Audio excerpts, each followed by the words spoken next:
head of the combat faculty. A fleeting image crossed Zig's mind, showing Clevius Nortondale, the top student of the combat faculty, struggling to fend off a fierce attack. Returning to reality, Zig squinted slightly, wondering about the strange premonition he just had. Clarice nervously asked if her holy magic was too strong, but Ed Rothstaler coldly told her and Tanya to continue the exam. Meanwhile, elsewhere, Clevius Nortondale collapsed from exhaustion, and his teammate desperately wondered how anyone could withstand such a terrifying attack. The timeline rewound to 20 minutes before the exam ended, amidst a silent space broken only by ragged breathing. Tanya Rothstaler was astonished to recognize the person standing before her and Kylie Eckner. Amidst the battlefield littered with fallen students, Ed Rothstaler declared himself the final test. He, who was once the object of fear and the embodiment of hatred, now coldly demanded that everyone give up. At the same moment, two dreams that had shaped her identity surfaced in the mind of the saintess, Clarice. The first dream was the teaching of Archbishop Verdio.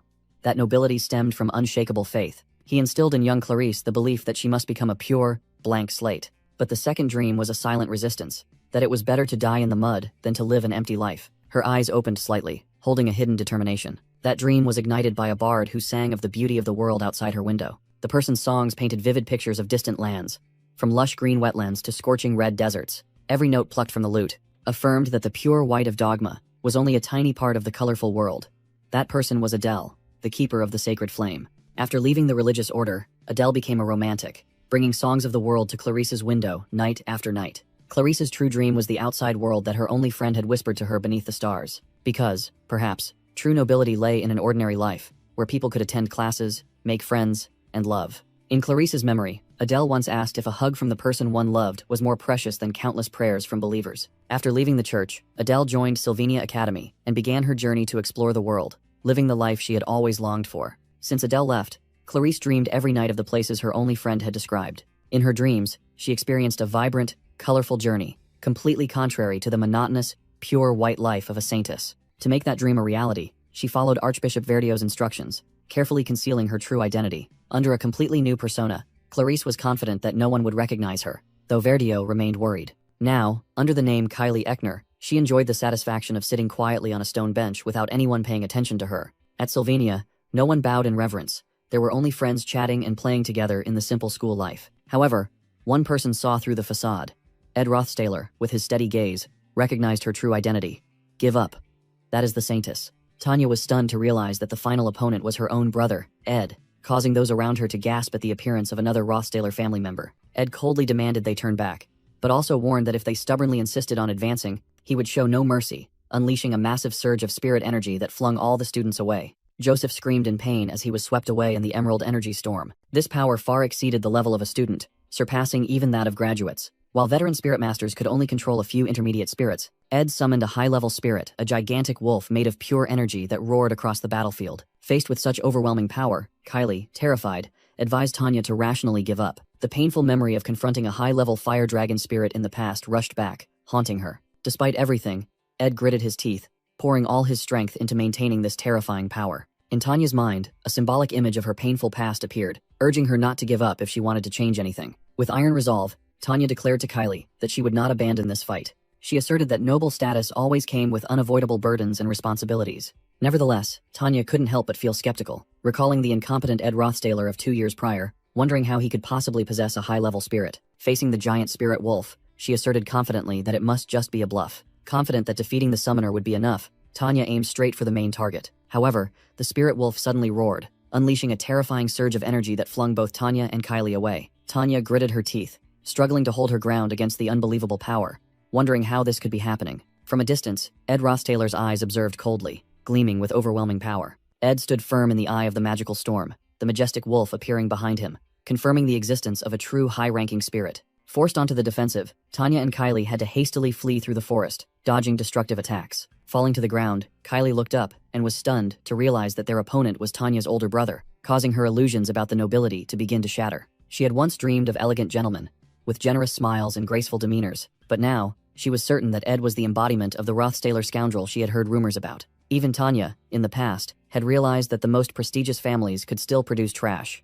The deep hatred Tanya harbored for her scoundrel brother surged strongly once more. Seeing Tanya fighting, Kylie called out to her, urging her to attack Ed according to their plan. Kylie smiled confidently, asserting that she would act as a decoy because her special physique would not allow her to die easily. Tanya turned back, anxiously asking if Kylie was seriously injured, and reminded her that she had previously claimed not to care about the exam. Kylie charged forward, yelling that Ed was the villain and that Tanya was her first friend. With a tearful smile, she affirmed that Tanya was the first friend she had made at Sylvania. Kylie's sincere words stunned Tanya, as she would normally dismiss such ridiculous statements. Tanya suddenly recalled that on the way to the altar, a senior combat faculty student had approached them threateningly. However, that person had been flung away by a strange burst of light, making Tanya wonder if Kylie possessed some special power. What astonished Tanya even more was that Kylie, whom she had always considered timid, was now leading the charge. Kylie screamed internally that she wasn't brave, she was just risking her life by charging forward. The girl ran straight toward the giant spirit wolf, blocking their path without hesitation. The colossal spirit sighed, appearing completely indifferent to the tiny enemy. Suddenly, the wolf's eyes flashed with extreme astonishment as an unexpected attack struck. It was Tanya, who had unleashed a brilliant yellow stream of holy magic aimed directly at the spirit. The blessing of holy magic activated, causing the spirit to roar in pain against the divine power. Enraged, the spirit wolf released a chaotic surge of energy, flinging Tanya far away. Tanya screamed as she was sent flying and slammed hard onto the ground. Ed Rothstaler stood there, looking down coldly, and asking contemptuously if that was all they could manage. Kylie's eyes burned with determination. She thought internally that he was mistaken if he believed she would give up. Tanya struggled to her feet, her hands beginning to gather a stream of green magical energy. She cast the basic magic technique, Energy Discharge, firing a stream of power forward. Tanya's magical stream collided violently, creating a fierce explosion on the battlefield. Ed Rothstaler was thrown backward amidst the smoke and dust from the magical explosion. Tanya panted, wondering if her opponent had vanished. Suddenly, a glowing magical disc, a scrying disc, appeared in the middle of the smoke. At the same moment, Kylie Eckner screamed in astonishment as she was pinned firmly to the ground by teal energy arrows. A barrage of light arrows pierced the ground around her, locking down all her movements. Kylie was stunned, realizing she had been completely neutralized, unable to believe what was happening. Ed Rothstaler emerged from the smoke, wielding a magic bow, and coldly declared it was just a warning, stunning Kylie because someone who couldn't use a sword was using a bow. Tanya was also utterly astonished, realizing that the arrows were created entirely from magic. Behind Ed, the growling presence of a giant spirit wolf materialized, forcing Tanya to question if this was truly the Ed Rothstaler she knew. Collapsed on the ground, Tanya panted in despair, feeling everything was replaying just like in the past. Choked back tears streamed out. She realized bitterly that nothing had changed since she was a child. Memories flooded back the image of a small Tanya kneeling helplessly among indifferent adults, and she realized no matter how hard she tried, she couldn't accomplish anything. Just as she was sinking into despair, a voice rang out, acknowledging that she had put in a great deal of effort. Ed placed a red orb in front of Tanya, explaining that he couldn't go easy on her just because they were family. He looked straight at her, saying that if he did, she would only be angrier, leaving Tanya taken aback. Ed went on to praise Tanya's courage for facing him until the end, even if it was just in an illusion, and admitted that his perception of her had been wrong. The pin on his pocket glowed, and Ed declared that he now saw Tanya in a different light. With a slight smile, Ed affirmed that she possessed such an aspect, and something within her had definitely changed. Upon hearing Ed's praise, Tanya Rothstaler burst into uncontrollable sobs, unable to speak. Ed continued to acknowledge her efforts, moving Tanya even further to tears. Ed was bewildered by his sister's intense reaction, wondering if failing the placement exam was truly that devastating. Suddenly, Kylie Eckner rushed forward to shield Tanya, shouting for Ed to keep his distance. The brown-haired girl warned that there would be severe consequences if he made any rash moves, determined to protect Tanya to the end. From a distance, a female instructor announced that the exam was over and instructed everyone to gather to handle the aftermath. Realizing the ordeal was finished, Kylie Eckner was startled by how strange her own voice sounded. She panicked as a lock of her hair began turning white, realizing her transformation magic was slowly dissolving. Kylie recalled the moment she was knocked back during the battle, when the magical bracelet maintaining her appearance had been flung away. Archbishop Verdio's warning echoed in her mind, reminding her of the importance of always keeping that item safe. While the female instructor was praising Ed, Kylie sank into despair. Thinking about her identity being on the verge of exposure, she realized with horror that both her true identity and her peaceful school life were in danger of shattering. Just then, Ed's fire spirit appeared, illuminating the lost magical bracelet lying in his palm. Ed approached and returned the bracelet to Kylie, instructing her to be more careful while intentionally avoiding a specific title. Kylie was stunned as she received the item, unable to understand why he had helped her. The female instructor anxiously inquired about the numerous wounds covering Ed's body, but he merely replied coolly that he was fine. As the sun set, the placement exam officially concluded, and Ed had successfully guided everything back onto the scenario's intended track. However, there was one exception, a minor change that created an insignificant crack in the flow of destiny. That change caused a pair of ruby-like eyes, hidden behind the world-stained red, to begin focusing their attention on Ed. Kylie realized Ed had deliberately used honorifics when addressing her, and her gaze was fixed intently on his retreating back. The blonde instructor approached Ed, telling him to rest because he looked exhausted, and to leave the rest of the matters to them. She turned and ordered Onyx to go assist Clevius, and the student wearing the goggles immediately complied. While carrying an injured teammate, Ed looked up at the massive structure, and thought he saw a figure, but quickly dismissed it, believing he was mistaken. Exhausted, Ed collapsed onto the ground, and a mysterious voice resonated, contemplating the eternal beauty of the sky. The voice continued to philosophize about the transience of art compared to the absolute beauty of the sunset, but Ed merely brushed it off as nonsense. A majestic white wolf spirit manifested in the sky, introducing herself as the high-grade wind spirit Marilda, and criticizing humans for not appreciating their fleeting lives. Marilda shrank down and sat on Ed, continuing her lecture about finding meaning in small things, making Ed secretly think she was indeed as talkative as Janica had claimed. The wind spirit pointed out that Ed's own caution made him blind to his personal safety, and he could only ask back irritably, "So what?" Marilda advised Ed to find someone to date, someone kind, cheerful, and strong enough for him to rely on as the image of a radiant pink-haired girl appeared. Marilda asked Mug if she was wrong, and Ed's fire spirit immediately and enthusiastically agreed with her, revealing that Marilda and Janica were just close friends. Mug praised Marilda's advice as the spirit world's gospel, but Marilda chided him, asking why he couldn't pretend to agree with his master. Ed realized the relationship between Mug and Marilda was not master and servant, yet he still sensed the terrifying nature of high-grade spirits, while Mug frantically begged to die to atone for his mistake. Marilda suddenly asked Ed if he knew why Janica was sad, recalling the image of the girl sitting quietly by a fire, then playfully asked if he was worried. Ed admitted that it was obvious, but Marilda refused to reveal the secret that Janica herself did not wish to share. The wind spirit comforted Ed not to worry too much, explaining that enduring the winter was a necessary process for Janica to mature. Marilda concluded that the world is not a fairy tale, and sometimes one simply needs to persevere until spring arrives. Ed sat up as Marilda suggested leaving, explaining that maintaining her small form, though the most efficient, still consumed a considerable amount of his mana. Ed curiously asked about her other forms, and Marilda teased him, asking if he wanted a more beautiful girl, but doubted he could handle it. Ed recalled Marilda's gigantic combat form and wondered why her mana consumption efficiency then and now wasn't significantly different. Marilda lightly tapped Ed's head with her tail, calling him an idiot, and suggesting his failure to notice the difference was due to the supporting mana stones. Marilda challenged Ed, asking if he truly thought he had managed all the mana consumption by himself. The high-grade spirit revealed a shocking truth. A spirit like her would never form a contract with only one person. Ed was completely silent, his mind blank as he stared at the massive structure before him. He struggled to stand, wondering whose mana it was if not his own. Knowing he couldn't sustain the summoning of a high-grade spirit for so long, the answer suddenly flashed in his mind. It was someone else who had also contracted with Marilda. Just then, a voice rang out, suggesting this was not a suitable place to nap, and Lucy Mayriel appeared. Ed stood up to face the white-haired girl and asked why she was there. Lucy casually replied that she disliked an empty tent and had gone for a walk. Ed listened in silence, his face still streaked with blood. He knew, sadly, that the end point of this walk, the replacement altar, was the final stage of Act 3. In the original storyline, the suspicious St. Clarice began to realize the corruption of the Holy See, prompting the Apostles of Telos to travel to Arkan Island to condemn her. Unaware of the truth behind the events, the Academy's key figures from Princess Penias' Royal Guard and Lortel's mercenary alliance to the Church Knights all followed the Archbishop's orders. Even the protagonists' party and Principal Abelforcius were drawn into this complex melee. Ultimately, everyone's blades were pointed at a single girl attempting to defend Arkan Island. That girl, following her master's final wish, stood alone atop the altar. Regardless of being called a traitor or an infidel, she looked down upon everyone with unwavering eyes. That was the moment Lucy Mayriel awakened her true power. Single-handedly, she defeated all the main characters on Arkan Island and wiped out more than half of the subjugation force. But eventually, her physical strength was depleted, and she was defeated by Taylor, who had mastered the supreme swordsmanship. Ed recalled the tragic outcome of the original timeline. Only after Lucy Mayriel collapsed in a pool of blood did the world belatedly discover the truth behind her actions. The belated realization that she was not the villain was more painful than any misunderstanding. He mused that perhaps due to her nature, Lucy had chosen to bear the entire burden in silence until the very end. Ed clenched his fist, resolute that he would never sacrifice her for the predetermined scenario. He was not cold-blooded enough to repeat such a tragedy. In Ed's mind, the image of the dying Archmage Glocked appeared, entrusting Lucy to one day use her power to protect the Academy. Only Lucy knew what a terrible burden that promise to her master, her only family, truly was. He knew she needed to overcome these chaotic emotions to prepare for the fierce battles of Act 3. However, Ed decided he wouldn't just stand by.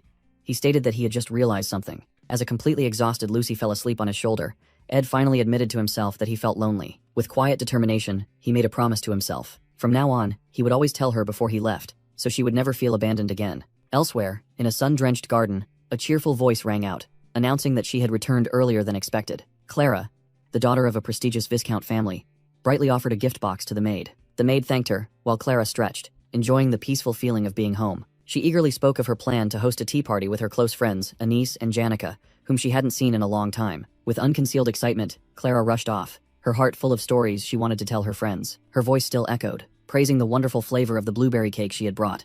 while the maid's hand crushed the cake inside the box. A look of utter horror appeared on the maid's face. Her thoughts rang out decisively. This blueberry cake tastes like sand. At a tea party, Clara felt suffocated by the tense silence, wondering if her two friends were fighting. She sweated nervously, realizing this silence was completely different from Yennecar and Anice's usual playful banter, and she didn't know how to break it. Anice tried awkwardly to start a conversation, while Yennecar sat opposite her, silent and wearing a mysterious black eye patch. Unable to bear it any longer, Clara suddenly called Anice's name, startling her friend. Yennecar finally spoke, her red eyes staring directly at Anice as she fiercely questioned whether Ed had hugged her. Meanwhile, elsewhere, a simple wooden windbreak wall had just been completed. Ed Rossdaler realized that crafting low-level items like this no longer helped him increase his stats, and he needed to find another method to continue his development. He sighed, telling himself that thorough preparation was necessary to withstand the strong winds that were coming. Suddenly, a voice rang out from behind, expressing relief that young Master Ed was still well. Belle Maya appeared, carrying a drowsy Lucy May reel, and announced the Academy's new policy.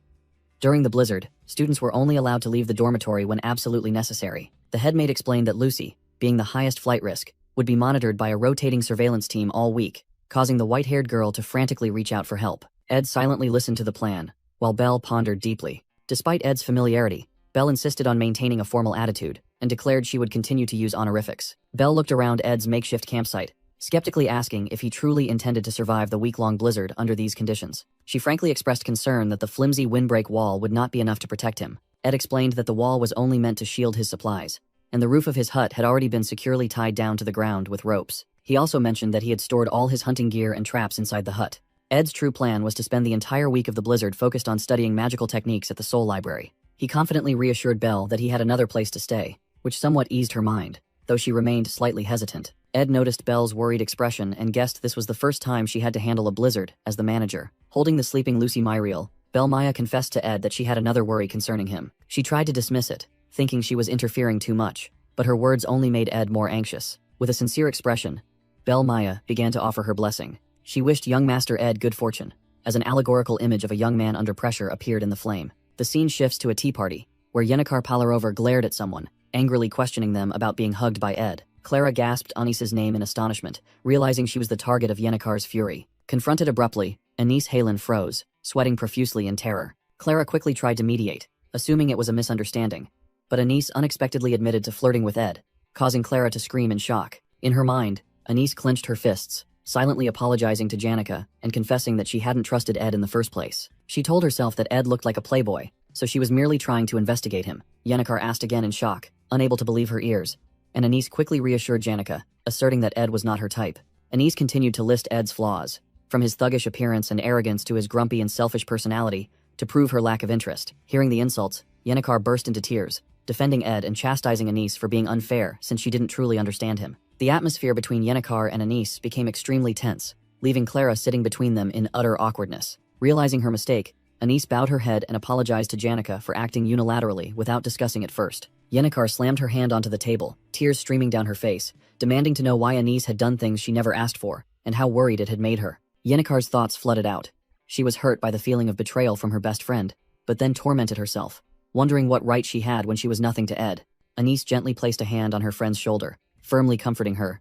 "Don't worry, Janica. You are very special to him." She asserted that, from what she had observed, Yennecar was definitely more than just a friend to Ed, causing Yennecar to ask again in stunned disbelief. Yennecar's eyes sparkling, filled with hope, as she wondered if she truly was special in his eyes. Crying, Yennecar explained that she couldn't be mad at Anice, knowing her friend had investigated Ed purely out of concern for her well-being. Relieved that Anice wasn't actually interested in Ed, Yennecar embraced her friend and thanked her profusely, while Clara secretly sighed, glad the misunderstanding had been cleared up. Clara had an idea while watching her two friends. Embraced by Yennecar, Anice blushed shyly as her close friend called her name so affectionately. Clara cheerfully stepped in to mediate, stating that it was all just a misunderstanding and Yennecar no longer needed to avoid the northern forest. Unexpectedly, Yennecar quickly apologized and bolted away, leaving Anice and Clara bewildered as they watched her go. Once they were alone, Clara turned to Anice and mentioned she had something she wanted to discuss. Anice, her eyes obscured, abruptly asked Clara to introduce her to a man, but was met with a flat refusal from her friend. Refusing to give up, Anice dramatically grabbed Clara,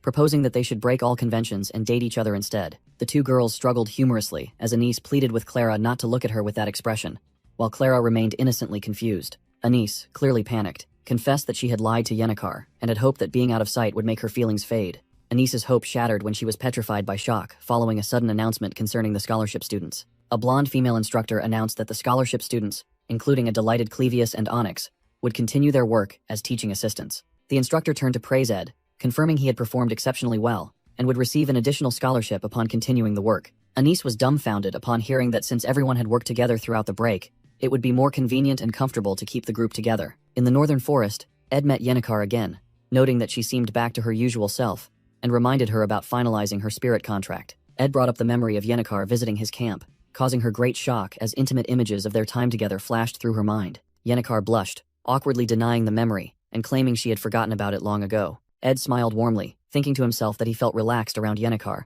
as she was the only friend he had in his year. Ed's expression turned serious as he questioned Yennecar about contracting with the high spirit Marilda prematurely, and she admitted to using a tactical maneuver. A legendary magic engineering artifact, Glast's Golden Phoenix Ring, was revealed. Ed recalled having told Yennecar about the ring and his future plans. Ed reminded her that she would be unable to use magic for a while, but she asserted that her power would return by the start of the semester. Yennecar smiled radiantly, congratulated Ed, and explained that contracting with one's first high spirit is considered a spirit master's second birthday. She asked about Ed's plans for the upcoming blizzard, and he returned the compliment regarding her diligence, while vaguely hinting at an event scheduled after the storm passes. Yennecar cheerfully brought up the upcoming student council election, suggesting Ed would garner attention, but he insisted he would maintain a neutral stance. Yennecar was stunned, failing to understand why she would receive attention, as in the original timeline, she was humble and generally unnoticed. She changed the subject, asking if Ed's sister was also running for election, and he confirmed Tanya's ambition. With an embarrassed expression, Yennecar probed into the relationship between the siblings,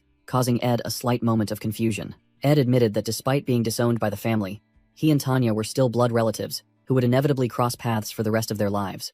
The memory of their estrangement pained him. He affirmed that he cared deeply and wanted to maintain a good relationship with his sister, causing Yennecar to stammeringly realize it was merely a family conflict. Suddenly, Yennecar grabbed Ed's hand, calling his name urgently. Her face flushed and eyes teary. She asked about Tanya's preferences, hoping to find a gift that could help the siblings reconcile. Ed narrowed his eyes suspiciously, questioning Yennecar about what she had done to Tanya, causing her to frantically deny everything. He simply stared at her in silence, his scrutinizing gaze unwavering. Ed thought to himself that Yennecar was a terrible liar, and, as expected, her guilt caused her to break down and confess everything after just 3 seconds. He smiled gently, assuring himself that the matter was nothing serious. Meanwhile, an announcement was broadcast across the academy, warning of a blizzard set to hit by morning and the subsequent imposition of a curfew. Elsewhere, a mysterious figure held a golden brooch, unable to stop thinking about the scene they had witnessed just days before. The memory of the original Ed Rothstaler, a terrifying third-year student, and his colossal spirit wolf returned, bringing a feeling that transcended mere horror. The only feeling left in Kylie was discomfort, as she recalled her own moment of panic. She recalled Ed Rothstaler, his face covered in injuries, returning the brooch and attempting to speak formally, an action that confused her immensely. Back in her room, Clarice reverted to her true white-haired form, clutching her head in panic and wondering if Ed knew her secret, after all the effort she had put into maintaining a normal life. She remembered Archbishop Verdios, warning, if her identity was exposed, her school life would end, betraying the sacrifices made by everyone in the sanctuary. Meanwhile, Kylie overheard Joseph being mocked by another student for his failure in the exam. Their conversation shifted to Ed Rothstaler, rumored to be an eccentric third-year student living in a hut in the northern forest, which astonished Kylie. In her room, Clarice tightly gripped the brooch, realizing the approaching blizzard would trap her inside and cause her to lose the chance to confront Ed. Without hesitation, she rushed out and flung open the balcony door, confronting the howling blizzard. Standing in the freezing winter air, Clarice trembled, admitting her fear of Ed, the darkness, and the biting cold. The image of Adele playing the lute flashed back, reminding her of the freedom and beauty of the outside world she desperately longed for. A loud noise rang out as something shattered the window, a sign that some truths can only be known through personal experience. With fierce determination, Clarice leaped from the balcony, plunging herself into the blinding blizzard. Elsewhere in the storm, Ed's hand tightly gripped a golden magical artifact, causing it to emit a brilliant light. He unleashed a stream of golden energy, forming a protective shield amidst the snowy white night. Kylie, back in her disguise, looked ahead with a resolute gaze, telling herself she could not lose her freedom, and had to go meet that man to confirm everything. She began running at full speed across the deserted school grounds, defying the wind and snow. The small figure of Saintess Clarice gradually disappeared into the storm, alone and desperate. In another dark space, a black-haired young man with glowing red eyes snapped open, monologuing that darkness was the only thing he had ever known. He coughed up blood, recalling his most vivid memory, the older brother who had always stood by him when the rest of the family shunned him. That memory was the horrifying moment when he used his sword to pierce his own brother's heart. In a bloody delirium, Clevius Nortondale recalled the last words he spoke to his brother, which felt like a venomous curse. Returning to reality, Assistant Professor Cleo Elpin turned back to ask Clevius the reason for his hesitation, suspecting that another laboratory was trying to recruit him. Clevius quickly denied it in confusion. He stammered an explanation about the assistant position, confessing that he felt he had only been a burden the last time. While painful memories flooded back, Cleo maintained her composure, asking if she had misunderstood his dissatisfaction. While Clevius admitted the compensation was excellent but still hesitated. Cornered, Clevius awkwardly conceded that he could take on the job. Immediately, Cleo flashed a radiant smile and decisively told him to proceed with the work. Clevius was stunned, completely overwhelmed by her psychological maneuvering. Reluctantly accepting, he looked out the window where heavy snow was falling. Meanwhile, Ed Rothstaler was elsewhere. Reflecting on how he had trained his frail body to its absolute limit, he entered his secret library, pulling a cord to illuminate the space with magic. Ed recalled giving Ziggs money for a quick magical cleanup, but was surprised that he had also meticulously organized the books. He ran his hand over the neatly categorized books, thinking that Ziggs must have been extremely careful, despite the location being a secret. Ed guessed that Ziggs had received help from Elka, and that the two considered the task a form of training, leaving him feeling indebted to them. Deciding to start his work, Ed concluded that prioritizing and focusing was more important than learning hundreds of formulas. His goal was to craft at least one of two legendary magical engineering artifacts, Glock's Eye or Delheim's Hourglass. Ed carried a stack of books and materials, planning to mass-produce low-grade items to hone his skills before attempting the rarer artifacts. He had thoroughly reviewed the components and now only needed the tools to begin. However, when he searched through his inventory bag, he couldn't find them. Ed jumped up, realizing in shock that he had left all his tools back at the cabin. Struggling to his feet from the snowy ground, Ed Rothstaler decided he had to go back. He strode alone through the desolate forest, telling himself it was time for his body to move. Meanwhile, Kylie Eckner was also trudging through the snow, contemplating the monotony of a world consisting only of white. She yearned for the romance of vibrant, multicolored life, but could not find it amidst the endless blizzard. Recalling the map, she followed the frozen river, believing it would lead her to the cabin. The girl's eyes shone with excitement, feeling as though she was embarking on a true adventure. Her holy light blessing power was capable of reflecting double the damage back onto anyone who intended to harm her. Protected by this power, she ran fearlessly straight toward the cabin, safe from all wild beasts or bandits. However, the image of Ed holding a menacing magical weapon flashed in her mind, as she knew her blessing would be nullified if he was also a member of the Telos Church. Peeking through the window, she recalled the core rule: do no harm to fellow believers. With determined eyes, Kylie told herself it was time to confirm whether Ed knew her true identity. Inside, Ed was struggling with a large cauldron filled with red liquid. Frustrated that he couldn't open the lid, suddenly, the door burst open, and Kylie stood stunned in the doorway as the cauldron tipped over, splashing its contents everywhere. Her gaze fell upon an iron gauntlet lying in a pool of dark red liquid, like blood, on the floor. A feeling of utter shock and confusion overwhelmed her. Cold sweat broke out as she tried to rationalize the horrific sight before her. Then she screamed when she saw a severed, bloody monster head lying exposed. Her terrified eyes scanned the room, stopping at a blood-stained saw on the table. The overturned bucket spilled its bright red liquid everywhere, and she realized a terrible truth. Blood was everywhere. Submerged in terror, Kylie wondered if she was in hell. Suddenly, she flinched upon hearing approaching footsteps. Her eyes were fixed on the pool of blood on the floor, paralyzed by fear. The cabin door was abruptly thrown open. A tall, hooded figure stood imposing amidst the blizzard, their eyes glowing menacingly. The figure stepped inside and tossed something bloody onto the floor. Overwhelmed by fright, Kylie quickly curled up and hid under the table as the figure approached. The heavy footsteps of the stranger stopped right in front of her hiding spot. He placed a blood-stained bear trap on the floor, causing Kylie to silently burst into tears. He then casually picked up the blood-covered tools from the table. A cold light reflected off the large blade he was holding. Unable to suppress it any longer, an involuntary sob escaped Kylie's throat. She trembled violently, knowing she had been discovered. The figure slowly turned toward her. He bent down, his voice, cold as ice, echoing from beneath the hood. "Who are you?" His eyes narrowed as he recognized the person hiding. Ed pulled his hood down and asked in surprise, "Kylie Eckner?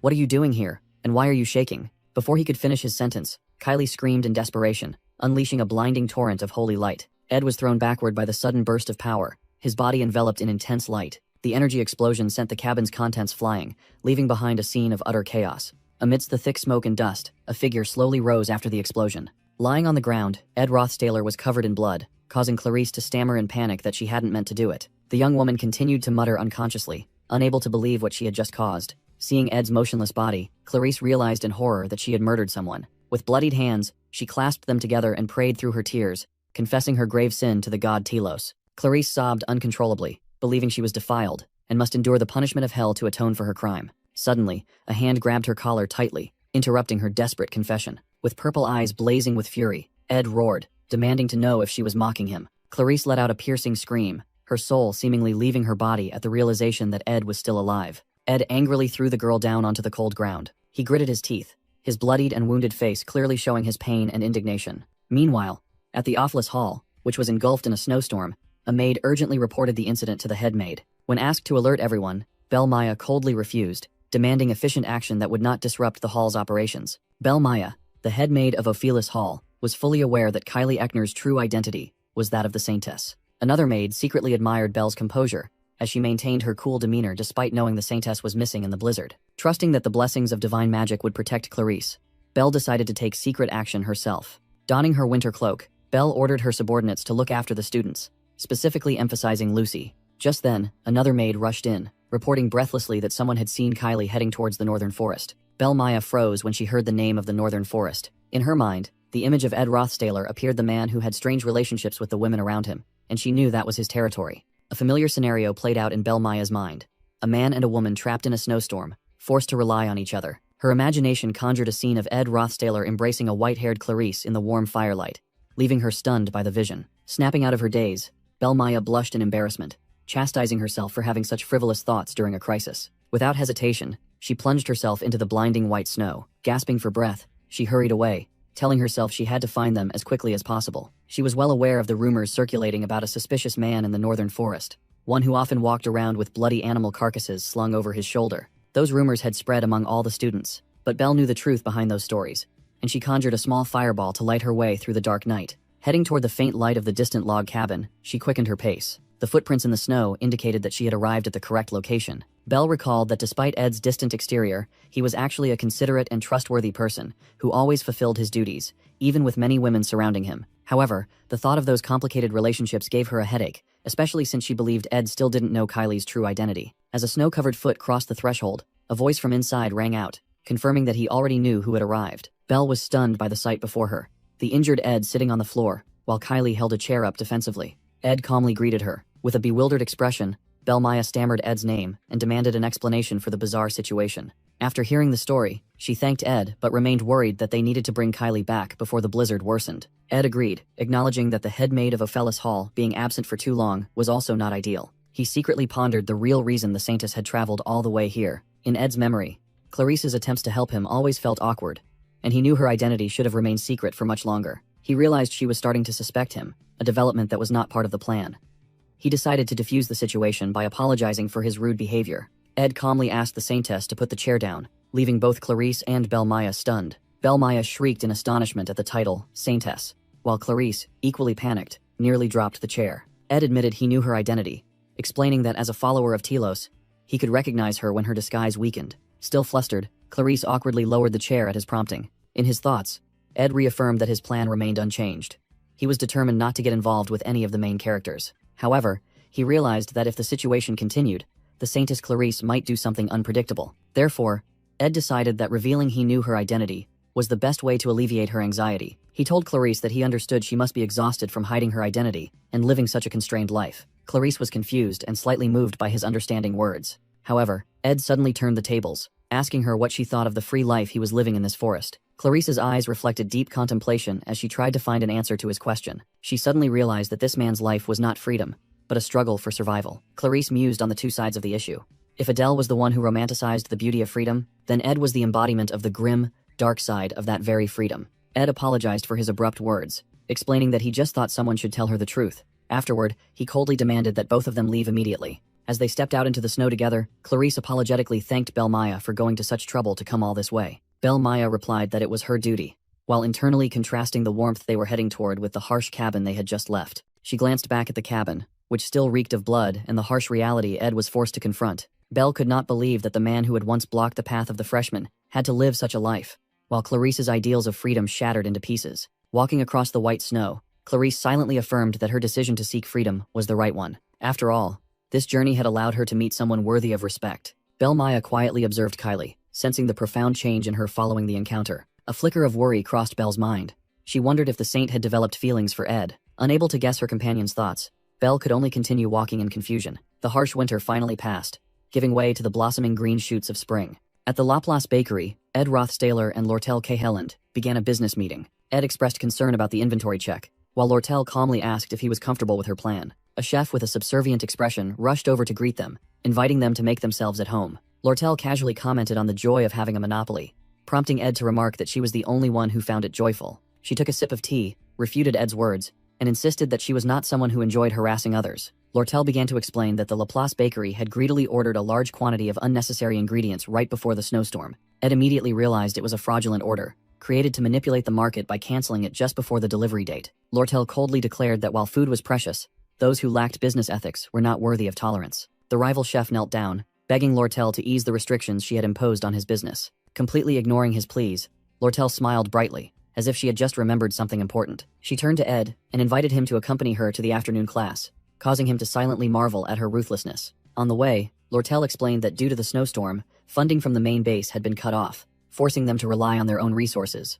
Ed was surprised to learn that even Lortel faced difficulties sometimes, but she merely laughed and confidently asked if he didn't know who she was. Lortel boldly stated that her expertise lay in managing money, and handling issues like this was essential for running a trading company. Lortel Cahelland was surprised by Ed Rothstaler's answer. Ed casually explained that he needed to stop by the library to borrow a textbook, reasoning that a little jog would be good for his health. Lortel was incredulous, wondering why he didn't just buy a copy since it wasn't that expensive. However, she quickly realized that for an average student, all the textbooks here were quite costly. That thought startled Lortel, and she nervously clutched her purse. She awkwardly asked how much the book cost, but Ed, seemingly understanding the situation, politely declined her generosity. Lortel sighed in relief, changed the subject to the upcoming student council election, and asked if Ed intended to run. As they walked, she mentioned that she had to prioritize the trading company, but offered her support if Ed decided to run. Ed turned her down, stating that he didn't want the position and wasn't sure he could win anyway. Lortel looked disappointed, but then her eyes sharpened as she inquired about his sister.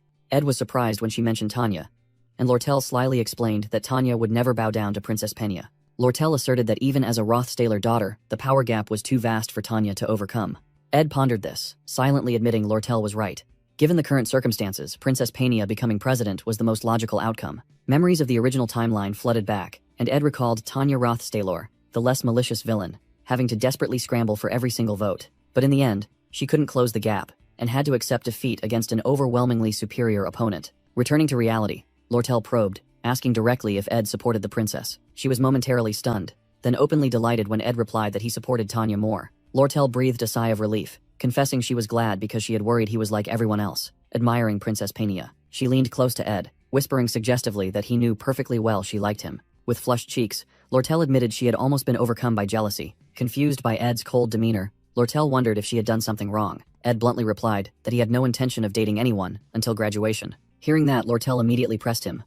What about after graduation then? Ed remained silent, but Lortel smiled contentedly, taking his silence as a promise. With a sly grin, Lortel declared that this was valuable information, as graduation day was not far off. She confidently challenged him, asking if he could continue to reject her until then. Ed mused that graduating safely was not an easy goal in the slightest. He recalled the story's final boss, the colossal dragon that the protagonist had to defeat. For the world to achieve peace and for him to graduate, Ed needed Taylor to follow the predetermined path. Clarice and Princess Pena had to support the protagonist so he could destroy the Sacred Lance Dragon. In other words, Taylor needed to mature and make friends exactly as the scenario dictated. Ed reassured himself that everything was still on track since the placement exam had gone smoothly. He was certain that Pena would become the student council president.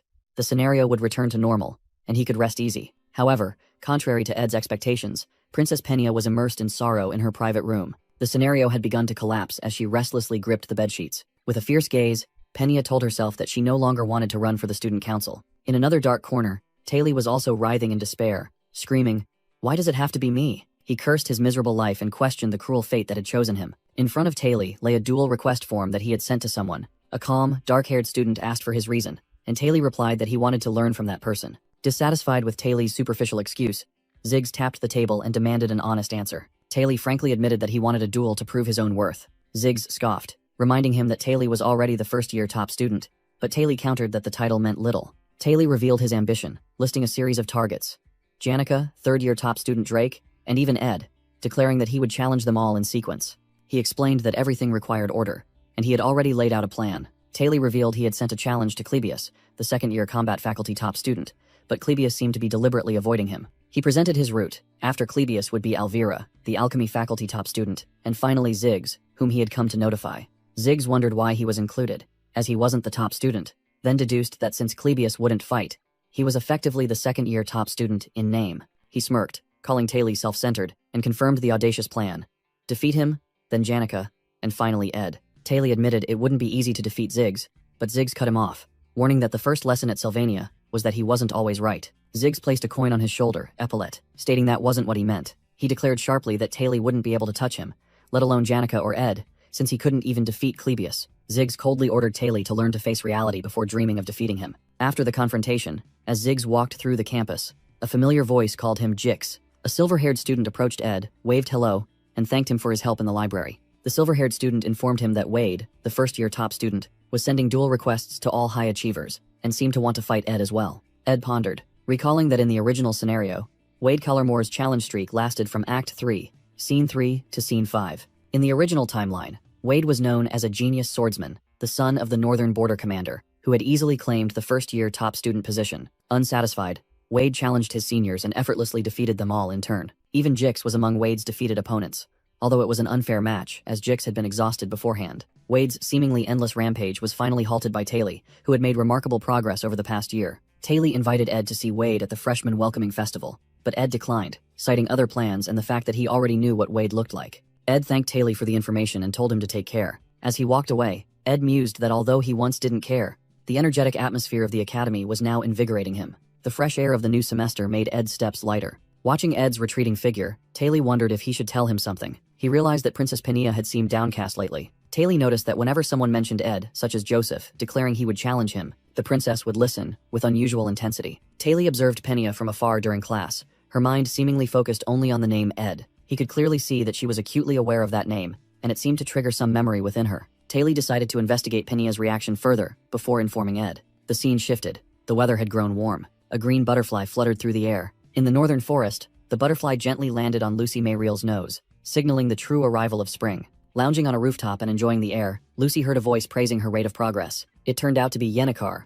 who was instructing Ed and commenting that his connection was much better, strong enough now to contract with an intermediate spirit. Ed internally dubbed this Yennecar's teacher, Janica Mode, a demeanor she considered dignified but which he found endearing. He happily played along, praising his excellent teacher, causing Yennecar to smugly clear her throat. Yennecar explained that to contract with an intermediate spirit, the user must find a spirit whose mana flow is compatible with their own, rather than relying solely on power. Ed admitted he hadn't considered elemental compatibility when contracting with Marilda, and Yennecar explained that this was because he was naturally suited to the fire and wind elements, suggesting he should seek a spirit of a different element. Ed silently agreed, realizing that while finding a spirit of the same element was convenient, it would make it difficult for him to handle diverse situations. He told himself that although he didn't need to master every element like Yennecar, trying a new field was the best course of action, even if he knew it would be difficult. Yennecar asserted that this was why people considered meeting an intermediate spirit an act of destiny, reminding Ed of the romantic image of a spirit master wandering in nature to seek a connection. Yennecar began the lesson, instructing Ed to focus mana into his eyes for the first step,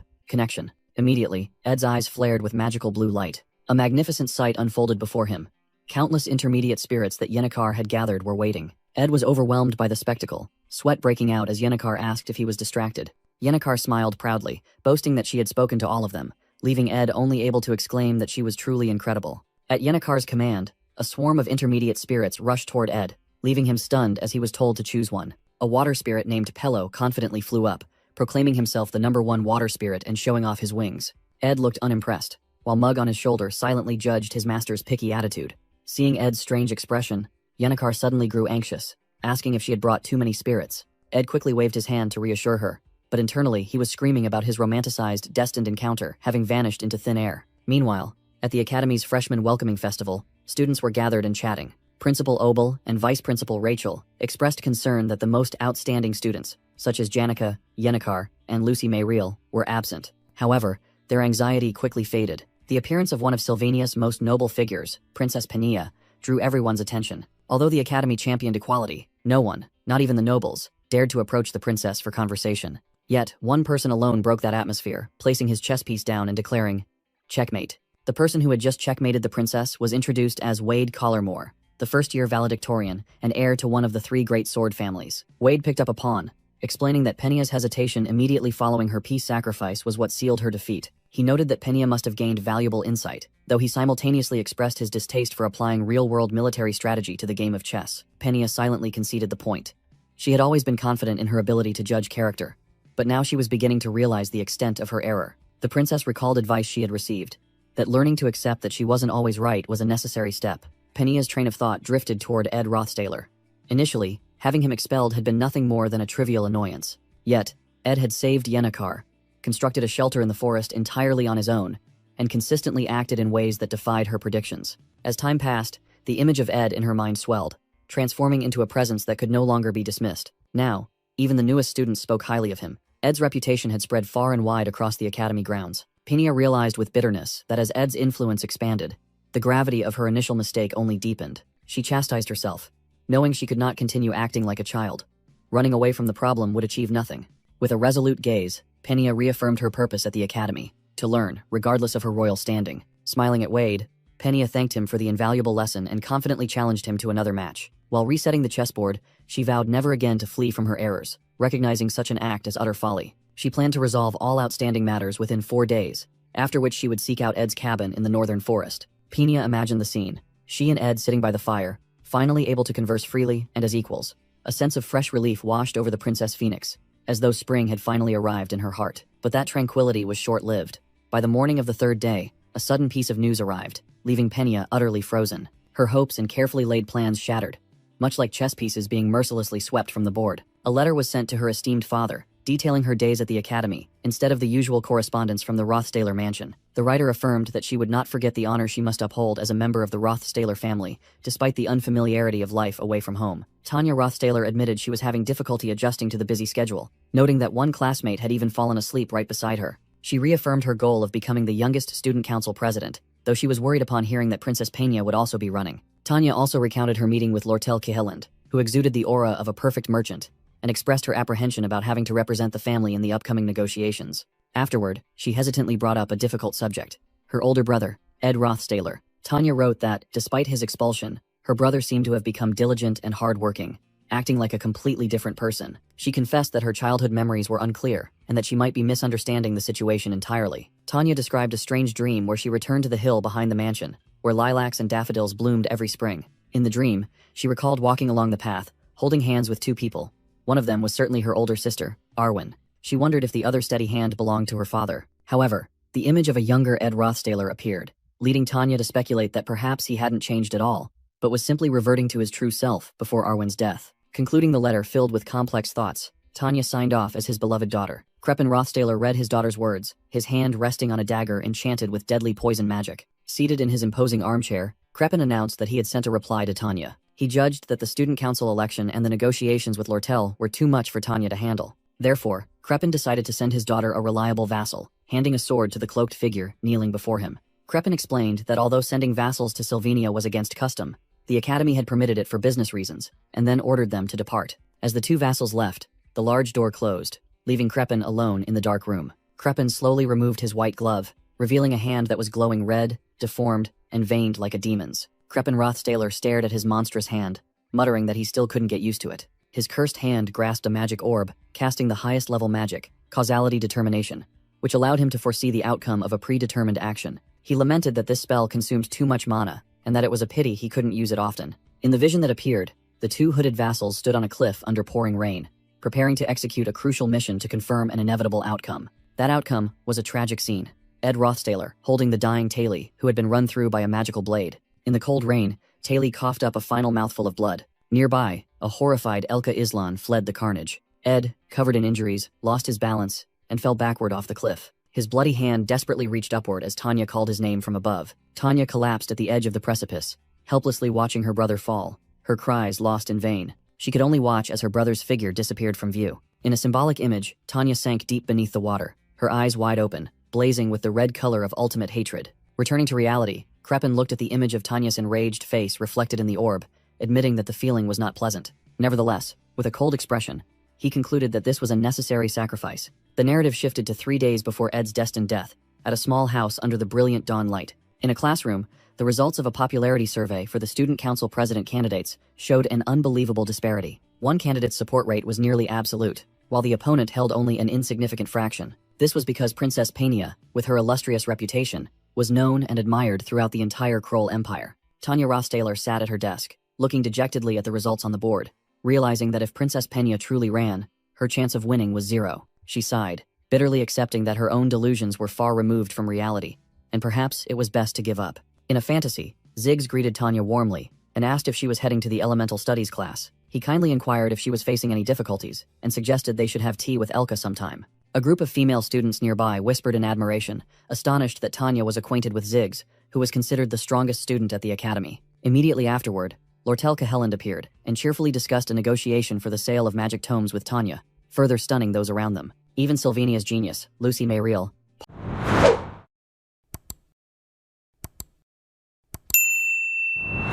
paused to greet Tanya, leaving the other students speechless. The group of admiring female students was completely impressed, realizing that Tanya's social circle was on a completely different level than theirs. They praised Tanya's humility and dignity profusely, finding her amazing for having so many connections yet never boasting. The Dream Tanya even turned to encourage Kylie and Terry, saying that if they continued to work hard every day, they would both become excellent students.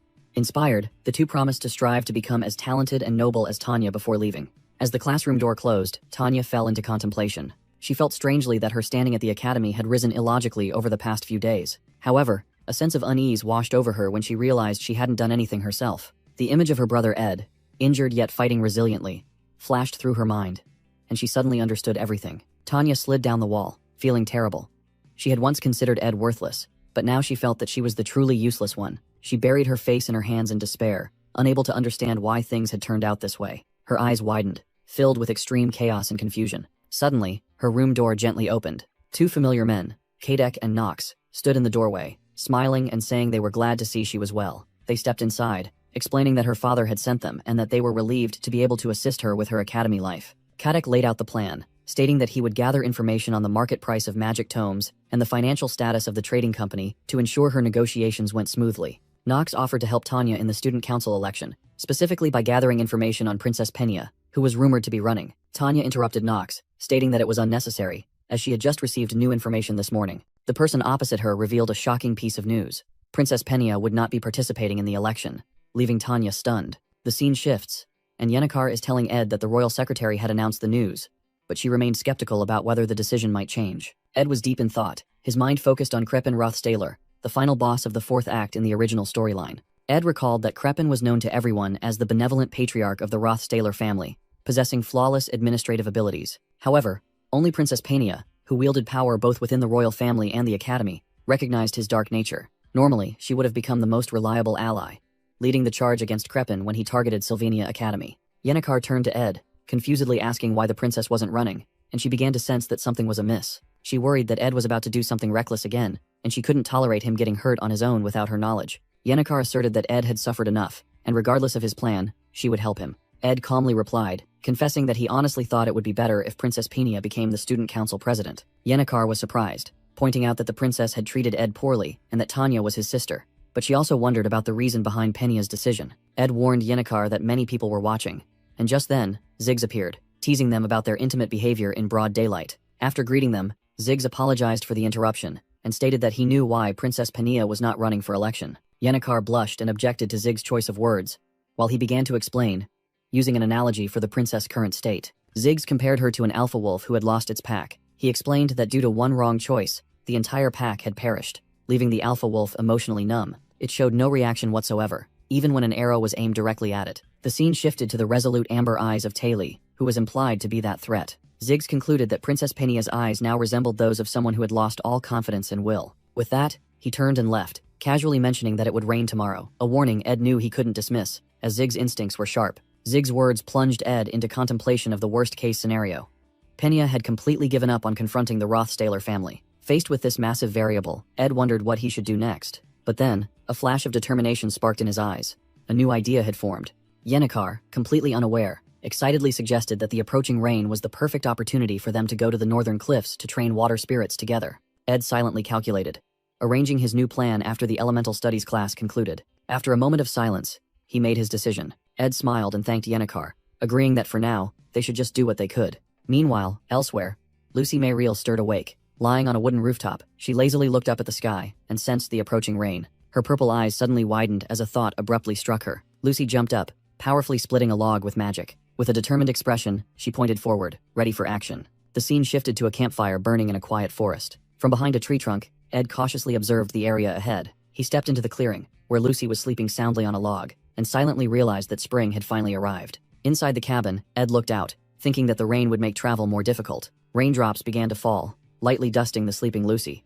and they seemed to carry a sense of melancholy. The fire still flickered weakly, struggling against the increasingly heavy rain. The torrential rain extinguished the campfire, leaving only a thin wisp of smoke in the gloom. Amidst the desolate landscape, Ed Rothstaler, clad in a hooded cloak, stepped out to the edge of the cliff, gazing upon the northern coastline for the first time. He silently noted the remoteness and isolation of the location, while the spirit Mug curiously poked its head out from his cloak. Ed determined this was the perfect spot for training, but Mug quickly spoke up, praising its master's decision to contract with the water spirit Lisha. While Mug was still rambling about combining spirits with mana arrows, Ed decisively ordered it to be silent. Suddenly, he drew his bow, a blue mana arrow aimed directly at two approaching cloaked figures, and offered a greeting. The two strangers pulled down their hoods, revealing themselves as two loyal vassals of Kreppen, the silver-haired Kadek and a dark-haired man brandishing a dagger laced with dark magic. Ed narrowed his eyes, inwardly thinking that the appearance of Kreppen's close subordinates here was not a good sign. He sarcastically returned their greeting, wondering why he was still called young master despite being abandoned by the family.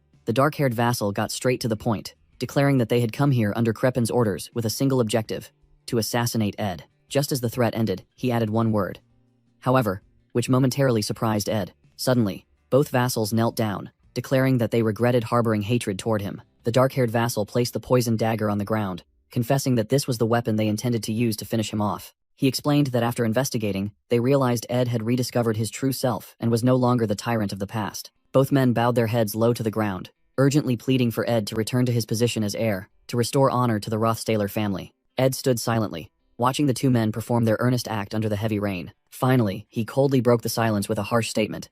Enough with the nonsense. The act concluded, and the two vassals looked up, a sinister smile on their lips, as they realized their young master had truly matured. Without warning, Kadek lunged forward, transforming into a green blur of sword aura, the title Eagle Knight, echoing with his attack. Facing the deadly surge of energy, Ed remained still, his gaze calm and sharp, as if he had foreseen everything. Nox's eyes flared with furious light, signaling an imminent explosive attack. He roared, his entire body engulfed in raging flames as he swung his blazing fist forward. The brown bear knight Nox, wielder of the flaming mace, unleashed a fierce assault, forcing Ed to struggle and fall back. With a determined expression, Ed drew his bow, channeling blue magical energy to prepare his counterattack. Meanwhile, Kadek moved at blinding speed, creating after-images as he swung his pair of magic-enhanced daggers. Both vassals stood facing Ed, and Kadek asked if the young master still remembered a person named Meliana.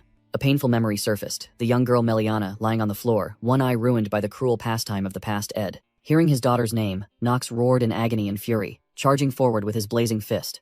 A massive fire explosion erupted, engulfing the space where Ed stood. Nox coldly acknowledged the past, but his gaze revealed his unwavering intent for vengeance. Amidst the sea of fire, Ed knelt, protected by a blue energy sphere, and declared that vengeance was meaningless. He continued, asserting that he, too, knew that the only thing awaiting at the end of the path of revenge was emptiness. Nox frantically swung the flaming mace down, yelling that Ed had no right to utter those words, and Ed calmly admitted it. From afar, Kadek observed, acknowledging Ed's growth but still believing he couldn't possibly block Nox's magical mace. Ed leaned back, narrowly dodging the scythe of death, but Kadek knew that even a slight graze would be enough to finish him. The bow in his hand made Ed's movements clumsy and careless as he struggled against the coordinated attacks. Kadek realized Ed had failed to carefully observe his surroundings, a fatal mistake. As expected, Ed lost his footing on the muddy ground, revealing a fatal opening. Seizing the opportunity, Nox lunged with his blazing fist, roaring that Ed had nowhere left to run. Facing the final attack, Ed simply offered a confident smile and calmly replied, "I know." A dagger suddenly flew in, plunging into Nox's back with a sickening sound.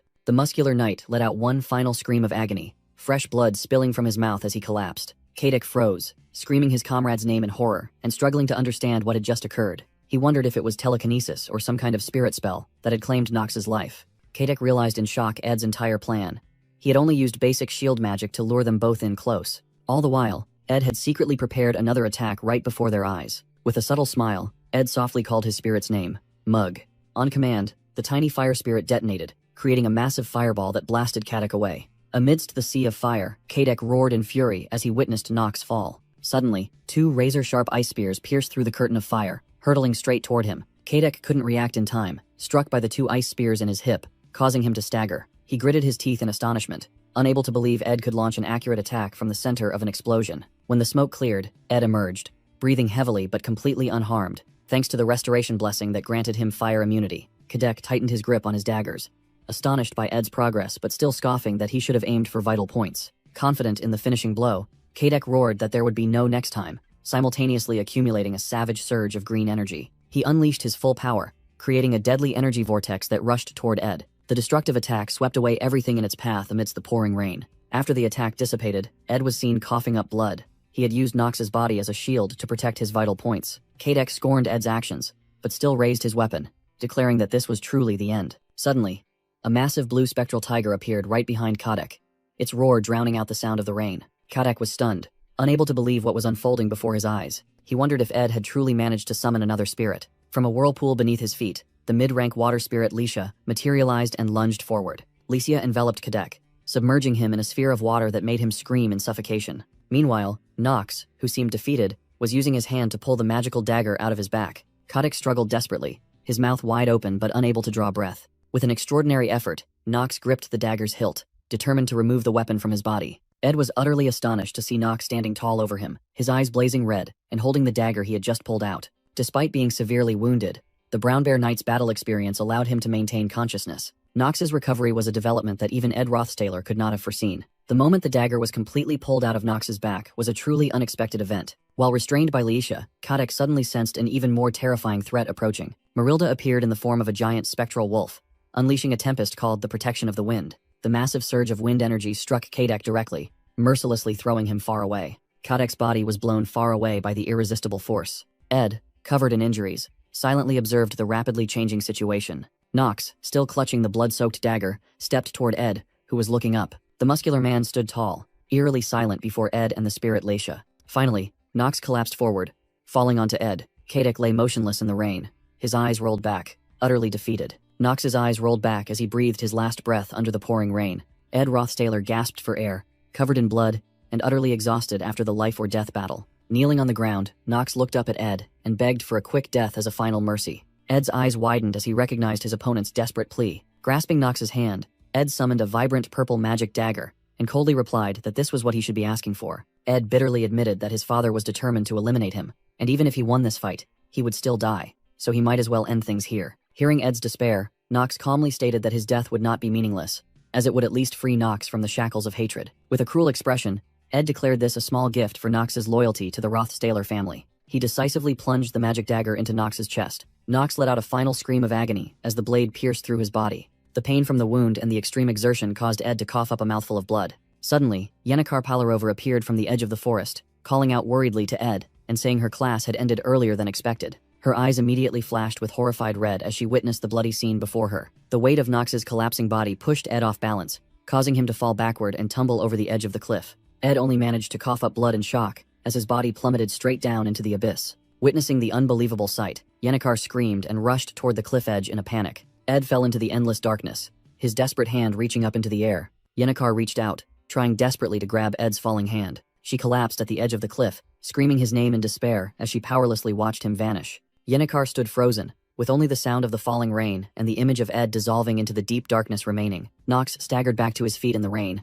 covered in blood and muttering curses. He was horrified to realize that a witness had seen everything, while his body was rapidly reaching its limit. Nox's eyes widened, reflecting an unbelievable sight unfolding before him. A gigantic purple summoning array suddenly appeared, leaving him stunned and wondering what it was. Even a battle-hardened Brown Bear Knight had never witnessed anything like it. This was an entity on a level higher than even a high-rank spirit. This array was the result of a genius elementalist, the right hand of Glaskin, who had poured her entire life force into it. In her extreme rage and sorrow, she had summoned a terrifying power. It was the sun that burns the earth, an entity whose tail was larger than the capital city itself. It was the one who scorched the Alphonse mountain range during the mythological era. The highest-rank fire spirit, Teorphis, merely summoning one of its hands would be enough to burn the entire northern forest to ashes. Nox didn't need to understand the meaning of the gigantic magic array in the sky, because when he saw what was approaching, he knew it meant absolute death. Yennecar stood in the eye of the energy storm, her eyes glowing red with hatred as she demanded if he understood what he had just done. Nox could only utter choking sounds, suffocated by an invisible pressure.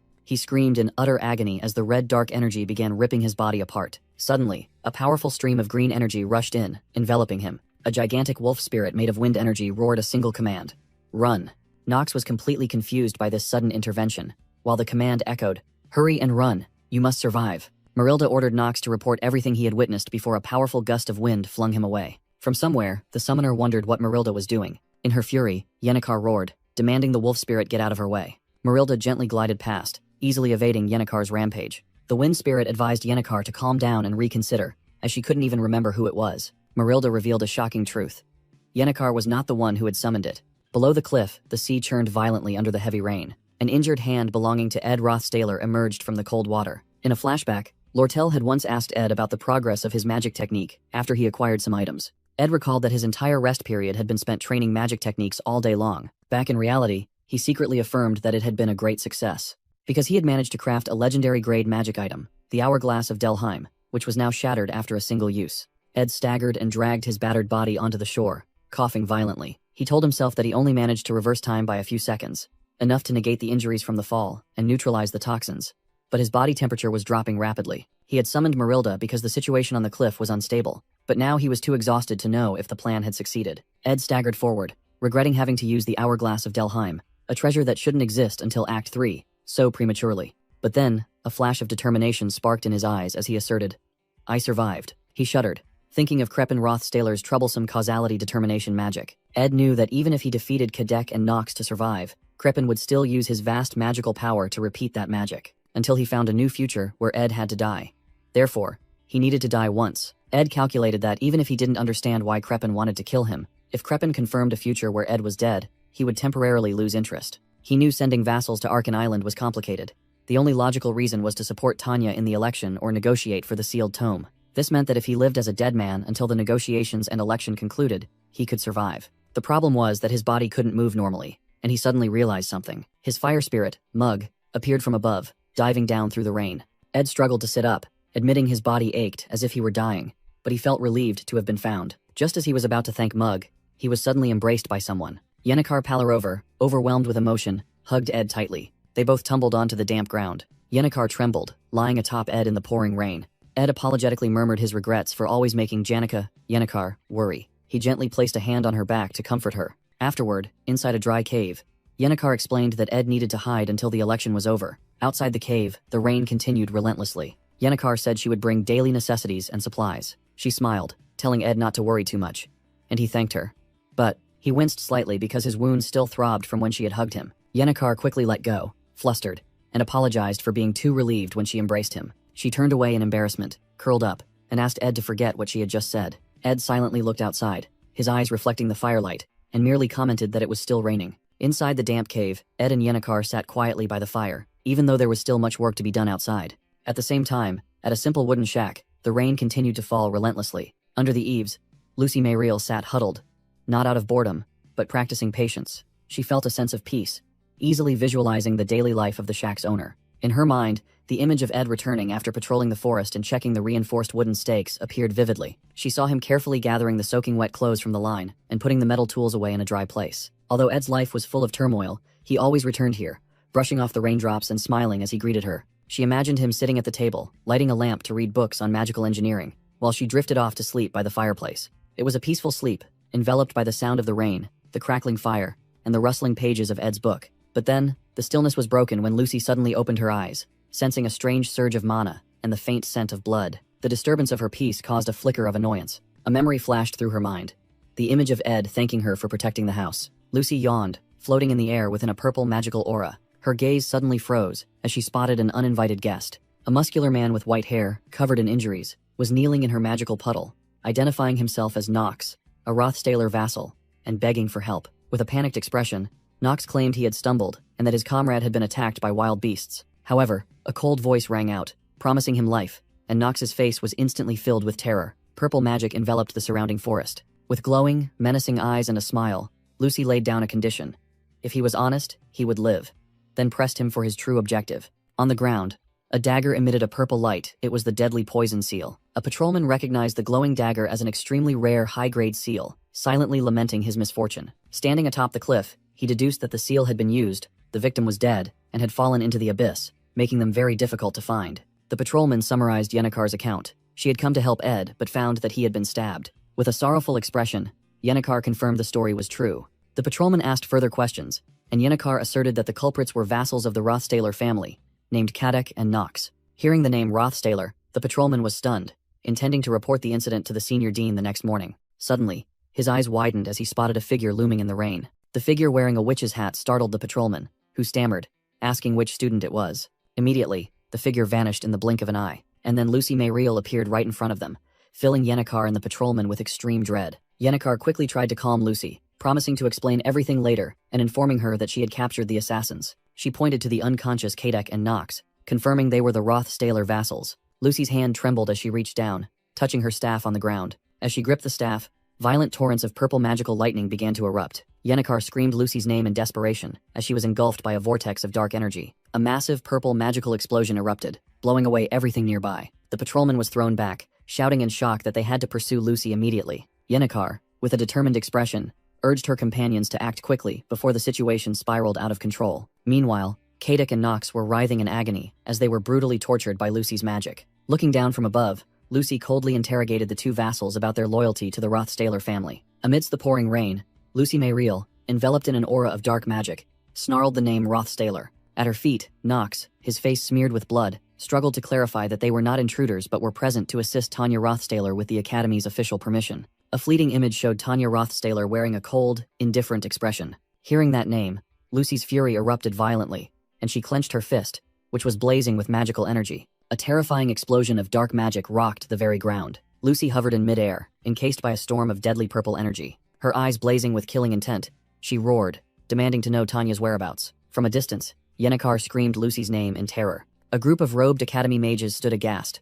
wondering what calamity was unfolding. One of them raised a magical artifact, a cube emitting a brilliant blue light. Blue magical circles spread across the space, attempting to suppress Lucy's overwhelming power. The leading female mage questioned Lucy's actions. Lucy responded only with an icy glare, completely disregarding them. She effortlessly crushed the magical artifact with her bare hand, causing it to shatter into fragments. The robed female mage could only stare in horror at the destruction of the relic. Hovering above them within the chaotic energy vortex, Lucy issued a chilling command. "Bring her to me." Her eyes flashed with cruelty as she explicitly named Tanya as her target. Meanwhile, in another location, a massive explosion rocked an academy building. Amidst the smoke and dust, one figure stood tall, while the other knelt, conceding it was a good fight. Tanya Rothstaler, the victor, snorted contemptuously, deeming her opponent arrogant merely for having defeated second-year seniors. Amidst the wreckage, Wade Collarmore praised Elvira but humbly admitted he couldn't yet claim to have defeated second-year students. Wade glanced toward the figure, still standing. Ziggs Eifelstein, the greatest remaining obstacle. Leaning against a pillar, Ziggs merely exhaled softly, completely unfazed by the scrutiny. From his vantage point, Ziggs silently assessed Wade, acknowledging that despite defeating the alchemy valedictorian Elvira, Wade was still the overall first-year valedictorian, a fact he found perplexing. Ziggs recognized his opponent as Wade Collarmore, heir to a prestigious swordsman lineage, and for the first time, he entertained the thought that Wade might actually defeat him. His thoughts were abruptly severed by a concussive sound. Both Wade and Ziggs spun around sharply, while other students panicked, questioning if this was yet another attack. Instantly, a colossal purple magical explosion submerged the entire area in an eerie light. Amidst the chaos, the sound of someone's footsteps echoed. Ziggs rushed off, intending to find the headmaid for a situation report. But then he abruptly froze. He realized that given this level of magic, it was already too late. The scene before him was a nightmare. Countless staff and maids frozen in place, helpless within shimmering bands of purple energy. High-level time magic, the temporal prison, had been activated, confining everyone within an eternal moment. High above, Lucy Mayriel hovered within a colossal magical vortex, wielding a spell that others would spend a lifetime attempting to master. In a bone-chilling voice, Lucy commanded, "Bring Tanya Rothstaler to me." Ziggs recognized the terrifying source of power with horror, stammering Lucy Mayriel's name. A maid who had fortunately escaped waved desperately, urging everyone to evacuate immediately. When Ziggs and Wade arrived, another maid collapsed to her knees, reporting in panic that even the headmaid had fallen victim. The maid continued with an even more horrifying truth. If Lucy's words were accurate, then third-year student Ed Rothstalor was dead. The shocking news momentarily stunned Ziggs, but he then decisively stepped forward, charging toward the eye of the storm. Wade Collarmore was aghast when the maid revealed the assassin was a Rothstaler vassal, immediately leading him to suspect Tanya Rothstaler's involvement. He turned to the maid, his expression filled with confusion and disbelief. Amidst the turmoil, Ziggs Eifelstein coldly ordered everyone to proceed without him. Wade angrily yelled at Ziggs, demanding to know why he was seeking revenge instead of evacuating. Ziggs glanced back, offered an apology, and asserted that he would leave later, when the opportunity arose. Immediately afterward, the door leading into a room slammed shut with finality. Without hesitation, Ziggs used his power to shatter the sturdy wooden door. His eyes flashed with resolve, as if he had confirmed a suspicion. Ziggs stepped into the ruined room, recalling that Tanya had not been seen since the initial explosion, and this door had been locked from the inside. He quickly pinpointed the only possible hiding spot in the room. Inside the large chest, Tanya was trembling with fear, sobbing and wondering why things had devolved into this state. Ziggs looked at the girl with a complex expression, thinking that all the evidence was stacked against Tanya, yet he still couldn't comprehend it. He recalled that thanks to Ed, Tanya's reputation and life at the academy had vastly improved. Thus, even if she harbored ill will toward her brother, orchestrating an assassination seemed utterly illogical. Ziggs remained silent for a moment, weighing the contradictions in his mind. Then he spoke in a serious tone, demanding that Tanya answer him truthfully. His eyes blazing with intensity, Ziggs growled the direct question. "Did you order Ed's assassination?" Tanya burst into desperate sobs, utterly terrified, and swore she was innocent. Ziggs looked at the cowering girl, realizing he couldn't be certain of the truth. But if things continued this way, Tanya would surely die by Lucy's hand. Thinking of Ed's death, Ziggs felt an encompassing void. Yet too many confusing events were unfolding. He clenched his fist, deciding that while non-intervention might be the logical choice, he could not simply stand by and watch. Ziggs sternly ordered Tanya to stay put, promising to hear the details later. He looked at the trembling girl and judged that, if Tanya stepped out into the plaza, death would be unavoidable. In Ziggs' mind, the image of Lucy's hair ribbon floated amidst a stream of blue magical power, symbolizing the prospect of her having to shed blood. Shrouded in an aura of determination, Ziggs declared that he would stop Lucy, believing this was not what Ed desired. Wade Collarmore suddenly spoke up, coldly questioning Ziggs about his apparent unawareness of the dangerous situation. Suddenly, a warrior clad in full red armor appeared, declaring that they would use force to take Tanya away. A blazing magical arrow was fired from a bow of light, soaring toward the plaza. The arrow aimed directly at Lucy, who was hovering in midair within her own vortex of magic. A terrifying explosion engulfed the plaza in a sea of fire. The destructive power of the attack was tremendous. Under the heavy downpour, the white-haired cat warrior lay motionless on the ground, her body completely petrified. Clevius Nortondale screamed in horror upon witnessing a fellow student being petrified right before his eyes. The face of the petrified warrior looked strangely serene, as if she were smiling. In his shock, Clevius recalled Dorothy, the third-year top student of the alchemy faculty. He panicked intensely, mistakenly believing the victim was Dorothy, and couldn't believe even a top student had been defeated. Clevius's desperate gaze turned toward the sky, where Lucy still hovered like an enraged deity. Lucy, concealed beneath the brim of her witch's hat, radiated a terrifying, unshakable purple magical aura. Overwhelmed by terror at that power, Clevius let out a cry and turned to flee for his life. He ran while screaming in despair, cursing the fate that had thrust him into this chaotic situation. In his panic, Clevius slipped and fell, sprawling into a puddle of rainwater. He scrambled back up and continued his desperate flight from the plaza amidst the torrential rain. Clevius fell backward into the cold rainwater puddle. Lying motionless in the rain, he thought fearfully of the terrifying power he had just witnessed and cursed his own helplessness. A voice suddenly rang out, scolding Clevius for being an idiot for just lying there. Looking up, he saw Elvira Aniston standing over him. She explained that she had just used up all her reagents and was heading to the laboratory. Elvira assessed that currently, only the top students had the capability to stop the monster, Lucy Mayriel. She calculated that they needed to hold out for at least 30 minutes before the academy staff arrived. Seeing that Clevius had lost all will to fight, Elvira told him to run to the faculty building as soon as possible and call for help. With that, Elvira turned away, looking up at Lucy's massive magical power in the sky with a determined expression. Clevius stared blankly at her retreating back. He lowered his head, letting the heavy raindrops fall upon him. Clenching his fists, Clevius tormented himself, calling himself foolish and pathetic. He gritted his teeth, hating himself for his utter uselessness. The rain continued relentlessly, washing over the desolate plaza. In a hidden cave, Yennecar anxiously reported the situation to the recuperating Ed Rothstaler, stating that the academy staff and Marilda were on their way. She explained that Lucy had discovered everything before she could explain, and she didn't know what would happen next, prompting Ed to ask about Lucy. Yennecar said she thought Lucy had gone to the Ophelis dormitory to find Tanya, causing Ed to clench his bandaged hand tightly. Despite the pain throughout his body, Ed struggled to get up. After a moment of silence, he replied decisively. Ed stood up straight, his gaze resolute despite his injuries, declaring that he would have to go himself. Outside, the rain still poured heavily onto the wooden roof, signaling a long night ahead. In a distant memory, Archmage Glocht gently cared for his young, feverish student Lucy, reminding her that staying out in the rain would make her sick like this. He advised the girl to remember this feeling. Lucy was confused, and Glocht explained that a time would come when her body would no longer be easily hurt or fall ill. He predicted that she would meet weak people, those who struggled their entire lives just to accomplish things she could do effortlessly. The memory of Lucy's terrifying magical power suddenly flashed like a multicolored explosion. Returning to the present, Ziggs asked Lucy in astonishment if she intended to ignore taking Tanya away. Lucy coldly replied that it didn't matter. Shrouded in dark magic, she declared it wouldn't be long before she found Tanya herself. Glock's words echoed again, that Lucy would become a mage so powerful that no one could compare to her. Images of future enemies faded before her purple vortex of magical power. Lucy began to move forward, her feet parting the rainwater in the dark night. Glocht continued to warn that life could become dull due to innate talent, and everything might seem meaningless. Even the feeling of pain, he said, would eventually become a distant memory. Standing alone in the rain, Lucy whispered that her teacher was a lying old man. Ziggs stomped his foot onto a blazing magic circle, determined to block Lucy's path. A fierce explosion erupted from the ground, aimed directly at her position. The smoke gradually cleared, revealing a devastated area after the attack. Lucy stood there completely unharmed, thinking to herself that it was not a bad plan. She suddenly noticed the presence of a panting Elvira Aniston nearby.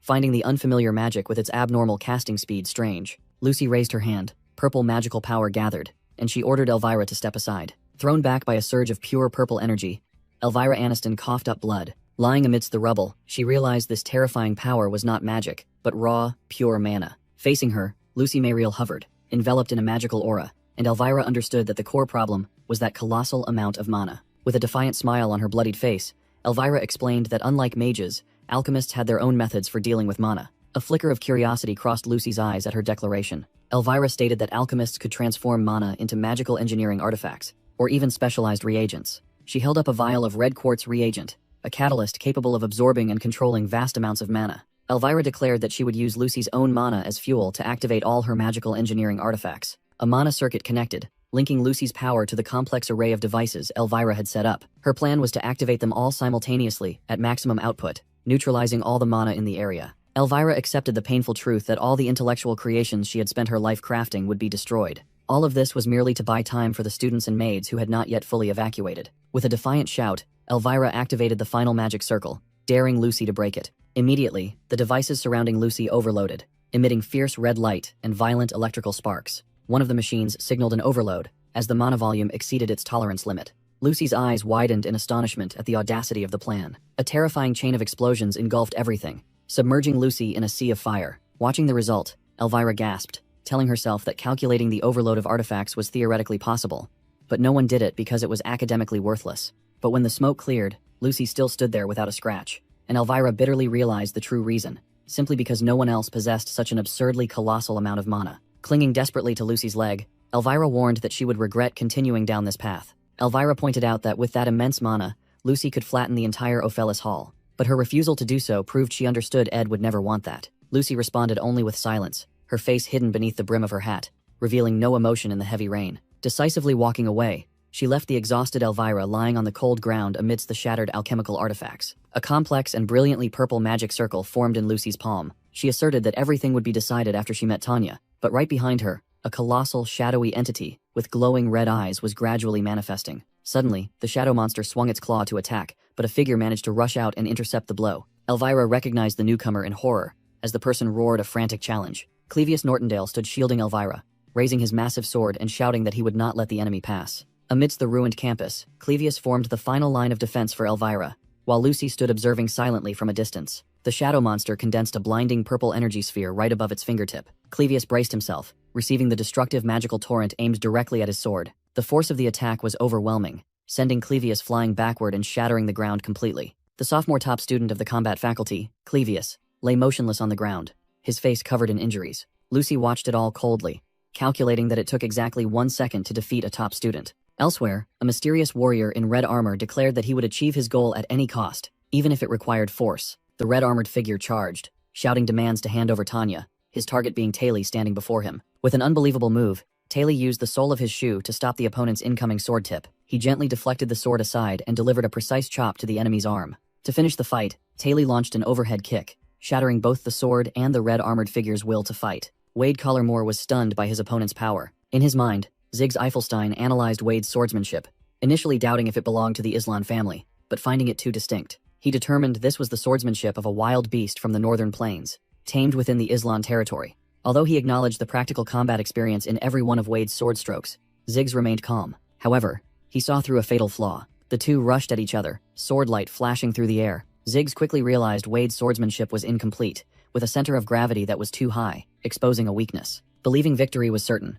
Wade charged forward with a smug smile, but Ziggs was waiting, preparing for the decisive counterattack. He suddenly unleashed the Windblade skill, concentrating wind magic into his hand. The azure windblade violently clashed with Wade's sword. Ziggs's attack was completely overwhelming, sending Wade flying backward. Wade was knocked away, crashing hard onto the ground in a cloud of dust. Lying amidst the wreckage, Wade heard Ziggs's question about whether he wished to continue. Struggling to his feet, Wade affirmed that he would continue fighting. With a crazed smile on his bruised face, he confessed that he yearned to fight opponents as strong as Ziggs. Wade charged again, screaming for a more satisfying battle. Ziggs looked at his opponent with disgust, coldly remarking that Wade's actions were unsightly. He blocked the attack and exposed Wade's true nature. Not a lover of combat, but merely one who craved victory. Ziggs challenged him, suggesting Wade was only enthusiastic when he saw a chance to win, leaving Wade stunned. Ziggs continued to pressure Wade, exposing that if he truly wanted to confront the strong, he should have aimed for Lucy May Real, the top student of the magic faculty. Called a coward, Wade screamed wildly in a fit of rage. He lunged forward to attack,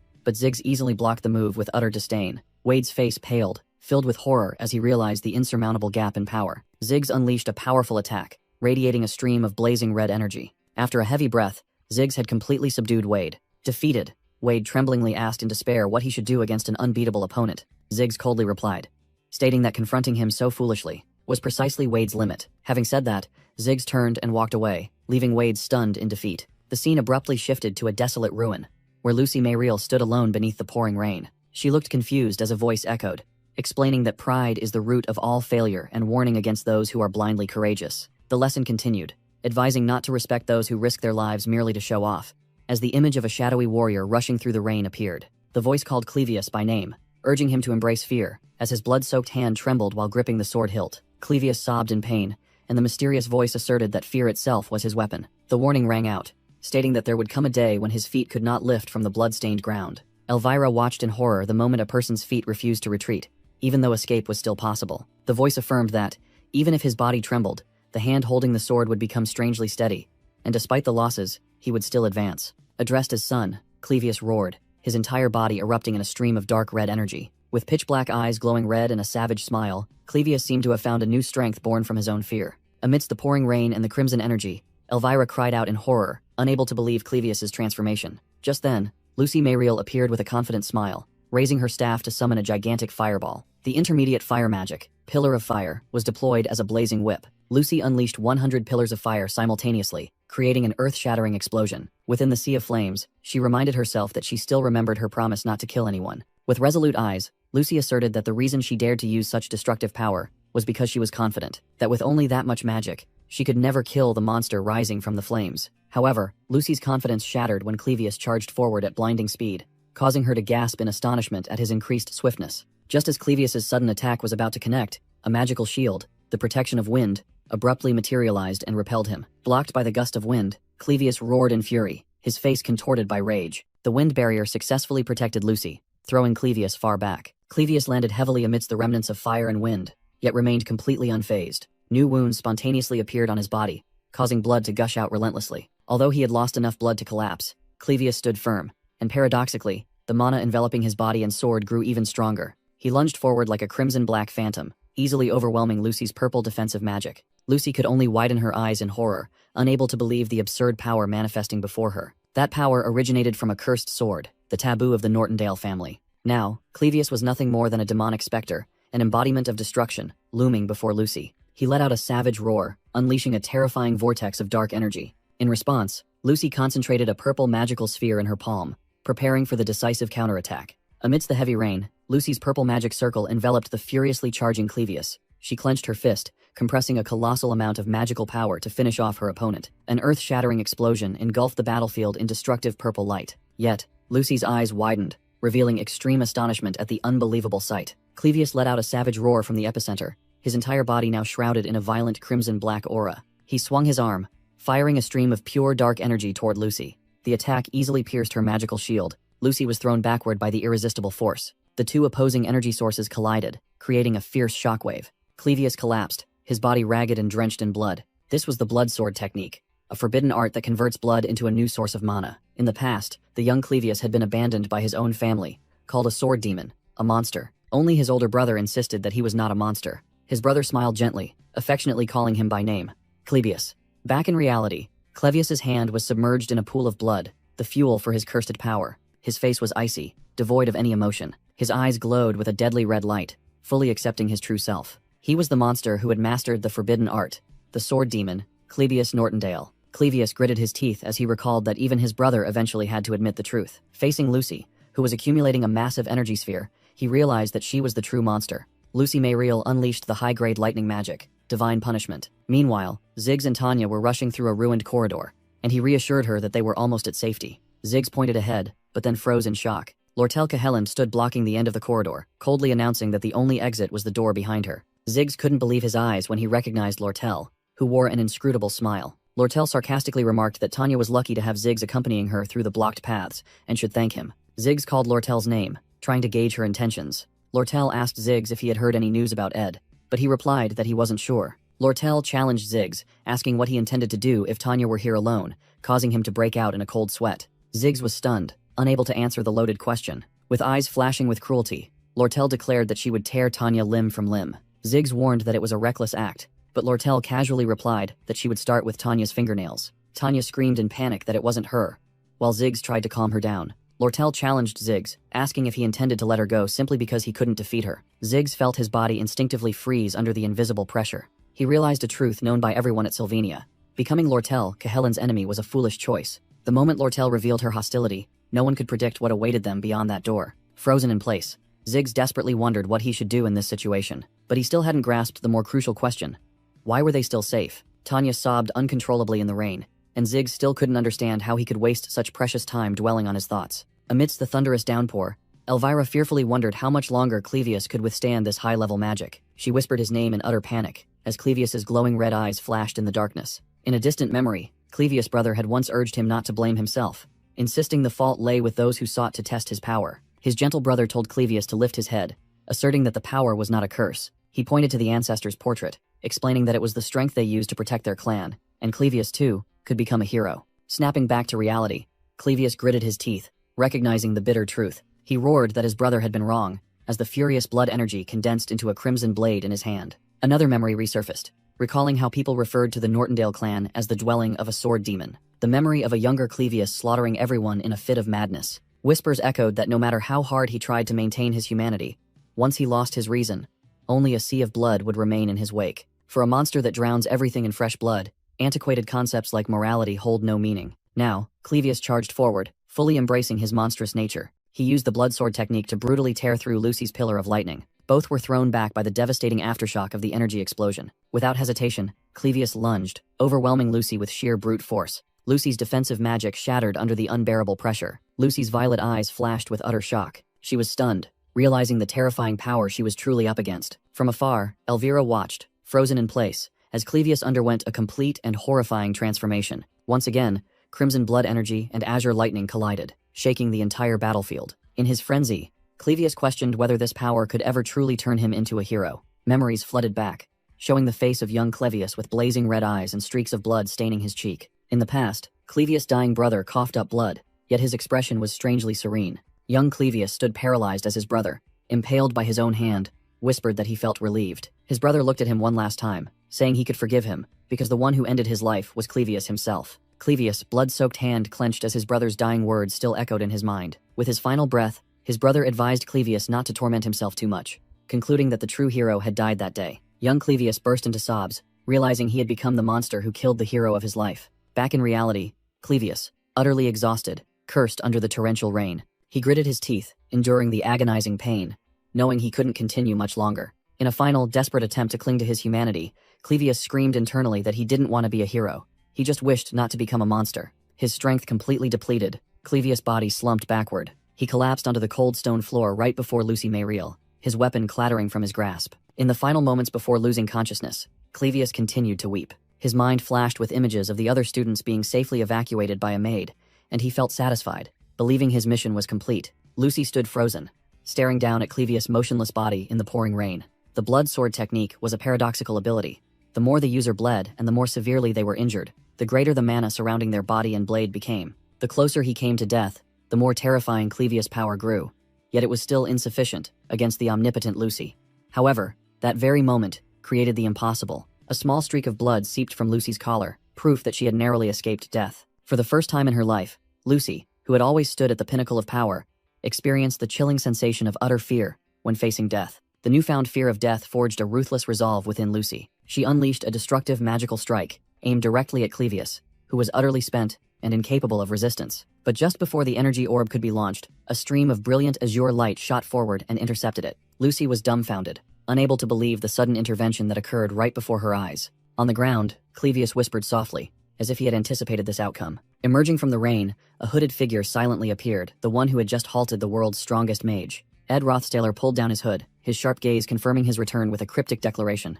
In a different corridor, the confrontation between Lortel and Ziggs was also reaching its climax. Ziggs desperately searched for an escape route, sweat pouring down as he was cornered. He knew time was up. A life or death decision had to be made instantly. Just as Ziggs resolved to face Lortel, an impossible event occurred. The space surrounding Lortel suddenly fractured like a shattered mirror. Ziggs stood paralyzed by the surreal sight, utterly failing to comprehend what was unfolding. Lortel couldn't hide her astonishment either. Her confidence evaporated in the face of the unexpected phenomenon. She lost her footing, pulled into the fractured void as if sinking into deep water. Lortel's body floated amidst the glittering fragments of reality. She fell directly into the arms of Yennecar, who had also appeared unexpectedly, leaving both girls bewildered. Lortel was still dazed, while Yennecar seemed to have just awakened from a long slumber. Yennecar quickly stood up, pointed toward the end of the corridor, and exclaimed that she had found her target. Now, the dynamic had completely shifted. Yennecar and Lortel stood united, facing Ziggs, who was desperately trying to protect Tanya. Lortel looked at Yennecar, also known as Janica, and wondered if her composure following the news about Ed was a sign of complete madness. Her eyes widened as another possibility flashed through her mind, making her wonder if she was fundamentally misjudging the situation. Yennecar turned to the confused Lortel and asked if she was misunderstanding the current state of affairs. As Yennecar spoke, the majestic wolf spirit Marilda manifested behind her in the pouring rain. The torrential rain poured down, signaling a dramatic shift in the situation. Elsewhere, Ed Rothstaler appeared in his black cloak, and from Clevius's side came the confirmation that Ed had arrived just in time and was still alive. Ed looked down at the slumped Clevius and asked if he was all right. Clevius struggled to push himself up, admitting he had been thoroughly beaten and knew the recent fight was futile. Realizing he could never measure up to her, he collapsed onto the soaked ground, filled with regret for not having run away. Lying in a puddle of rainwater, Clevius bitterly wondered if he was the only fool. He recalled the sight of other students, knowing they were outmatched, still charging hopelessly to attack Lucy. The image of Elvira screaming his name and rushing forward appeared. He thought she had sacrificed everything without being asked. Clevius reflected on his own choice, believing that even though giving up would have been easier, he could still become a hero even in destruction. The painful memory of his dying brother's serene smile flooded back, causing Clevius to curse aloud. Back in reality, with Elvira supporting him, Clevius wondered why she hadn't just let him run away. Drowning in despair, Clevius felt that everything had once again gone wrong and become meaningless. Suddenly, a hand gripped his chin, forcefully lifting his head. Ed, having removed his hood, looked directly at Clevius and Elvira and offered his thanks to both of them. Ed told the stunned Clevius that his efforts were not meaningless, but truly worthwhile. Elvira, still supporting Clevius, looked up at the newcomer with an expression of utter disbelief. Clevius sank into despair, declaring himself a miserable failure, while Elvira frantically called his name. Elvira tried to shake Clevius back to his senses, shouting for him to calm down. From the shadows, Ed Rothstaler quietly observed, admitting that he was genuinely shocked. He thought to himself that although he knew the key figures in the academy well, he never imagined anyone, including himself, would be capable of achieving this feat. Ed looked back at the battlefield, admiring Clevius for holding out alone for 10 minutes until he arrived. He realized that this failed swordsman had dared to confront the awakened one alone. Lucy Mayriel stood motionless in the rain, her face obscured by her hat, silent and wordless. Ed turned to Lucy and began to apologize, explaining that he was forced to fake his death due to a life-threatening situation. He concluded his explanation by expressing regret that he couldn't prepare or warn her beforehand. Overwhelmed with emotion, Lucy dropped her witch's hat onto the soaking wet ground. Without a word, she rushed forward and embraced Ed, holding him tightly. With tears welling up, Lucy sobbed that she truly thought he was dead. As she continued to cry, Ed gently reassured her that he was still here. He held her close, offering a gentle smile to comfort her and affirm his presence. From the shadows of the academy buildings, Lortel and Yennecar witnessed the entire emotional reunion. Elsewhere, Ziggs stood shielding the frightened Tanya, recalling his confidence that he would never feel fear again after returning to civilization. Suddenly, the spectral head of the high-rank wolf spirit Marilda appeared from the darkness right in front of him. Yennecar, while Lortel pinned Tanya to the ground, declared that she had finally found Tanya, admitting the situation was difficult. Ziggs realized in horror that both Yennecar and Lortel were in a state of psychological instability due to the news of Ed's death. With a chilling smile and glowing red eyes, Yennecar cut him off, announcing that she had something important to say about Ed. Ziggs swung his sword, releasing a burst of green energy to create distance from his pursuers. He urged the panicked Tanya Rothstaler to think clearly. Ziggs pointed out an escape route to Tanya, instructing her to run west toward the residential buildings and find shelter to call for help. With tearful eyes, Tanya anxiously asked what about him. Ziggs asserted that he would hold them back with all his strength, even knowing it might be impossible. Tanya, stunned, asked why he would risk his life, and Ziggs shouted that it was because she was Ed's sister, urging her to run quickly. Tanya immediately turned and fled through a gap in the ruined wall. Once Tanya was safe, Ziggs let out a breath, steadying his mind. He took a defensive stance, declaring himself ready to face Yennecar and Lortel. Ziggs attempted to reason with them, calling Yennecar by the familiar name Janica and saying that he completely understood her feelings. He confessed that he also had someone dear to him, while Lortel silently watched. Ziggs recalled the extreme pain of imagining losing that person, his face contorting with rage. He yelled, asserting that he understood the flame of fury within Yennecar, because she had loved Ed more than anyone. Yennecar was completely stunned, her glowing red eyes widening at Ziggs's unexpected empathy. Ziggs continued to roar that the passionate love she held for Ed would forever remain a part of her heart. Suddenly, he screamed in extreme pain as he was unexpectedly engulfed by a fierce flame. An explosion erupted, blasting Ziggs away and shaking the entire area. Thin smoke rose from the damp ground beneath the torrential rain. Ziggs lay motionless on the ground, his body charred and smoking heavily. A cold thought echoed, confirming that he was not yet dead. In a frenzy, Yennecar repeatedly slammed her staff down onto Ziggs's charred body, screaming that Ed was not dead and begging for everything to stop. Amidst the night, a lonely crescent moon shone through the incessant raindrops. Suddenly, Ed appeared and embraced the trembling Lucy, comforting her in his safe arms. The spring rain fell, washing away the withered petals on the ground. All things change, and the seasons take on a new appearance. Emotions are the same, much like the memory of Archmage Glocked, gently caring for little Lucy when she was sick. He smiled kindly. For once emotions are resolved, even the strongest relationships can turn a new page. Lucy once believed that the affection she held for her master Glocked was the same as what she felt for Ed. But now, she realized that while the two feelings were similar, they held a profound difference. On the silent school grounds, Belle, Maya, and another maid quietly watched the scene of Ed embracing Lucy. Ed gently released Lucy, causing her to look up at him in a daze. Still stunned, Lucy gasped, raising her hand as if to keep her distance. When Ed spoke her name, a torrent of pink-purple magical energy violently erupted from Lucy's body. It was just an ordinary call of her name, yet her heart felt as if it were ablaze. Amidst her trembling, with tears welling up, Lucy finally realized the true nature of this emotion. In her mind, she recalled the serene scent of grass and herbs. It was the scent from the pile of hay near the shack where she used to lie down and relax. A scent she didn't dislike at all. She mused that the maids didn't like that smell, just as smokers always reeked of smoke. A girl who spends her youth running through a peach garden will always carry the sweet scent of peaches. And what she wanted to say was that her witch hat was now lying alone in a puddle of rainwater. A distinct scent, the smell of grass and herbs, emanated from Ed Rothstaler, a scent that, once smelled, was impossible to ignore. Surrounded by a gentle blue aura, Ed looked exhausted, stating that they didn't have much time before the academy personnel arrived. He calculated inwardly, realizing he had to explain the situation, while simultaneously reviewing the status of the others in his mind. Once the rain had stopped, Ed turned to Lucy Mayriel, urging her to come meet the others, but she only stared back blankly. Ed spoke in a serious tone, saying she would definitely have to face the disciplinary committee and apologize to Clevius and Elvira. Lucy retorted that Elvira had attacked her first, as images of their fierce battle flashed through her mind. She went on to explain that Clevius had injured himself, not by her hand, as the memory of his blood-soaked body rushed back. But Ed still firmly demanded that she apologize, leaving Lucy stunned, her eyes teary as she felt misunderstood. Her purple eyes widened in extreme dismay. Ed sighed exasperatedly, saying that if she refused, he would take responsibility himself. That sigh was like a stab to Lucy's heart, causing her to crumble. She panicked, thinking she was being disliked, and worst of all, that Ed was disappointed in her. Immediately, Lucy hurriedly agreed to apologize, which satisfied Ed, who considered it a wise decision. The scent of grass once again spread intensely, as Ed noted that Lucy was completely unharmed. Meanwhile, Lucy felt her entire body tremble, her heart pounding wildly at that familiar scent. She recalled, wondering why things had turned out this way.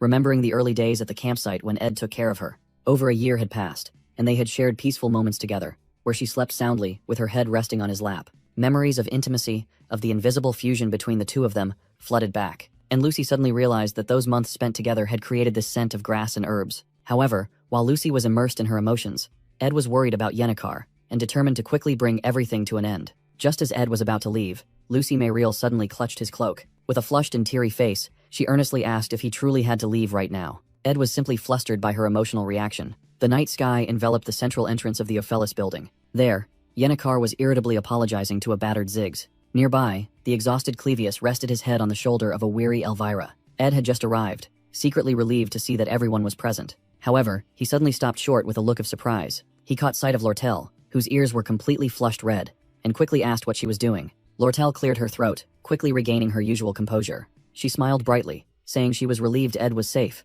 which prompted him to apologize for causing her worry. Lortel immediately refuted this, asserting that she hadn't worried at all, because she had logically deduced that he couldn't die so easily. She turned to the bewildered Ziggs, emphasizing that it was crucial for a merchant to always remain calm and rational. Ziggs hesitantly agreed, even though he knew clearly in his heart that Lortel was far from calm. Lortel recalled her tense confrontation with the suspicious Tanya, assuring herself that although harsh words were exchanged, no actual harm was done. Turning back to Ed, she clutched her collar and asserted firmly that she had never believed he would die. Yet immediately afterward, she moved closer to him, gently confessing that seeing him safe made her feel relieved, and perhaps she had worried just a little. She looked straight into Ed's eyes, reminding him that he had troubled her.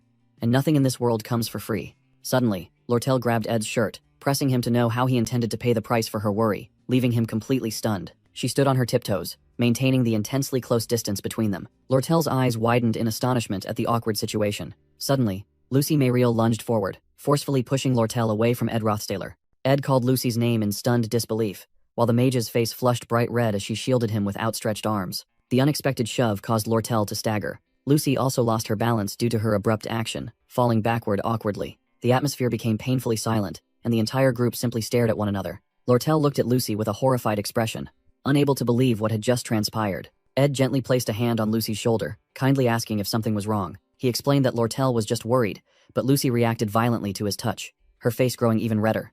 Ed realized that Lucy's actions were far from her usual detached demeanor. His intuition told him something was profoundly different. Yennecar Palarover suddenly moved close to Lucy, shouting that she was standing too near. Lucy shrieked in panic and shoved Yennecar away. An invisible current of tension erupted between the three girls. Lortel, Lucy, and Yennecar. Ed and Clevius Nortondale could only watch, completely bewildered by the unfolding drama. Lortel, Lucy, and Yennecar glared at each other simultaneously, each wearing a complicated expression. Just then, Taylor McClure appeared with a radiant smile, shattering the heavy atmosphere. He greeted them cheerfully, but quickly adopted a serious demeanor. Taylor pointed toward the injured Ayla and Elvira Aniston, reminding them that they were running out of time. Ed nodded in agreement, confirming that Academy personnel would arrive soon. He informed the group that he would conceal the fact that he was alive, and briefly explained his reasons. After apologizing to Clevius and Elvira, Lucy decided she would help search for Tanya, who had fled. Ziggs showed a hint of regret, while Ed Rothstaler grabbed him during a tense moment. The group agreed upon a cover story before dispelling the petrification status on everyone else. Kadek, tightly bound and covered in injuries, slowly closed his eyes in unconsciousness. He suddenly snapped his eyes open, revealing astonishment and fury as his consciousness returned. Therefore, Ed had to vanish from the academy before anyone discovered he was still alive. Night fell, and the full moon shone brightly across the desolate campus. Clevius suddenly woke up, his entire body jolting in panic. He stared down at his body in shock, realizing all his wounds had been miraculously healed by magic. He looked around blankly, unable to comprehend what was happening to him. Elvira hovered above him, scolding Clevius as a fool for overdoing things. Clevius clutched his head, frantically wondering if he was dead, but then accepted the scolding for fighting until exhaustion. He turned and questioned how he could possibly lie about having stopped a monster like Lucy. Elvira flashed a sly smile, revealing her sharp teeth, and stated that for an alchemist, discovering new things was always exciting. In a flashback, Lucy leaned down to treat Clevius, while Lortel cheerfully wrote a guarantee, promising to provide secret operational funds for Ed. Clevius realized the day had been filled with unpredictable events, including the words spoken by Ed Rothstaler. Elvira suddenly pushed Clevius down, causing his head to land on her lap, making him shout in surprise. He lay on the ground, covering his eyes in silence, while Elvira stood watching. Clevius bitterly admitted defeat, muttering that the one who truly stopped Lucy must have been Ed Rothstaler, and that he ultimately still couldn't win against him. However, Elvira smiled, calling Clevius's name, as if she had made a new discovery. Clevius desperately mumbled that life was terrible, guessing he would be scolded again for complaining. Yet, Elvira gently placed her hand on his, unexpectedly agreeing, much to Clevius's astonishment. With an empathetic smile, she confirmed that life was indeed quite awful. In a moment of stillness, they sat leaning against each other, gazing up at the star-filled night sky. Elsewhere, in the dark forest, hurried footsteps echoed. Tanya Rothstaler collapsed face down on the muddy ground, exhausted and panicked. She struggled to stand, urging her weary legs to keep moving. Tanya told herself she couldn't be caught, believing she was being pursued, even though no one was actually there. She was determined to uncover the truth, to clear her name of the accusation of murdering Ed, a crime no one thought she had committed. With frantic eyes, Tanya insisted that she absolutely could not be captured. She continued to rush through the darkness, fleeing from enemies that existed only in her mind. Meanwhile, at the academy, an official reported that the investigation into Ed Rothstaler's death was nearing its conclusion. The magical reconstruction showed a scene that matched the testimony of the witness, Janica, though it was imperfect. The visualization confirmed that the vassals had stabbed Ed, and his fall from the cliff had been verified. The alleged perpetrators, the Rothstaler vassals, had been arrested and were being held in the academy basement. The dark-haired investigator listened to the report and concluded that Ed's death was essentially confirmed. Principal Obel Forsyth sternly declared that the academy must conclude this incident by any means necessary. He remarked that the death of one student had caused unexpectedly massive repercussions, from Lucy's rampage to the full-scale campus evacuation. Gazing at Ed's file, the principal mused that the student must have been a person of great influence. The report concluded with the information that Clevius Nortondale had successfully contained Lucy, and she had been found in the Rose Garden. Principal Obel admired Clevius's extraordinary ability and decided the academy would prepare a letter of commendation for him. Regarding Lucy, he proposed opening a disciplinary hearing to conclude the matter. Vice Principal Rachel presided over the hearing, listening intently to all parties with a thoughtful expression. Clevius and Elvira stepped forward to testify, presenting the petition from the students injured during Lucy's rampage. The damage report listed numerous destroyed structures: the third-floor exterior wall, the opposite corridor, the main gate, the stone floor of the rose garden, and a gazebo. Although not insignificant, this level of destruction was still considered minimal compared to the previous occupation of the Ophelis dormitory. Vice Principal Rachel leaned forward, tiredly thinking that the matter could have been concluded with a light penalty, if not for one intractable problem. That problem was Lucy's attitude, as she showed absolutely no sign of remorse. They could not act too harshly, as Sylvania Academy's reputation as a top educational institution was built upon having nurtured such a rare magical genius. And because the Academy was still using Lucy's image for promotion, expelling her was out of the question. Rachel's frustration peaked when Lucy yawned brazenly, causing her to secretly curse that the top student possessed no decorum whatsoever. A disciplinary document was drafted, revoking her scholarship, imposing a 10-day suspension, banning facility use for 70 days, lowering her grades by 2 ranks, and revoking her residency status at the Ophelis dormitory. Lucy calmly accepted, as these penalties were essentially meaningless to her. Her tuition was already paid, and her rank was virtually unshakable. Just as the decision was about to be finalized, a clear voice rang out, demanding they stop. Belmaya, the head maid of the Ophelis dormitory, stood up, introduced herself as a witness, and requested a review of Lucy's punishment. She argued that this punishment would not genuinely make Lucy repent, causing the young girl to panic and hastily try to sign the original disciplinary document. Belle shrewdly pointed out that removing Lucy from the Ophelis dormitory was not a punishment, but a reward. Grabbing the terrified Lucy, Belle proposed an alternative: a period of house arrest to restrict her from leaving the dormitory. Backed by the entire Ophelis dormitory maid corps, who appeared in a blaze of determination, Belle declared they would supervise Lucy 24/7. Despite her desperate screams, Vice Principal Rachel, with a solemn expression, delivered the final verdict, announcing that, based on the headmaid's recommendation, Lucy would receive 30 days of house arrest, and, fortunately, the incident would not be recorded in her disciplinary file. Lucy Mayriel wailed in despair, pleading and insisting that she was truly remorseful, begging for any other punishment. Amidst her panic, Lucy froze when she heard her name called. Belmaya gripped Lucy tightly from behind, her golden eyes blazing menacingly as she declared she would use all her abilities to ensure Lucy could not step outside. Under the vice principal's gaze, Belle carried the limp Lucy past 2 rows of bowing maids, officially commencing her period of house arrest. In a warm cave, Yennecar Palarover cooked while telling Ed Rothstaler that Lucy's punishment seemed quite light, likely because Elvira and Clevius had spoken favorably on her behalf, as Ed had requested. Yennecar proudly presented her most confident dish: beef stew, a meal she often cooked back home. Ed silently appreciated Yennecar's thoughtfulness, reflecting on her pure kindness as she always handled everything herself, from laundry and studying to cooking. However, Ed's mind quickly turned serious as he thought about the upcoming Student Council president election and the 3 factors that worried him most. First was Princess Penia, who seemed to have completely lost the will to run for the Student Council president position. Second was Tanya Rothstaler, who should have become the princess's antagonistic rival but was currently missing. And finally, the 2 Rothstaler family vassals, Kadek and Nox, were being detained right there at the academy. Ed recalled his plan.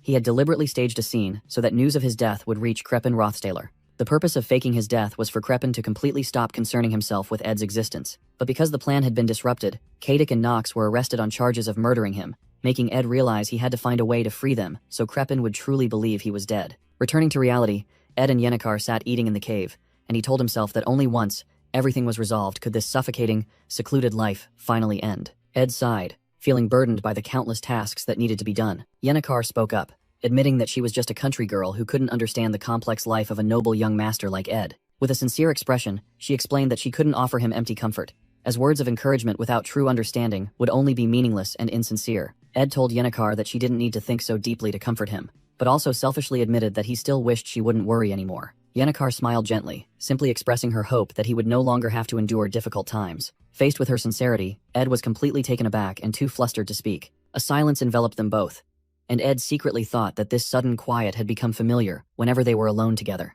Feeling the atmosphere grow slightly strange, Ed broke the silence with a thank you, saying that Yennecar was the only person who worried about him so much, then immediately felt embarrassed by his own words. Yennecar quickly changed the subject, reminding him that the most important task now was finding Tanya, which led Ed to ponder a place his sister might have gone. Ed recalled his initial surprise upon realizing that the real-life Tanya was different from his memory of her in the game Sylvania's Failed Swordsman. He also remembered the in-game Tanya as a strong, fearless, and proud girl, a resilience he had witnessed firsthand. With a confident smile, Ed affirmed his belief that Tanya would be fine and was planning her future somewhere. Ironically, the scene shifted to Tanya, who was curled up in the corner of a room, sobbing desperately, completely contradicting Ed's belief. Elsewhere, Tanya was trying to explain to Princess Penia, urgently insisting that she had never ordered her brother's assassination. Penia reflected silently, recalling that she had heard the news of Ed Rothsayler's death even before Tanya came to her. She recalled putting aside all her work to arrange a frank conversation with Ed to resolve their complicated relationship. But then, the image of a bloodied Ed collapsing flooded her mind.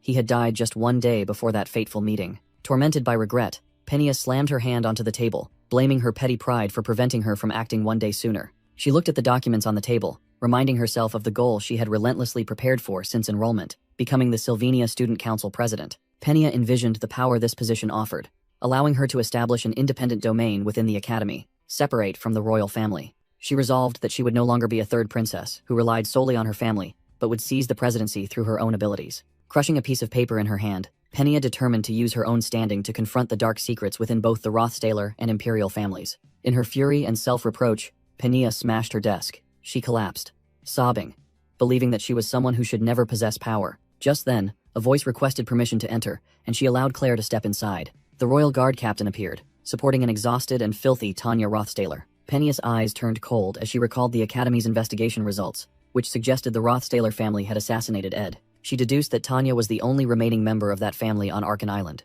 Through her tears, Tanya desperately insisted that she had not killed her brother. The girl was stunned when Penia unexpectedly approached her, but instead of punishing her, Penia embraced Tanya, acknowledging that the girl had suffered too much. Determined not to repeat past mistakes,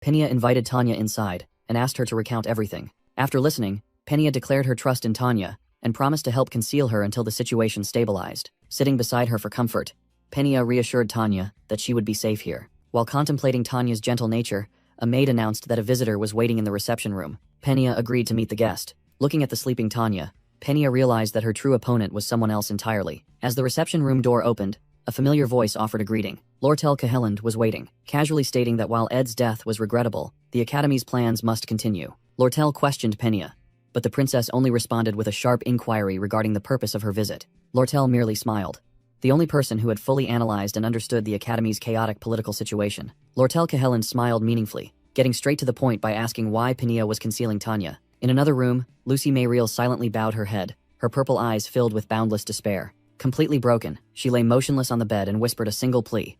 "Kill me." The narrative flashed back 3 hours before the fateful meeting, to a desolate beach. A fierce water spirit in the form of a beast roared and lunged forward. Ed Rothsayler swiftly drew his dagger, blocking the watery jaws poised to tear him apart. He strained against the spirit's attack, enduring the tremendous pressure. With a loud explosion, the attack was neutralized, scattering water everywhere. Ed skillfully spun around, mastering the situation amidst the chaotic currents. He stood firm, the dagger in his hand still dripping with the blue essence of the defeated spirit. The fire spirit mug fluttered nearby, admiring Ed's reflexes and declaring the training session over. The water spirit Lycia, now calm, admitted that Ed's close-quarters combat skills were extraordinary for a mage. Ed gasped but smiled contentedly, acknowledging that Lycia was the perfect opponent for his training. He mused that Mug was too weak. While training with the high-rank spirit, Marilda was currently beyond his endurance. Lycia suggested that fighting Marilda would be more beneficial, explaining that high-rank spirits could change their forms at will. Although exhausted, Ed felt a strange satisfaction spread through his body after the intense battle. He realized his stats were nearing their limit,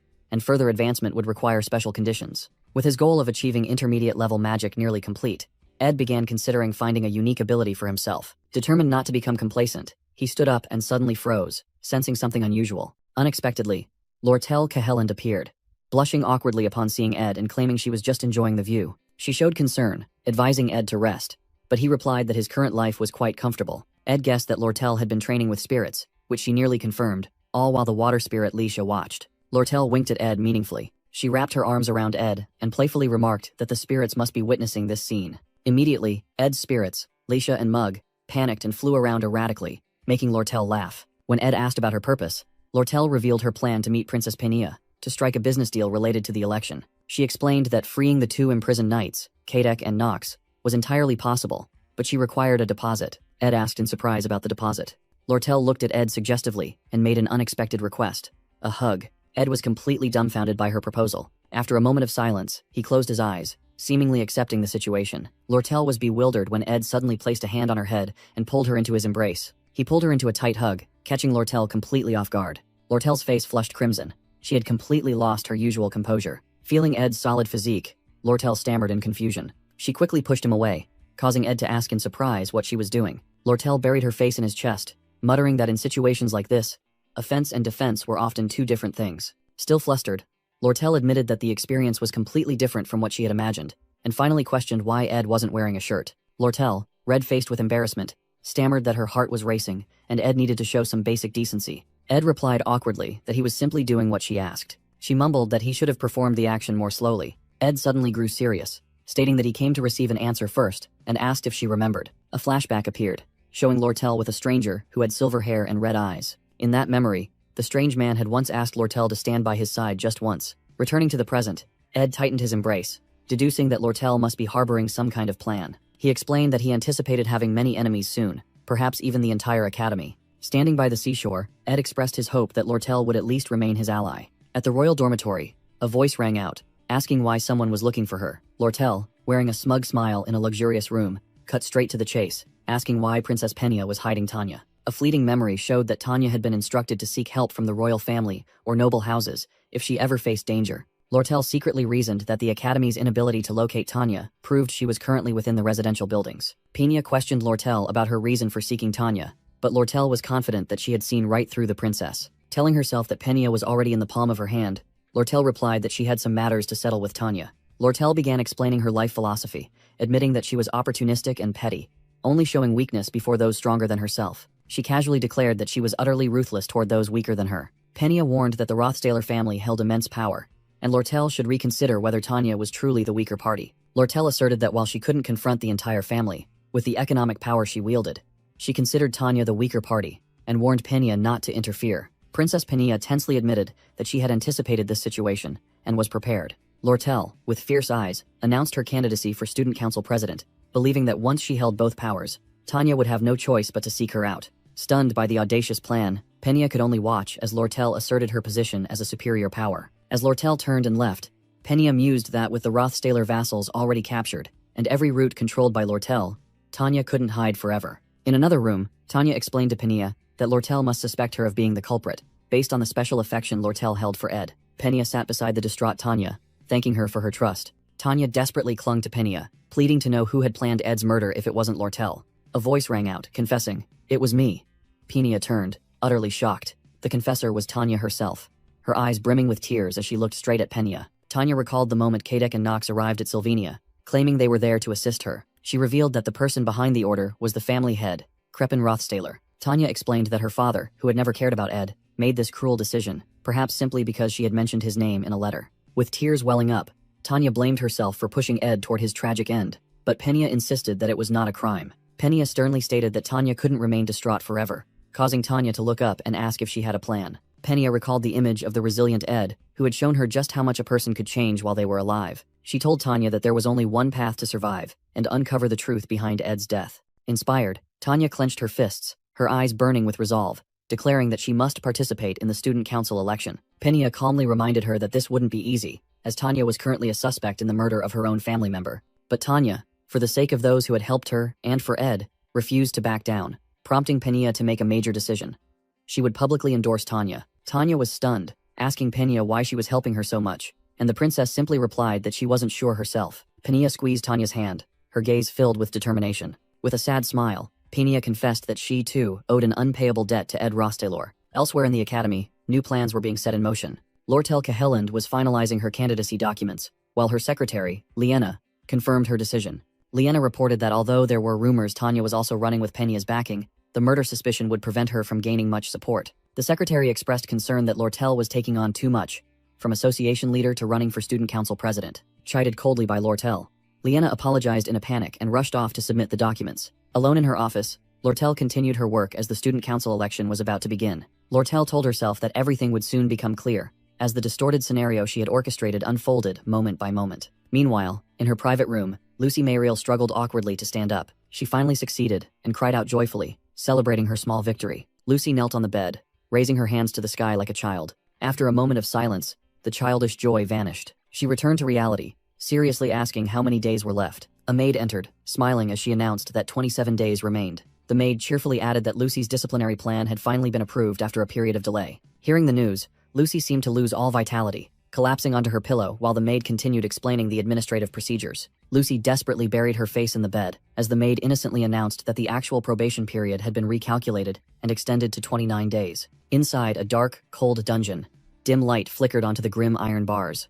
An armored figure sat outside, bitterly admitting that Duke Crepin's judgment was entirely accurate. Inside, a heavily wounded vassal leaned against the wall, brooding over the potential threat Ed Rothstaler posed to the family if he remained alive. His comrade lay motionless on the floor, covered in injuries, while he asserted that it wasn't just Ed's abilities that were superior. He recalled the female elementalist who was determined to burn through all her mana, and the female mage who swore vengeance without hesitation, proving that Ed's ability to forge deep relationships was also a danger. Although they knew the Rothstaler heir was a cruel individual, they still didn't understand why the Patriarch had ordered the assassination. Now, they could vaguely guess, recalling the moment Ed, with his terrifying power, had overwhelmed them. They hypothesized that Ed had feigned madness to escape to Sylvania after being chosen as the heir, intending to oppose the Patriarch. Perhaps he had secretly built up his forces here, but the vassal dismissed the thought, believing it was useless to discuss such things now. Suddenly, the armored figure stood up, declaring that the most important thing now was to leave and report everything to the Patriarch. That person stepped inside the iron bars, signaled for silence, and revealed that there were those who would benefit from the two vassals escaping.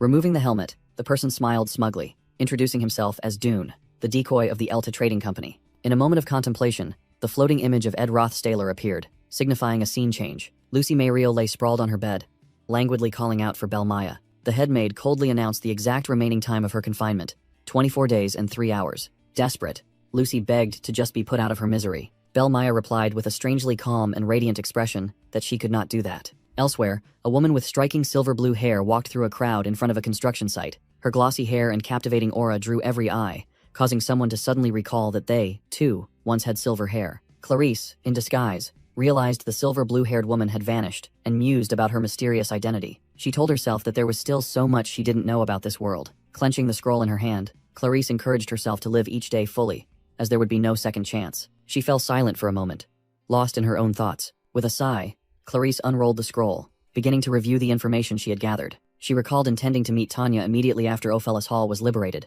but couldn't find her, and was then surprised to see Lortel Kihelland running for Student Council president. But the most shocking news was that Ed Rothstaler, a third-year student, had died, with vassals from the Rothstaler family itself named as the culprits. Memories of the tent during the winter blizzard flooded back, where Ed's image first made her contemplate the meaning of freedom. That feeling remained vivid in Clarice's mind, as if it had only happened yesterday. Yet now, Tanya, her first friend at the academy, was named as one of those who had murdered her own brother. Clarice trusted Tanya, but as news of the vassals escaping prison spread, public opinion within the academy worsened. The atmosphere at the academy following Ed's demise became incredibly dark and gloomy. The gloom permeated everywhere, even reflected in the sinister smiles of a group of advancing students. In the administration office, a high-ranking official with a scarred face complained about the massive workload related to Ed's death, demanding that a professor take responsibility. Professor Flubin replied that there was a suitable assistant professor, one who knew Ed and had interacted with both Clevius and Lucy. In her office, Assistant Professor Cleo tiredly looked at the stack of papers, thinking that whenever the workload was this heavy, Ed was always the one who helped her. A female student in a red uniform entered, lamenting the unpredictability of life, causing Cleo to startle and respond. Cleo silently bowed her head, immersed in sadness and exhaustion over the immense loss. Elsewhere, an ash-blonde female student sadly looked at a document, realizing that even Anise had stopped talking. After the brief and fruitless meeting, the overwhelming pain in her heart made her unable to hold back her tears. The ash-blonde female student reassured herself that she would be fine, even though the image of Ed Rothstaler still haunted her mind. In a flashback, under the pouring rain, Yennecar was the one who stepped forward to testify about the true culprit in Ed's murder. The ash-blonde female student sighed wearily, thinking that although she was suffering greatly, Yennecar must be enduring even more. Meanwhile, Yennecar tried to lift her spirits, cheerfully announcing that she would try cooking curry today. She asked her friend, Anise, for cooking advice, but Anise confessed she was only used to prepping ingredients and was hesitant to try a new dish. Anise suddenly realized they had only been eating spicy food lately. Just as she suggested making a salad to add vegetables, Yennecar suddenly turned back with a look of terror, horrifying Anise. In a painful memory, Anise was sobbing, trying to shake Yennecar out of her delusion, forcing her to accept that Ed was dead. Yennecar looked at her friend with a stunned expression, unable to believe the harsh truth. She quickly hugged Anise, signaling for silence while the wind spirit dries flew around anxiously. Elsewhere, Ed Rothstaler was contemplating. He knew that Tanya had returned to the academy on her own. According to reports, Tanya was actively cooperating with the investigation to prove her innocence after a period of hiding in the royal dormitory. While Yennecar quietly washed his shirt, Ed thought that Princess Penia's public support had helped Tanya regain some of her reputation. However, the number of Lortel's supporters in the academy far outnumbered hers, They cheered passionately for the commoners' president. Ed recalled the moment Lortel came to the cave and wondered what had happened. As the momentum for the election had completely shifted in her favor, he remained silent, still bewildered by Yennekar's presence and her act of care. Yennecar cheerfully held up the clean shirt, saying that although this wasn't her business, if the situation continued like this, Lortel would certainly become the student council president. Just then, Ziggs unexpectedly appeared, declaring that he came because of his promise to Ed, but also because Yennecar was here. Ziggs sternly warned that Lortel's election was less important than the news that Kadek and Nox had escaped prison, which further fueled the rumors that Tanya had murdered Ed. Ziggs explained to Princess Pania and Tanya that he could not testify on Tanya's behalf, because he also had to respect Pania's sacrifice. He emphasized that the critical issue right now was Tanya's truly terrible condition. In the past, Tanya was a prominent figure, always beloved by the top students. But now, falsely accused of murdering a relative, she is suspected by the entire academy and seems unable to endure any further. After hearing the report, Ed Rothstaler interrupted Ziggs, asserting that he already understood the situation clearly. Ed began analyzing the game's original scenario, where the election was meant to showcase the relationships that the protagonist, Taylor, had built. Normally, Taylor would actively support Princess Penia, who had saved him after driving away the original Ed Rothstaler. Taylor's strategy was to focus on persuading the influential valedictorian students. Ed listed those who could not be persuaded: the lazy Lucy, the neutral Yennecar, Wade, who had already sided with the princess, and Dorothy, who supported Tanya. The real targets were the remaining 8 valedictorians from various academic years, who could still change their votes. Securing the support of just 5 out of these 8 individuals would guarantee victory in the election. In the original scenario, Princess Pania won and became the student council president, providing Taylor with invaluable royal backing. That power was especially crucial in Act 4 for fighting Kreppen Rothstaler, and also in the battle against the final boss. For Ed, maintaining this plot flow was a matter of survival, as it was the weapon that guaranteed his existence. It was the surest path to overcome the great challenges ahead, symbolized by the legendary dragon. Ed told himself that even if the minor details had changed, he had to ensure the overall flow remained intact. Princess Penia must become the president. He calculated that if he remained silent, Tanya's situation would worsen, which might force Penia to run for election to prevent Lortel from winning. Another option was to secretly inform Penia that he was alive, persuade her to run, and use his connections to stir up the election. Ed was confident that there were still many ways to position Princess Penia as a candidate before the registration deadline expired. However, a final question suddenly arose in his mind, causing him to hesitate. What about Tanya? Ed was tormented, realizing that his own actions had pushed Tanya onto a tragic path, turning her into a murderer, facing a cruel, off-script fate. He faced the painful choice between saving Tanya and adhering to the original plot progression, and his confusion was noticed by someone else. Ziggs Eifelstein, who had arranged to meet Ed on the beach, noticed his worried expression and suggested canceling the sparring session.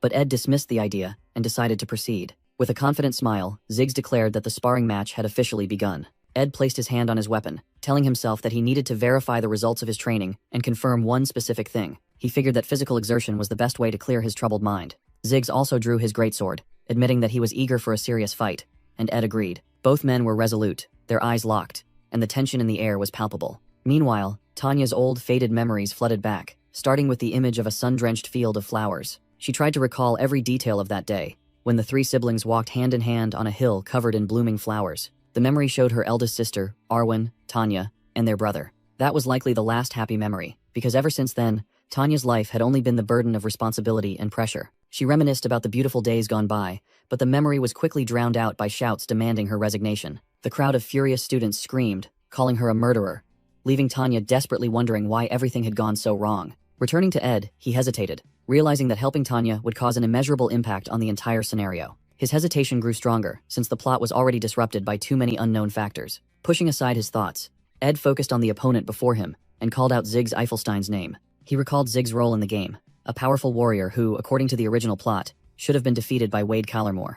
Ziggs roared and charged forward, unleashing the single strike technique with a surging wave of black energy. A small detail about Ziggs' strength bothered Ed, and he decided he had to verify it himself right now. Facing Ziggs' opening attack, Ed Rothstaler took a defensive stance with the dagger in his hand. Ed thought to himself that this was his chance to see how much stronger he had become, having changed the most compared to the original scenario. He quickly erected a basic defensive magic shield to block the incoming surge of black energy. However, Ed was astonished when the attack was blocked with unusual ease. Ziggs had vanished and reappeared right behind him with unbelievable speed. Swinging his greatsword down, Ed was stunned, wondering how Ziggs could move so quickly. He hurriedly twisted his body to dodge, but Ziggs was already closing in, making evasion incredibly difficult. With a confident look, Ziggs believed Ed would not be able to escape the next attack. He plunged the greatsword forcefully into the ground, unleashing a fierce surge of fire energy. Ed immediately called upon his spirit, Mug, to counter the attack. A violent explosion of fire erupted, surprising even Ed with its sheer power. He stared dumbfounded at the scene before him, unable to comprehend what had just happened. It was Zig's turn to be astonished, wondering about Ed's unnatural movements as he moved at high speed. Ed used his fire-enhanced dagger to parry the attack. Ziggs was shocked when he realized what Ed was doing. Ed was using psychokinetic magic to control his own body, generating unpredictable movements during the fight. Ziggs determined that these movements were impossible to imitate, regardless of one's mastery of magic or physical prowess. To achieve this, one needed a combat sense far beyond conventional theory, and Ziggs decided to unleash a serious attack. He channeled his mana, casting the intermediate magic Frost Lance. Ed realized that Ziggs was not holding back, fully confident that Ed could dodge the attack, but in reality, Ed was barely managing to cope. Ziggs realized Ed's previous attack was merely a tactical maneuver, designed to buy time for a larger spell. Ed was astonished that the initially light sparring match had escalated so fiercely, and Ziggs admitted that he had changed his mind. Ziggs declared that he had originally intended to use only a single sword, but now things were different. He unleashed his full magical power, activating the high-level spell, Advanced Mana Armament. With a challenging smile, Ziggs asserted that even practice must be treated like a real battle. A terrifying explosion erupted after he cast the spell. From a distance, Yennecar flinched and anxiously called out Ed's name. She was simultaneously keeping an eye on the match and hastily cooking a large pot of curry for their post-battle meal. The ground cracked open under the force of Ziggs's magic.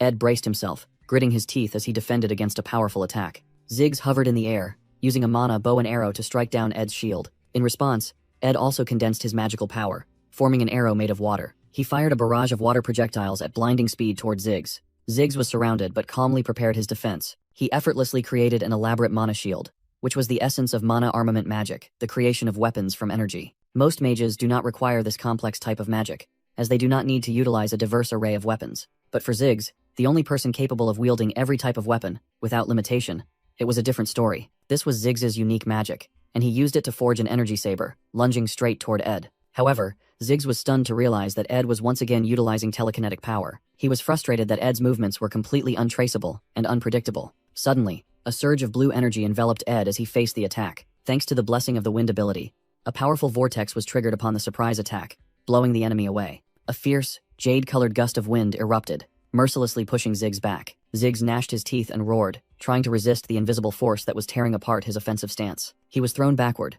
sliding across the ground amidst the streams of water he had created. Ziggs landed firmly, the blue mana current still swirling around his feet. He wondered in astonishment when that last attack had appeared. Ziggs cast Spirit Magic, summoning a vast sea of water right onto the training ground. Gigantic pillars of water began to rise from the surface of the artificial lake. From the flowing water, a massive beast formed, roaring fiercely. The water spirit Licia charged straight toward Ed with razor-sharp fangs. Ed was stunned by Ziggs's sudden and powerful attack. Without hesitation, Ed launched a counterattack, his hand erupting in magical flames. A mid-level magic particle explosion was unleashed, forming a brilliant fireball. Ed gasped after the collision, admitting internally that Ziggs was indeed very strong, just as he knew from the original storyline. He suddenly realized one thing. With this level of power from Ziggs, Taylor's group wouldn't have any trouble facing their enemies, but then another thought cut him off. From the other side, Ziggs coughed, acknowledging Ed's astonishing power. He landed on the ground, dust billowing up after the impact. Ziggs declared that he could no longer afford to be careless, as a darker and more powerful aura began to emanate from his body. With glowing eyes filled with fervor, Ziggs announced that from now on, he would fight seriously. Ziggs activated his ultimate skill, Advanced Mana Armament, Convergence. Ed was astonished as Ziggs summoned the water spirit Licia, which charged straight toward him. The spectral beast roared, fiercely attacking Ed's defensive shield with its fangs and claws. Through the clash of energy, Ed realized that the power Ziggs displayed had reached the limit he had anticipated for this scenario. Nevertheless, Ed was still shocked. He had never expected to witness this form of Ziggs so soon. He recalled that, in the original storyline, this was Ziggs's final combat form, only appearing during the battle at Gregol Cathedral. Ziggs unleashed his full power, transforming into the Spear of Nature, surrounded by countless hovering energy swords. He declared that he would stop relying on strategy and use absolute power to crush Ed. A destructive storm of green sword energy hurtled toward Ed. With no other choice, Ed poured all his remaining strength into creating a fireball in his hand to fight back. A terrifying explosion erupted, shattering Ziggs's initial assault. Thrown backward, Ed groaned from exhaustion, admitting that he had depleted his mana after using that ineffective move. He knew the real problem still lay ahead. As expected, Ziggs remained standing amidst the chaotic energy, ready for a second attack. Cornered, Ed slammed his fist into the ground. A blue shockwave erupted from the ground, forming a protective dome. He panted heavily, holding a magical tool that amplified the shockwave. Realizing Ed had resorted to using a tool, Ziggs roared that this was the end. He soared into the air, preparing to deliver the finishing blow upon the helpless Ed. However, just before delivering the strike, Ziggs' confident expression suddenly twisted into one of extreme astonishment. Ziggs was stunned to see Ed unleash a wind spell,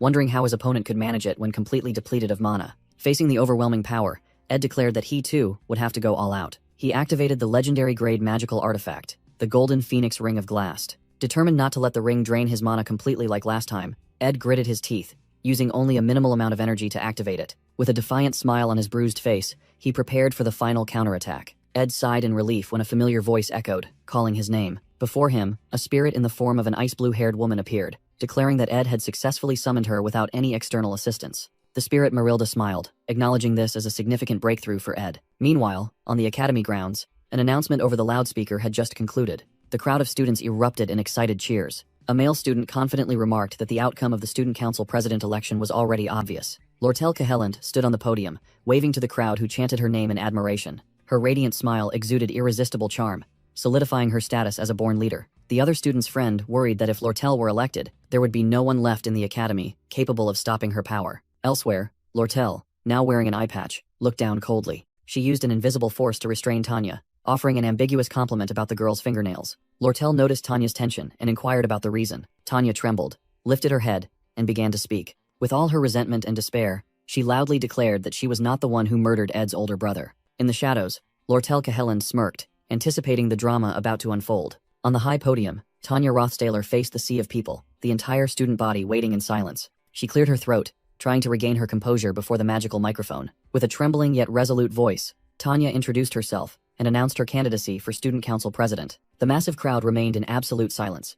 Not a single sound was heard. Amidst the indifferent students, a slicked-back blonde male student and a gray-haired female student clearly showed contempt. From afar, Lortel mused that Tanya was performing well, trying to appear normal until the very last moment. She wondered if this was a desperate attempt to prove her innocence or a hidden political talent, but realized 10 minutes had already passed. Tanya's speech was met only by the deadly silence of thousands of students. With teary eyes, Tanya desperately concluded her speech. Suddenly, a piercing scream erupted from the crowd, calling her a murderer. Hard objects began to be thrown onto the stage, clattering at the feet of the stunned Tanya. The entire plaza exploded in fury, the crowd screaming, demanding Tanya explain the murder accusations published in the newspapers. A thrown rock struck Tanya, causing her to stumble into the podium, her words of thanks caught in her throat. A boot stomped on a bottle of ink thrown onto the stage, staining the wooden floor. Tanya collapsed onto the floor amidst the rain of objects and insults. The crowd burst into savage laughter, panicking Tanya so much that she told herself she was about to laugh along with them. Slumped on the stage, Tanya blamed herself for being so reckless and foolish to step up there. Seeing the aggressive crowd approaching, she realized she should have run away from the start. In her extreme panic, Tanya had only one thought. She must escape immediately. Tanya screamed in despair, clutching her head as the furious crowd was about to engulf her. Suddenly, a surge of jade-colored energy erupted, throwing back the charging aggressors. From a distance, a pair of sharp blue eyes, gleaming with determination, observed the situation. An ancient magical crest flared brightly on the forehead of a newly manifested entity. A giant spectral wolf roared fiercely, materializing from thin air to shield the collapsing Tanya. Enveloped in the protective light, Tanya looked up, and faint memories began to surface in her mind. She remembered a boy, her older brother, whose face had been blurred by time, someone she couldn't distinguish as a memory or just a dream. The boy's warm hand grasped hers, a familiar feeling she had long tried to forget. But now, that memory became more vivid than ever, and her brother's hand once again took hers in the present. With tears welling up, Tanya realized that from this moment on, no one would be able to forget. Ed Rothstaler, wearing a hooded cloak, stood before his sister, reassuring her that although there were many things to explain, resolving the current situation was the top priority. A few days before this event took place, an important conversation had begun. In another space, Marilda appeared in her human form, smiling and praising Ed's remarkable progress. She commented that his mana efficiency was much better, and although still limited, it was sufficient for their plan. Memories of the grueling training surfaced. When Ed screamed in pain, his body enveloped by chaotic energy, Ed calmly analyzed the situation, noting that something about the entire affair was strange. He had calculated that Ziggs's power at this point in the scenario had reached its limit. Although summoning Marilda did not require excessive mana, it had completely drained his reserves. Marilda admitted the human form was highly efficient, but she disliked it. While Ed secretly prepared to use every magical technique available, Marilda complained about the inconveniences of the human form. From the difficulty of speaking and feeling cold without fur, to the trouble balancing without a tail, completely unaware that this was part of Ed's secret technique. In the middle of the battle, Marilda suddenly realized something and froze. Overwhelmed by Ziggs' magical flow, Marilda remained certain that victory should be hers. She asked Ziggs in astonishment when he had struck, while complaining that the human body was too cumbersome, preventing her from reacting in time. A massive explosion of green energy completely engulfed Marilda. However, At that exact moment, Ed decided to intervene. He rushed forward to shield Marilda, taking the full force of Ziggs's destructive attack. After the smoke cleared, Ed stood up, his clothes tattered, raised both hands, and calmly admitted defeat. Ziggs, the victor, clenched his injured hand and realized he had learned a valuable lesson. Exhausted on the ground, Ziggs was astonished by Ed's rapid progress in just 1 year, while Ed secretly thought that Ziggs had also become much stronger than in the original scenario. Ed admitted his calculations were wrong, and Ziggs explained that Ed himself had also grown significantly stronger. Ziggs continued, saying that witnessing Ed constantly growing stronger every day was the motivation that pushed him to surpass his own limits. After the match, the two sat down on the ground, and Ed began reflecting on how he had always tried to keep the storyline on track. He admitted that maintaining his future knowledge was part of the plan, but for the protagonist Taylor to win the final act, a prerequisite condition needed to be met. Ed recalled his previous belief that sticking strictly to the plot was the only path to victory. But in reality, even when the plot had been shattered, countless dangers continued to arise. Nevertheless, he had always managed to keep everything moving along the intended trajectory. Ed admitted that this very fact made him fear variables beyond his control, to the point where he hesitated about whether to save Tanya after hearing that Kadak and Leisha had escaped. He bitterly realized that the final fragments of the original storyline had completely slipped through his grasp. Returning to the present, Ed decided to put those worries aside and focus on what he could do now, starting with preparing a meal. In his thoughts, Ed smiled when thinking of Ziggs, who had grown stronger after their match. He was also pleased to see Yennecar and her spirits, the reliable allies he had gained. Ed accepted that even if this thought seemed naive, it was alright to be a little optimistic sometimes. His train of thought was interrupted by reality.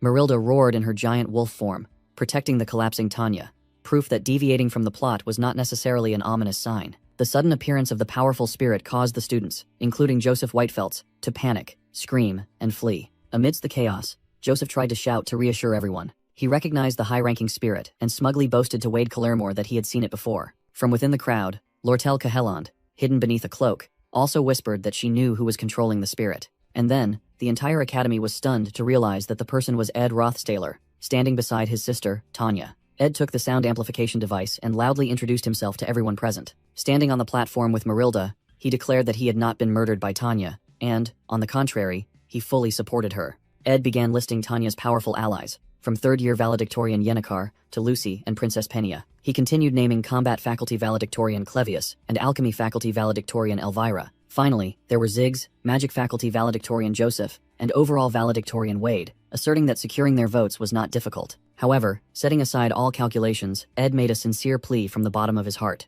He placed his hand on the shoulder of the tearful Tanya, asking everyone to listen to her vision as her family member. Seeing the crowd begin to listen, Ed could finally breathe a sigh of relief. After the event, an academy official began the interrogation, recounting how Ed had survived the stabbing thanks to the Delheim hourglass. The official continued summarizing Ed's journey, surviving in the cave, being rescued by Yennecar, and then rushing to protect Tanya. Ed, with dark circles under his eyes from exhaustion, confirmed the story, and secretly thought that he had been interrogated an uncountable number of times. Ed Rothstaler secretly thought that he was utterly exhausted and couldn't believe the string of interrogations was finally over. A powerful voice rang out, calling the name of third-year magic faculty student, Ed Rothstaler. Ed stood in a luxurious office, facing the man seated behind a large desk. That man was Principal Obel Forsyth, who ordered Ed to step forward. Looking out the window, Principal Abel said that he had read all the investigation data and acknowledged that Ed had suffered greatly. Sitting across from Ed, Obel apologized on behalf of the academy for the lax security, but Ed secretly thought that the conspiracy had been too meticulously planned to be stopped.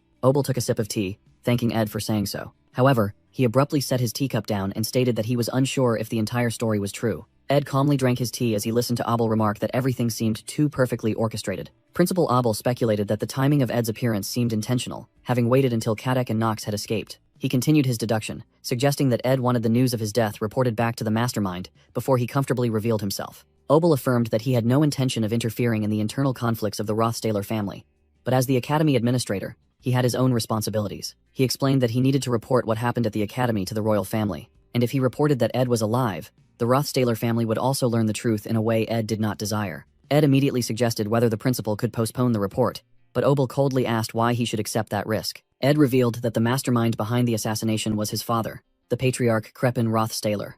But Obel replied that he did not care about matters outside the academy. With an urgent expression, Ed explained that the Rothstaler family would want everything kept quiet, so reporting later would pose no risk. Principal Abel interrupted, calling Ed Rothstaler by his full name. He began listing Ed's astonishing changes: skyrocketing grades, improved reputation, the promising nature of his sister Tanya, and good relationships with top students. Obel concluded that all these factors made Ed look as if he had become an entirely different person. Principal Obel tapped the stack of documents, asserting that, as he had always maintained, Sylvania Academy always stood by its students, especially talented ones like Ed. He smiled and promised to remember Ed's name before dismissing him. Ed inwardly breathed a sigh of relief while facing the principal, realizing that Obel had grasped the entire situation and would keep the fact of his survival confidential. Meanwhile, outside the academy grounds, Clara firmly intercepted a male student holding a gift box, declaring that Tanya's schedule was finished, and she would not accept inappropriate gifts. From a distance, Tanya watched silently, reminding herself that she had waited for this moment. Ed finally appeared, much to Tanya's surprise.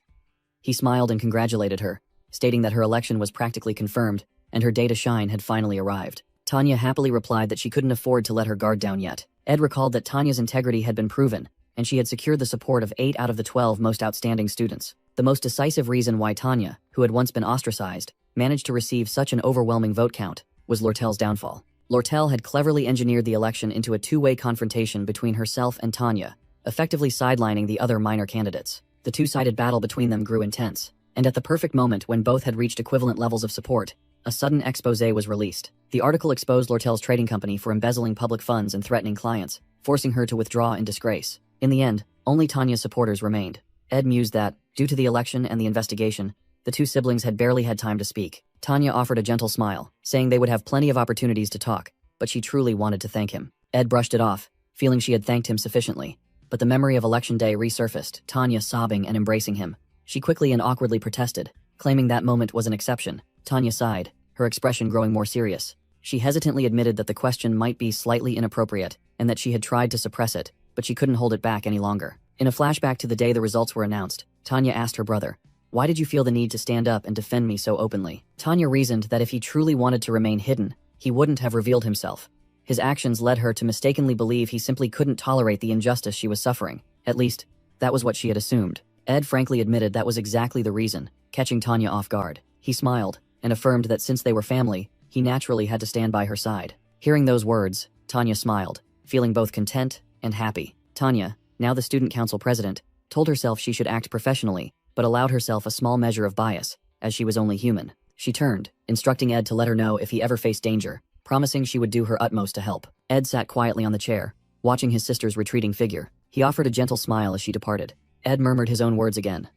That family must stand by each other. Lortel Cahellan suddenly appeared, quipping that it must be nice to be family, and revealed she had been eavesdropping since Ed started saying those awkward things to Tanya. Lortel asked Ed about the recent wild rumors and whether he was truly all right. Ed remained silent, and Lortel smiled radiantly, confirming that everything had proceeded exactly according to her plan. Ed recalled that the decisive event for Tanya's victory was the embezzlement scandal of a trading company, which Lortel herself had intentionally made public. Lortel had deliberately manufactured a two-way race with Tanya to eliminate the viability of all other candidates. She even went so far as to meet Princess Penia and display hostility, specifically to provoke Tanya into running for the position. Lortel knew that Penia and Tanya, who felt heavily responsible for her supposed death, would side with her to repay that debt of gratitude once she reappeared. In a distant memory, a younger Lortel was comforted by an ash-blonde man, telling him she would soon have many enemies. She leaned against him and expressed her desire that he, at least, would remain her ally. Ed recalled that from the moment Lortel informed him of her plan, he had decided to save Tanya, and the battle with Ziggs had eliminated any lingering hesitation in his mind.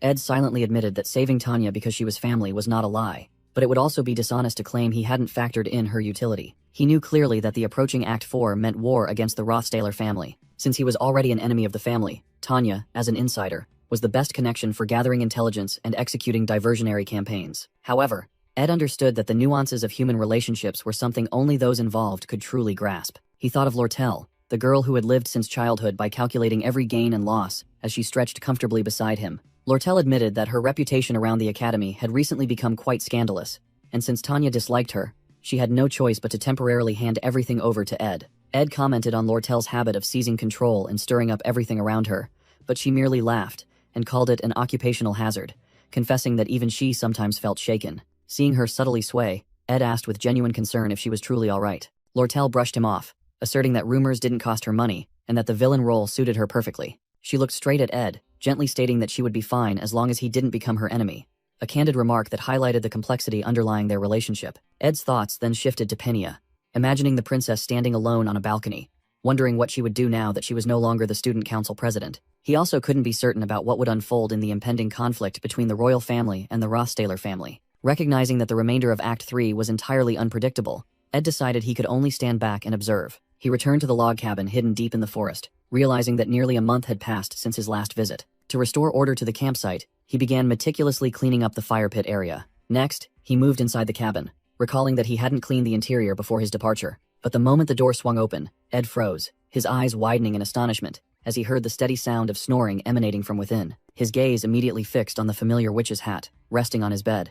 Ed was dumbfounded, realizing that Lucy May Reel was sound asleep on his own bed. He could only stand there, watching the world's strongest mage, sleeping peacefully in his private sanctuary. Ed smiled contentedly after resolving everything. He held the Chronicles of Magic Discovery by Archmage Glocked in his hands. Sitting on the rocking chair, he flipped through the pages under the dim light. Feeling tired, Ed decided to put everything aside, placing the book over his face to rest. After returning to his campsite, he quickly fell into a deep sleep. 3 days later, the news of Tanya's official appointment as student council president was announced. In a luxurious office, Yennecar was surprised when a professor asked her to participate in grading. Melina, the senior professor of spirit studies, explained that she would give Yennecar bonus points for her excellent ability to control high-level spirits. Yennecar was confused, still not understanding why she had been assigned this task. Melina reminded her about the upcoming joint combat training session, demanding that Yennecar display the dignity befitting a second-year student. The professor commented that, despite being the top student of her year, Yennecar always smiled, as if she were the happiest person alive. Melina suddenly cut straight to the chase, saying that Yennecar seemed to be deeply in love with Ed, leaving the young woman stunned in shock. Yennecar screamed in panic, stammering as she asked why the professor would suddenly say such a thing. Melina casually listed the evidence, pointing out that the two of them were always together in classes and across the school grounds. She even recounted the sight of Yennecar constantly giggling to herself while running errands with Ed at the campsite. The professor concluded that Yennecar looked exactly like a child experiencing first love, to the point where she had to sigh in exasperation. Yennecar blushed, hastily begging the professor not to mention this matter to the other students. Melina yawned, replying that she didn't care about the dating rumors of young students, but she coldly added that everyone in the school already thought so, making Yennecar even more embarrassed as she felt the surrounding gazes. Cornered by the assertion that she and Ed were dating, Yennecar could only blush in confusion, her mind drifting back to the past. The story began in the distant eastern Sparte region, a fertile agricultural land named Pulan. Hidden deep within was Torin, a small village of only about 300 inhabitants, where Yennecar, then known as Janica Failover, grew up. Since childhood, Janica had displayed innate talent by being able to see spirits, becoming the hope of the entire village. Occasionally, outsiders would visit, and one day, a stranger greeted her. It was a young messenger, the only person who spoke to Janica using formal honorifics. Because all the young people had left the village, Janica grew up pampered and was completely unfamiliar with this distant style of speech. Gradually, the messenger told her about the vast world outside, about the magnificent cities. Their relationship grew closer, and the little girl, the pride of the village, grew up surrounded by boundless affection. She was loved by everyone, her smile, always radiant. Inevitably, the messenger also fell for her, and gathered all his courage to confess his feelings with a vibrant bouquet of flowers. As a girl who had never learned how to refuse, Janica could only awkwardly accept the bouquet. But because she understood nothing about romance, she clumsily rejected his sincere affection. The young man hastily left and did not return to the village for a very long time. When he finally returned, he brought a surprise: the letter of admission from Sylvania Academy. Along with that letter came a cold farewell. The messenger departed, leaving Janica with the letter in hand and an obsession with formal speech. 3 years had passed since her enrollment, and the face of the young man from that year had faded from memory. Nevertheless, the current Janica Failover still carried within her the fear of rejection and the unfamiliarity with formal speech from that time. Yennecar flinched when a formal voice rang out, calling her by the name Janica and offering assistance. At the Trix Hall administrative office, an employee reviewed Yennecar's documents and offered to quickly process the procedures. However, Yennecar stammered, blushed, and couldn't clearly state her request. In her hands was the dormitory withdrawal application form, while the employee advised her to seek counsel from those around her if she felt stuck. The employee continued to encourage her, saying that many people were willing to listen and help her. Those words recalled images of the past, when Janica was always surrounded by people but felt burdened and found it difficult to speak up. Later, during a conversation with Anise, her close friend expressed annoyance that Yennecar hadn't told her Ed was still alive. Anise quickly calmed down, accepting the explanation that Yennecar had her own reasons and no other choice. When asked about her current worries, Yennecar could only slump her head onto the table in despair. Anise lost patience upon hearing Yennecar lament her inability to refuse requests, pointing out that this was precisely why she had practically become Ed's maid. Anise listed a series of chores Yennecar had done for Ed, wondering what outrageous thing he had requested this time. Yennecar frantically denied it, insisting that she did everything voluntarily and that this time, she was the one who needed to ask him for a favor. She explained that their overly close and comfortable relationship made it harder than ever to open up and ask Ed for a favor. Hearing this, Anise immediately suggested a solution.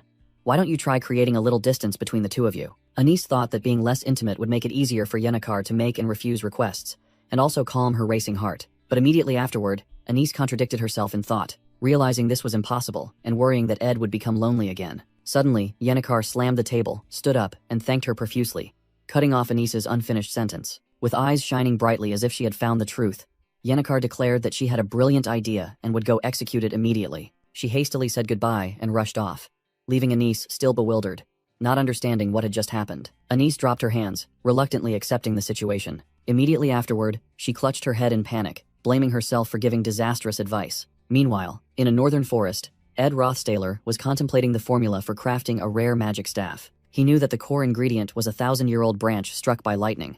Although this was a bonus item in the game, finding it in the real world was nearly impossible. Ed calculated that finding a 1,000-year-old ancient tree in this forest was not impossible. The real and most difficult problem was the lightning element. He gazed thoughtfully at the fire, while Lucy Mayriel was still sound asleep in a nearby hammock. Ed decided to wake the strongest mage, gently calling her name. Lucy slowly opened her purple eyes, still groggy. Ed froze for a moment, his face showing extreme astonishment. He looked up and saw Lucy, startled, had instantly teleported onto a high branch. He confusedly asked why she reacted so excessively when this wasn't the first time he had woken her. Lucy blushed, awkwardly clinging to the tree trunk and stammering an apology, while Ed reassured her that they could talk later. Suddenly, a rustling sound came from the nearby bushes. Yennecar Palaver cheerfully poked her head out, her hair covered in leaves, excitedly calling Ed's name. Ed calmly greeted her using her alias Janica and commented that she was late. Yennecar puffed out her chest proudly, awkwardly explaining that she had intentionally maintained her distance. Ed didn't seem bothered. He thanked her for coming to the training session, and then unexpectedly invited her for tea, leaving Yennecar completely stunned. Yennecar blushed, awkwardly accepting the invitation but wondering how she could possibly maintain distance from Ed. Against the backdrop of the sunset, Ed praised Yennecar's remarkable progress in spirit control. As they walked together, Yennecar explained that Mug consuming little mana was due to the high compatibility between the spirit and Ed. Mug fluttered excitedly at the compliment, while Ed greeted a newcomer. Headmaid Belle Maya appeared, carrying a sleepy Lucy in her arms, and Ed confirmed that the vice principal needed to see the year's top student. Belle expressed relief that Ed was safe following rumors of his death, and Ed politely apologized for causing her worry. Yennecar stood between the two, sensing a strange tension and starting to feel flustered. Belle reminded Ed of a maid's virtue of humility, but Ed firmly refused to change his formal manner of address. Despite Belle's annoyance, Ed calmly maintained his stance, forcing her to reiterate the rules of conduct. Yennecar was astonished to see Belle angry, realizing she was witnessing a subtle battle of wits between the two. A flash of realization sparked in Yennecar's eyes. She suddenly connected the concepts of distance, mental combat, and formal speech with a past memory. Yennecar cheerfully greeted Belle, expressing concern, while Lucy dreamily thought that life with friends was good. Ignoring Yennecar's words, Belle turned and announced that she had to leave to prepare for the inspection.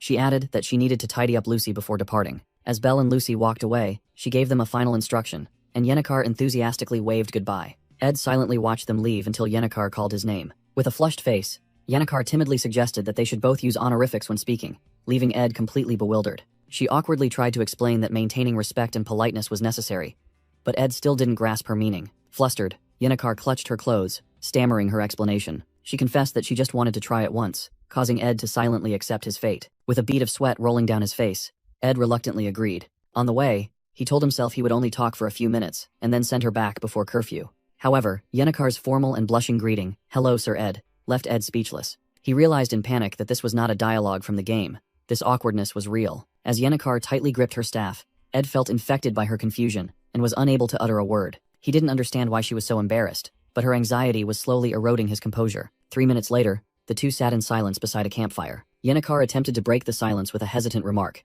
Ed also intended to say something but stopped, feeling helpless against the tense atmosphere. He suddenly realized that even though they had shared suffocatingly silent moments before, this time made him exponentially more stressed, shattering their close, almost familial relationship. Ed clearly saw that even Yennecar hadn't anticipated the consequences.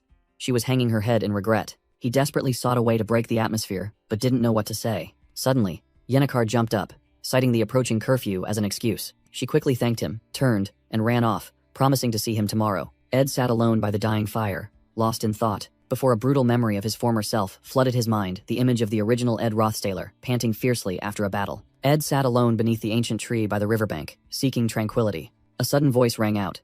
Marilda teased him about the awkward formal conversation he had with Janica. Ed sighed, irritably asking why she bothered to ask when she had witnessed the entire exchange. Marilda manifested in her human form, sitting on a branch, and clarified that she was merely curious about what happened in the classroom. In Ed's mind, the image of his awkward parting with Yennecar resurfaced, making him feel profoundly uncomfortable. He brushed aside his discomfort, beginning to wonder if Yennecar was having some kind of trouble, genuinely worrying about her. Hearing that, Marilda gently descended to the ground. She playfully leaned close to Ed, confirming that he was worried about Yennecar, a fact he did not deny. Faced with Marilda's smug smile, Ed awkwardly tried to change the subject. He asked for a few branches to make a 1,000-year-old wooden staff, which surprised Marilda, noting he was as busy as ever. Marilda casually granted permission, saying he didn't need to ask her opinion. Ed wondered why the tree was called Marilda's guardian tree, but she explained that the matter was quite complicated. She revealed that she protected the forest because an old friend had arbitrarily named the tree after her. Ed mused over her long life, while Marilda abruptly brought up the first issue. He then asked why spirits took animal forms, and Marilda reiterated that she naturally possessed a human form. She explained that spirits imitate animal forms because they are familiar and easy, then posed a rhetorical question about whom she had imitated to gain her current form. Marilda suddenly leaned in close, whispering that their contract allowed her to read his thoughts. With a smile that was both smug and slightly embarrassed, she revealed that she had chosen the form closest to his ideal type. Ed was utterly stunned, his face flushing red with shock and embarrassment at the sudden revelation of his own preferences. Marilda looked him straight in the eye, her confident gaze affirming that it was the truth. Marilda cheerfully admitted that she was only joking, leaving Ed completely speechless. Ed angrily asked if she was kidding, but Marilda explained that she couldn't read minds or arbitrarily copy others' appearances. Marilda revealed that she had lived for a very long time, long enough to consider the history of Sylvania Academy a minor detail. She recounted meeting a special person on the desolate Arkan Island, long before the academy was built. Ed was stunned, as Marilda described that person as simple and amiable, and that her current appearance was a replica of theirs. It turned out that this person had infused mana into the guardian tree, founded the academy, and tasked Marilda with protecting the forest. Ed was astonished, realizing this profound connection was a detail never revealed in the game. The person Marilda modeled herself after was none other than the great mage and scholar, Sylvania the Great Sage. That night, while Ed was at his campsite, sudden footsteps echoed nearby. Startled, he turned around while halfway through peeling an apple, calling out to the newcomer. The person who appeared was Yennecar, who hesitantly greeted Ed in the somewhat awkward atmosphere. Ed awkwardly offered her some apple, and Yennecar timidly accepted the invitation. The two sat in silence by the fire, Ed focusing on peeling the apple, while Yennecar waited patiently. He told her to hold out her plate, and Yennecar shyly complied. After receiving a slice of apple, Yennecar ate it with a flushed face, her inner turmoil surging with confusion. Noticing her embarrassment, Ed suggested they standardize their way of addressing each other, but Yennecar suddenly grabbed his sleeve. She hastily asked if he was injured, then stammered that she had a strange question, but couldn't bring herself to look him in the eye. Yennecar kept her head bowed, pleading with Ed to listen until the end, before giving his answer. Ed took a deep breath, reassuring himself that he needed to remain calm like an adult and listen to her. Finally, with a crimson face, Yennecar gathered her courage and asked what Ed would think if she left Dex Hall to live with him here. Too stunned by Yennecar's proposal, Ed accidentally cut his finger while peeling the apple. Yennecar cried out in panic, anxiously asking about his injury. The campfire continued to flicker, illuminating the tense silence between them. Ed sighed, looking at his bandaged finger, telling himself that despite having lived through all sorts of situations over the past year, he still couldn't have predicted this. He mused that this small injury bought him some time to organize his thoughts, and decided to speak plainly about what Yennecar had likely already anticipated. Ed began by admitting that he considered her an incredibly kind and sincere person, and he was certainly not the only one who thought so. He then frankly confessed that he was very fond of her, leaving Yennecar stunned. Ed emphasized that he was a man, and complimented Yennecar on being very beautiful and possessing an adorable charm. He warned that while he could maintain restraint now, he wasn't sure what would happen if they lived under the same roof, causing Yennecar to become breathless with confusion. Ed explained that men generally shared similar traits, and while he appreciated her trust, he still had concerns. He firmly reiterated his hesitation. Yennecar looked up, resolutely stating that if it was Ed, she would completely accept everything. Yennecar's bold declaration left Ed utterly speechless, his face burning red. Immediately afterward, Yennecar also realized the implication of her words, and was struck with extreme horror. An awkward silence descended, and Ed felt as if they were both walking a strange and fragile line. Ed stood up, stepped closer, and looked down at Yennecar. He pondered her manner of speaking, which was both formal and absurd, making everything feel both familiar and alien. Ed thought about the past few days. After the exhausting student council election, he had just felt relieved to return to his camp. Then Yennecar's sudden cohabitation proposal crashed down like a storm. This situation seemed to challenge Ed's sanity, and he spoke her name aloud. However, Ed Rothstaler clenched his fists, trying to remain calm to analyze the situation. By the flickering firelight, he gently asked Yennecar Palover if she was facing any difficulties. Deep down, Ed reasoned that every unexpected action had a cause, and there was certainly a hidden factor behind Yennecar's sudden request. Yennecar looked up at the night sky, admitting that there seemed to be nothing Ed didn't know. She confessed that she just wanted to run away, that she missed the days of being alone in the Ophelis Hall, and wondered if she looked like a fool. Ed recalled Yennekar's past, a person who had once collapsed under the pressure of the surrounding gazes. Throughout her year at Dex Hall Dormitory, she had endured the constant scrutiny of the other students. Nevertheless, Yenneker always tried to force a kind smile in response. She explained that the campsite felt like a sanctuary, and she just wanted to hide here, apologizing for being a burden to Ed. With a strained smile, Yenneker admitted that even though she knew running away wouldn't solve the problem, she still wanted to try asking just once. Ed bluntly replied that it was indeed a burden, causing Yenneker's smile to fade as she mumbled her agreement. But then he asked what difference it made whether it was a burden or not, leaving Yenneker bewildered. Ed explained his philosophy. Life involves being a burden to others, while simultaneously shouldering their burdens. And if necessary, he would repay her with a similarly troublesome request. He asserted that their relationship would last a long time, so everything could be settled through give and take, causing Yenneker to blush in confusion. Ed made his final offer. Although sharing one shelter was too much, how about building one more tent, which brought tears to Yenneker's eyes. He had expected her to jump up in joy, but Yenneker's reaction was completely different from what he had anticipated. In a sudden moment, Yenneker rushed forward and hugged Ed tightly, only managing a choked-up thank you. As her arms tightened around him, Ed smiled, realizing she was no longer speaking formally, and Yenneker could only sob. Ed noticed that Yenneker had tried to maintain distance but failed, and he wondered if that truly changed anything. He knew she was someone who would always help others in need, and her kindness would likely never be fully repaid. Ed mused that when someone like Yenneker breaks down and cries, no one can help but reach out to comfort them, regardless of how distant their previous relationship was. Dawn broke, signaling the start of a new day. In his tent, Ed woke up and stretched, thinking that building another shelter was not simple, especially since he also needed to prepare lessons and quickly craft the magic staff. He recalled losing sleep all night, trying to reorganize his packed schedule. Suddenly, a voice called his name from outside, making Ed jump and turn toward the entrance. Outside, the colossal fire spirit Takan, along with an army of spirits carrying construction materials, offered that he needed Ed's advice since he lacked experience setting up a tent. Takan noticed Ed's exhaustion and confessed he felt the same, having partied all night in the spirit world to celebrate. But now it was time to focus on construction. Ed was astonished to see that the spirits had already chosen the location and were working at breakneck speed.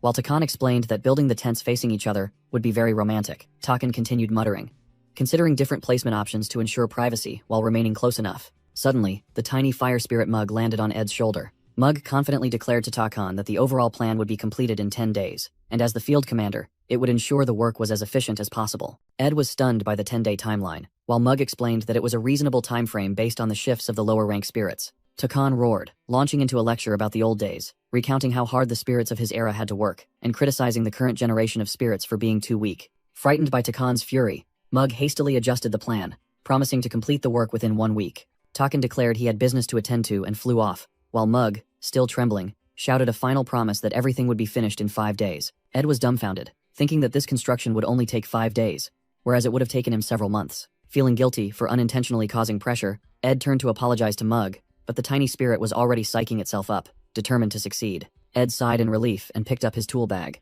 His busy schedule had been unexpectedly cleared, and now he had time to craft the 1,000-year lightning-struck wood staff. He recalled the times Yenneker quietly did laundry and cooked, realizing he owed her a great deal, and that merely giving her a place to stay was not enough repayment. Ed Rothstaler carefully carved a piece of oak wood, wondering if Yenneker would like this gift. Although uncertain, he smiled and continued his work, hoping she would accept his sincerity. Under the bright sunlight, he sat outside the newly built wooden house, completely focused on crafting the staff. Meanwhile, Lucy Mayriel was extremely annoyed because she couldn't sleep due to the noise. She went straight to the source of the sound, a bustling construction site managed by Yenneker's spirits. Lucy stood watching with a frown, clenching her fists.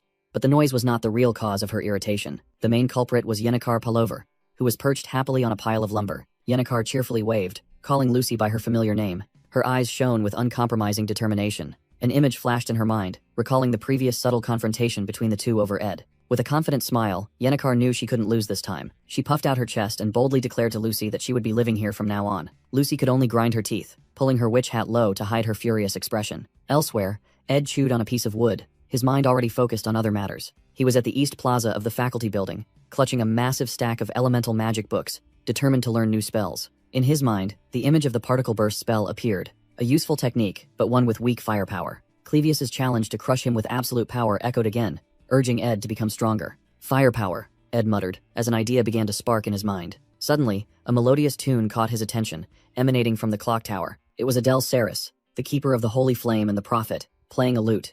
Ed recognized her, a companion of the game's original protagonist whom he rarely interacted with. Adele Saris suddenly greeted Ed, commenting that he looked as busy as ever. Ed turned back, startled, secretly wondering why such an important figure would initiate a conversation with him. Adele explained that she had heard about him through Taylor and Isla, who seemed to have complicated feelings toward him, while Ed merely thought it was none of his business. Ed suddenly pondered Taylor, recalling Ziggs's words that the boy was visibly growing stronger and would easily pass the upcoming joint combat training. Adele, in her capacity as a bard, offered to play a tune for Ed, but he politely declined, citing the heavy stack of books he was carrying. Just as Ed was about to leave, Adele called him back sharply. She delivered an ominous prophecy, illustrated by the image of a blood-stained throne. Adele warned that if Ed were ever to become the family head, he would have to personally kill the person he respected the most, and if he hesitated, he would be the one to die. Ed was stunned.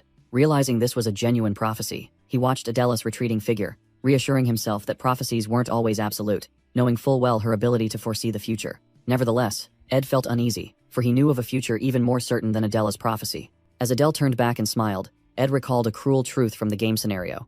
In the third act, she would die. The scene abruptly shifted to a flashback, beginning with Ed firmly refusing something. He explained that he wanted to craft 2 magic staffs from 1,000-year-old lightning-struck wood, one for Janica and one for himself. In the flashback, Ed asked Lucy Mayriel to generate the lightning, but she grumpily agreed to only make one. Lucy irritably asked why he couldn't use a single spell for both staffs. Ed then decided he would only make one staff and give it to Janica, causing Lucy to immediately grab his sleeve in a fit of rage. He explained that because the item was so powerful, it needed to be given to the person who could use it most effectively, which only infuriated Lucy further. Seeing her fierce reaction, Ed had no choice but to concede and agree to make both. Lucy instantly calmed down, but stated that she had a small condition. Ed took Lucy's hand, firmly demanding that she accompany him somewhere. The story began to reveal Archmage Glocht, a great scholar with profound knowledge in all fields of magic. He was the only person to simultaneously possess the 2 highest-ranked spirits, the fire spirit Teorphus and the water spirit Fried. After retiring, he dedicated his entire fortune to the development of the younger generation and the Academy's research fund,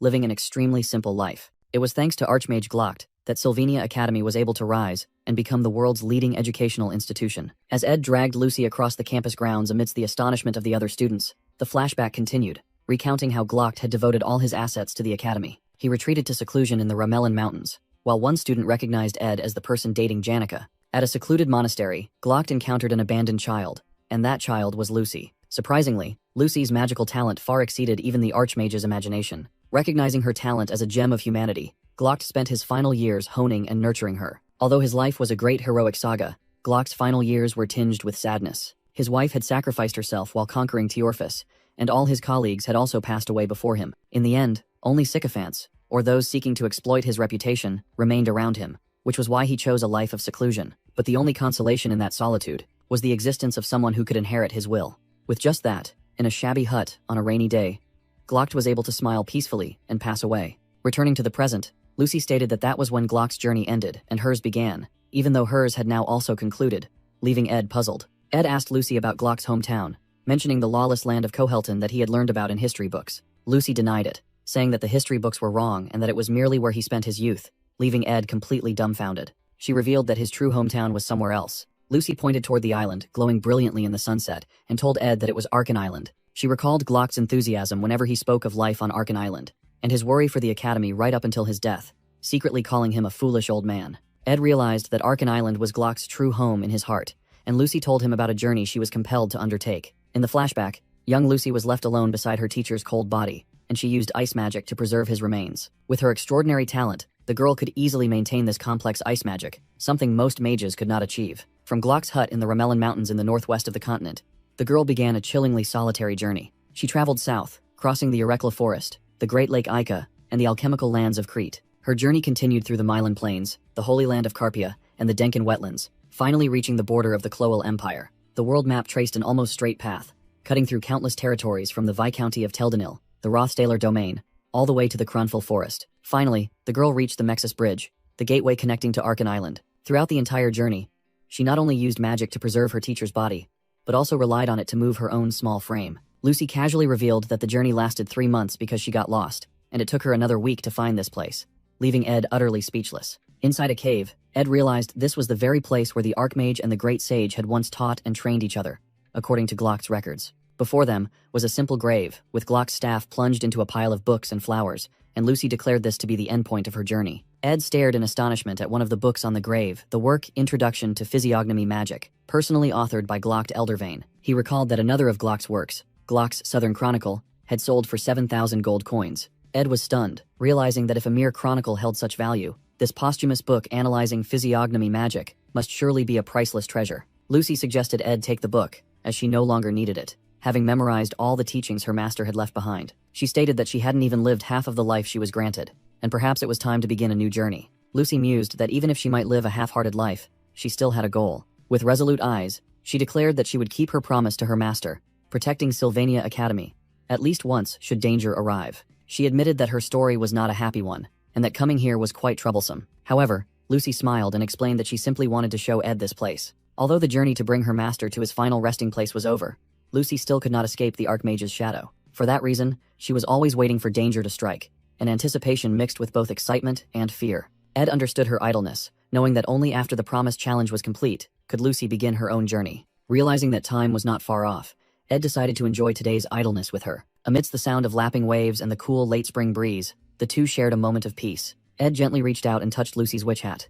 a silent gesture of comfort. That moment felt like a farewell to the past and a welcome to a new future awaiting them. Meanwhile, elsewhere, Yennecar was astonished by the newly completed wooden house. She couldn't believe it had been finished so quickly. Yennecar panicked when she saw that her spirits, especially Mug, had been overworked. Mug was exhausted but content, saying that they could now be released. Before Yennecar's eyes, the spirits dissolved into specks of light and flew into the sky, leaving behind wishes for a happy camping life. Yennecar used her staff, carefully drawing characters onto the ground in front of the porch. She gazed intently at her work, the inscription meaning, "Living Together." Immediately, Yennecar's face flushed bright red with joy and excitement at the prospect. Yennecar's silent scream echoed as she realized a harsh truth. A figure stepped out of the wooden house, and Yennecar exclaimed Ed's name in surprise. But the person who appeared was Lucy Mayriel, languidly yawning after a nap. Lucy's purple eyes suddenly widened, quickly grasping the situation. Yennecar froze, still holding her staff, facing Lucy right in front of the doorway. Beneath her feet, the inscription "Living Together" stood as an undeniable accusation. Understanding everything, Lucy flashed a meaningful and mischievous smile. She triumphantly cleared her throat, having already interpreted the situation in a far bolder way in her mind. Meanwhile, elsewhere, Ed Rothstaler was concentrating on manipulating a complex purple magical sphere. Marilda looked skeptically at Ed practicing while Lucy slept soundly on his lap.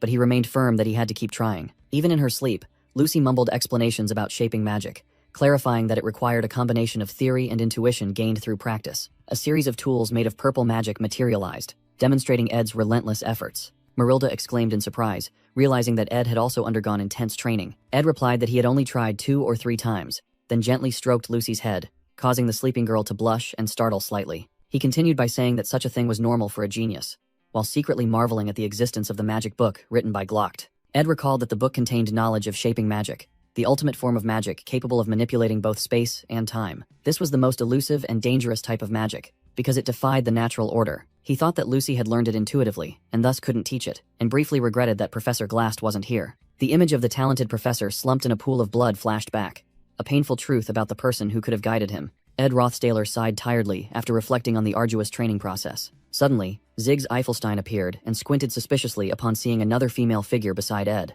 He dropped his luggage in shock, muttering that, no matter how great a man's ambition was, no one knew what kind of hell awaited them with such a lifestyle. "The spirit," Raina snapped angrily, complaining that she was happily reading when she was disturbed. Realizing his mistake, Ziggs awkwardly apologized for jumping to conclusions, while Ed calmly asked the reason for his visit. Ziggs explained that he brought the old magic books Ed needed, adding that Elka had helped gather them. Feeling grateful, Ed offered to do something in return, and Ziggs immediately seized the opportunity. With a sly smile, Ziggs invited Ed to join him in the student council's work. Ed pondered the offer, recalling the previous incident and believing that the student council president had placed great trust in him. He explained that the president wanted to gather trustworthy individuals, but Ziggs remained skeptical about this method of formation. Ziggs revealed that the president's ambition was to build the strongest cabinet in history, and had already recruited many talented individuals. He continued listing other promising candidates the president wanted, including the top students Joseph, Dorothy, and Ed himself. When asked if he would refuse, Ed merely hummed, prompting Ziggs to list his busy schedule and admit that his hesitation was understandable. Ziggs sighed, saying he had anticipated the answer but that the president would be very disappointed, which surprised Ed. Ed mused that ever since saving Tanya, the scenario had changed too much, rendering minor predictions meaningless. He shifted his thoughts to the upcoming major event, the second joint combat training, a crucial milestone before the arc of conquering Lucy. Memories of a tragic incident during that event flooded back.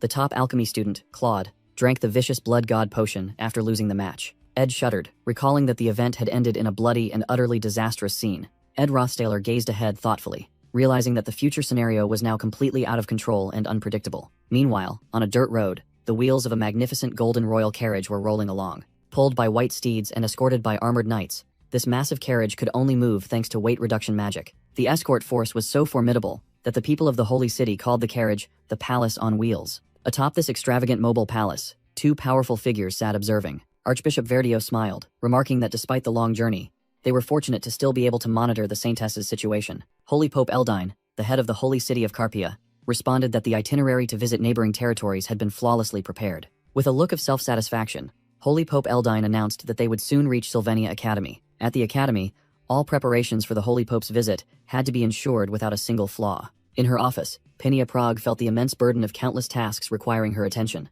She worried about the sudden visit from both the Holy Pope and the Archbishop, questioning their true intentions. Lortelka Helland entered, carrying documents, and revealed that the official reasons were merely a facade, presenting Penia with an urgent meeting request. Penia was bewildered as Lortel explained that their primary concern was the Saintess Clarice, the very heart of the church. She reviewed the meeting requests, surprised that besides the Saintess, the Holy Pope also wished to meet a second-year student named Adele. Simultaneously, Clarice decided that today, she had to set aside her student identity as Kylie to prepare for the impending visit. She sat before the mirror, while Belle Maya meticulously brushed her white hair, preparing her to appear in her true role as the Saintess. Clarice sadly inquired about the joint combat training session, and Belle confirmed it coincided with the Holy Pope's visit, much to her disappointment. Clarice mused that she did not want to return to the Holy City. Her academy life felt like a dream, and she still hadn't found the person she was searching for. The person the Holy Pope wished to meet, Adele, was a wandering bard who served as the keeper of the sacred flame. While searching for Adele, Clarice thought that despite deliberately walking through the second-year students' paths, she still couldn't find her elusive friend. She was eager to reunite with Adele and recount her experiences, from the exam with Elka to crossing the blizzard alone to find the log cabin. Now, no longer just a listener, as she was in her memories of Adele and the bard from years past, Clarice had her own stories to tell. However, she was adamant that she would never recount these events to the Archbishop. Clarice shuddered, recalling the shocking events. The top-ranked mage Lucy Mayriel destroying the dormitory, and a fallen noble like Ed Rothstaler being implicated in a murder case. She feared that if Archbishop Verdio, who always championed a pure life, learned of these matters, he would immediately force her to leave the academy. Clarice admitted that she always found it difficult to refuse Verdio's commands, a terrifying influence that did not originate from his mind-reading ability. That ability was a form of holy magic, and held no sway over her. The true reason was that Verdio had been her mentor since childhood. Returning to the present, Belle Maya noticed Clarice's tension, and advised her to eat freely, startling the Saintess who realized she had betrayed her anxiety. Clarice reassured herself that everything was fine, provided she maintained the condition. If any other student discovered her true identity, her academy life would be over. But then a horrifying thought suddenly flashed through her mind. She recalled Ed Rothstaler, and was certain he would never reveal her secret. But utter dread struck when Clarice imagined Verdio meeting Ed and using his mind-reading ability to uncover everything, causing her to tremble uncontrollably. Seeing Clarice's panic, Belle offered to make tea, but she hastily refused. Suddenly standing up, Clarice urgently asked Belle to help her prepare to leave, confusing the maid since they were running out of time. In a whisper, Clarice revealed her destination, Ed. Her face flushed. She confessed that she believed she would regain her composure simply by seeing Ed Rothstaler. Clarice desperately insisted that she needed to see him immediately, leaving Belle Maya utterly dumbfounded. Belle couldn't comprehend. Images of other girls who had worn similar expressions flashed through her mind, and she could only confusedly wonder about the reason behind the Saintess's bizarre reaction. Students gathered excitedly before the match list for the joint combat training session. Meanwhile, Yennecar lamented to Ed that no one had challenged her, and she hesitated at his suggestion that she should take the initiative. Ed calmly explained that this examination, where students face off against each other, would directly impact their academic scores. The competition format remained the same. Lower grades would challenge higher grades. However, a new rule allowing direct challenge letters had been added, promising unexpected developments. Ed calculated that, given the current circumstances, there were no first-year students in Class A. This made the matches between the first and second years more highly anticipated than ever, as they featured many outstanding individuals. Conversely, the matches for the third and fourth years garnered little interest, to the point where Ed and Yennecar had already moved on to discussing dinner. Ed recalled that last year, apart from Yennecar defeating Lortel, no third-year student managed to defeat their juniors. He mused that the lack of challenges proved he was recognized as a powerhouse, while Yennecar chuckled internally because he was still reading the book Lucy had given him. Yennecar sank back into contemplation, finding the idea of initiating a challenge difficult, given her personality. Ed looked into the distance, determined to remain discreet and avoid drawing attention during this event. Suddenly, a fully armored guard appeared, shouting loudly for everyone to clear the path. A magnificent carriage procession entered the academy grounds, the guard announcing the arrival of the Saintess. Ed was utterly stunned.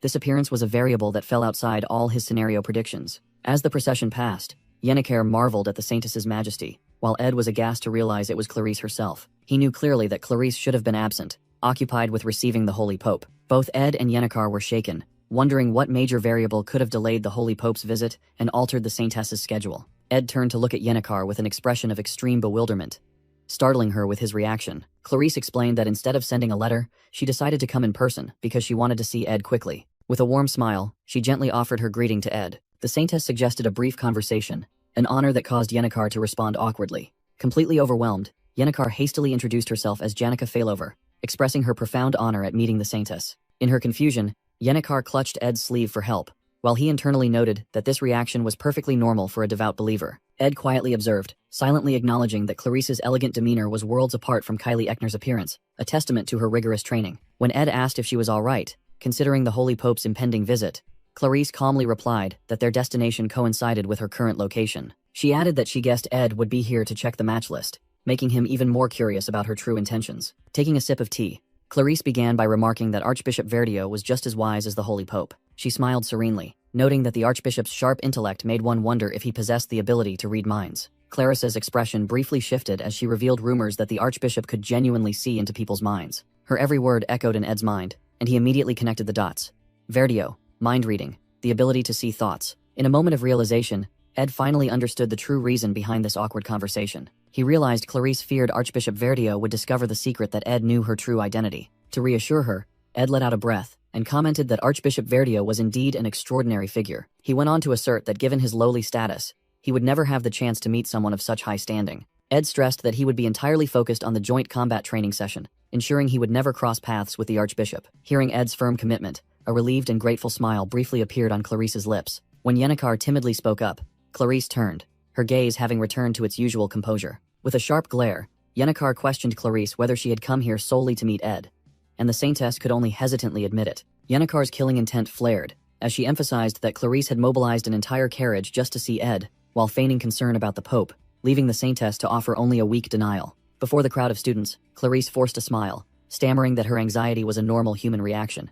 As she continued speaking about wanting to meet someone, the surrounding space suddenly grew dark, reflecting the heavy pressure weighing on the Saintess's mind. Clarice clenched her fists, questioning the true reason behind her actions. Her face flushed. She secretly admitted to herself that she simply wanted to see him. Snapping back to reality, Clarice quickly used the excuse of the Pope's imminent arrival to flee, ignoring the astonished calls of her guards. From their table, Ed and Yenneker only managed to catch sight of the Saintess's magnificent carriage in the distance. The carriage abruptly vanished in a plume of black smoke. Immediately afterward, a brilliant aura flashed, signaling that a magical teleportation had been completed. Ed sighed exasperatedly, running a hand through his hair, and lamented that, regardless of her identity, Clarice was always difficult to deal with. In a magnificent hall, students were cheering loudly for the joint combat training session. An arrogant silver-haired male student mentioned Ed, acknowledging the rumors of his strength but scoffing that he was only strong compared to the weak third-year students. Suddenly, the silver-haired student's eyes widened, revealing extreme astonishment. A voice explained that the combat rules for the upper blocks were far more severe, just as a sturdy hand pulled back a curtain, revealing a massive battle axe. A hulking, bald, and scarred warrior roared, introducing himself as Kordek Valadirk, the second-ranked fourth-year student from the combat faculty. The audience paled with fear, and one student sighed in relief that they didn't have to face such a terrifying opponent. Hovering in the air, a female announcer declared the match officially started. Third-year student Ed Rothstaler versus fourth-year student Kordek Valadirk. The moment the command "Start" rang out, the stone arena floor shattered from a terrifying impact. Kordek Valadirk roared wildly, declaring that his body was boiling with excitement. He warned that he wouldn't hold back in a practice match, and this was Ed's last chance to feel fear. Faced with the threat, Ed responded only with a contemptuous sneer. Instantly, he raised his hand, and magical flames erupted fiercely in his palm. The mid-level spell, Molecular Explosion, was unleashed, sending a fireball hurtling straight toward Kordek. The explosion engulfed the giant in a painful scream, witnessed by the stunned crowd. The smoke and dust gradually cleared, revealing the devastated arena floor after the destructive attack. Kordek staggered to his feet, his body bruised and battered, astonished by the mage's unbelievable reaction speed. He gritted his teeth, unable to believe that the strength of the third-year students had surged to such a degree. He recalled that just last year, Ed's spirits were nothing noteworthy. Now, facing Ed, he wondered where this monster had come from. Ed stood calmly amidst the magical vortex, completely in control of the situation. The other students watched breathlessly, swallowing hard at the astonishing sight. In just 5 seconds, Kordek collapsed, and Ed inwardly thought that he had been careful not to seriously injure him. Accompanied by his two spirits, Ed coldly declared the match over. Amidst the cheers of the audience, Ed sighed, admitting that his mind had been distracted by other matters. He recalled that after the Saintess's explosive visit, he had to guide the lost Yennecar. Then, on his way to the other stadium to fight Kordek, he unexpectedly encountered someone. Suddenly, Ed ran into Adele Saris, who was sitting by a window playing a lute and cheerfully greeted him. Ed wondered why a second-year student was in the Glocked building, but Adele merely smiled and suggested their meeting was fate. He noticed her smile was somewhat strained and sensed the discomfort hidden beneath her facade. As Adele stood up, preparing to leave, Ed inwardly thought of a terrible truth. He knew she would die immediately after the joint combat training session. He realized that promoting Tanya to student council president had altered the scenario, making the future more unpredictable. Recalling those he had been forced to leave behind, Ed decided he could not stand idly by again. He clenched his fist and called out to Adele with iron resolve. She turned back in surprise, and Ed hesitated for a long moment. Then he delivered a shocking statement. "You are going to die soon." Ed braced himself for the task of convincing someone who would not believe his warning, but Adele simply replied calmly, "I know." Ed was completely stunned by her serene smile. He took a step back in shock, unable to comprehend how she could know his destiny. A crazy thought flashed through his mind. Could Adele also be a transmigrator like him? Dismissing the hypothesis, Ed rushed away, determined to find Taylor to assess the extent of the plot's changes. As he sprinted through the corridor, a sudden, violent tremor struck. The entire building shook, causing Ed to stagger and the other students to cry out in panic about an earthquake. Ed told himself he was prepared for any contingency, but when he looked out the window, he knew this was beyond anything he expected. From another perspective, Taylor McClure watched in horror as a gigantic spectral tiger roared, an event beyond imagination. Ed was aghast, wondering why that entity had appeared right now. A creature believed to be extinct even in legends. A great calamity that human power could not stop. The colossal thunder dragon manifested amidst the storm. That was the final boss in the story of Sylvania's failed swordsman. Ed recalled his game knowledge. It was the boss of Act 5, the one who should only appear at the very end of the main storyline. He couldn't understand what was happening, as the flow of destiny had completely changed. Merely by lifting its foot, the monster generated terrifying pressure. It wasn't magic. It was barely even a noticeable movement, but with just one step forward, it created a devastating shockwave. Ed and the other students were thrown back in utter chaos. He struggled to brace himself, his entire body throbbing with pain. Half of the dormitory had been crushed into dust. Ed realized he was only lucky to have survived because he was inside the faculty building. Since this was the case, he decided he had to act, even if the price was steep. He might not be able to use magic for years, perhaps even permanently. Ed gathered all his strength, deciding to unleash maximum output even if it cost him his life. He summoned Marilda in her giant wolf form, refusing to let her stop. Ed roared, urging Marilda to run. Knowing he would die whether he acted or not, he shouted loudly, his command echoing toward Trix Hall, demanding that the Saintess flee immediately. Amidst the rubble, the Saintess Clarice weakly urged the remaining people to gather and quickly escape. A guard attempted to approach, pleading with her to take his hand so he could escort her to the waiting carriage. However, before he could finish his words, the guard's body was instantly pierced by countless sharp, blue objects. From another location, Ed Rothstaler screamed as he frantically swung his sword, blocking the incoming rain of deadly dragon scales. A fierce shockwave swept through, scattering dust and debris everywhere. Clarice gasped in horror, unable to comprehend what was unfolding before her eyes. She was stunned to realize that the objects that killed her guard were razor-sharp scales. Fear surged as she understood that a simple shedding of scales was enough to cause this massacre, and she wondered who had created that terrifying monster. A heavily wounded commander embraced her, shouting for Marv to prepare the carriage immediately. Marve, the groom, frantically reported that the carriage had been destroyed, bringing instead a well-trained horse. The commander placed Clarice's hand on the reins, assuring her the horse would carry her safely across the Mexis Bridge. With tears welling up, Clarice desperately confessed that she did not know how to ride a horse. Her eyes were filled with utter terror at the precarious situation. Despite his fatal wound, the commander urgently instructed her to just grip the reins tightly and hold onto the horse's neck. He decisively slapped the animal's flank, ordering it to carry the Saintess away from the castle at all costs. Clarice screamed in fear as the horse reared up, galloping across the corpse-strewn battlefield. In her extreme panic, she sobbed, recalling how she once thought the mythological tales were mere exaggerations. Now, looking back at the scene of destruction, the Archbishop's stories from years ago came back vividly. And then, the legendary monster loomed large in the stormy sky.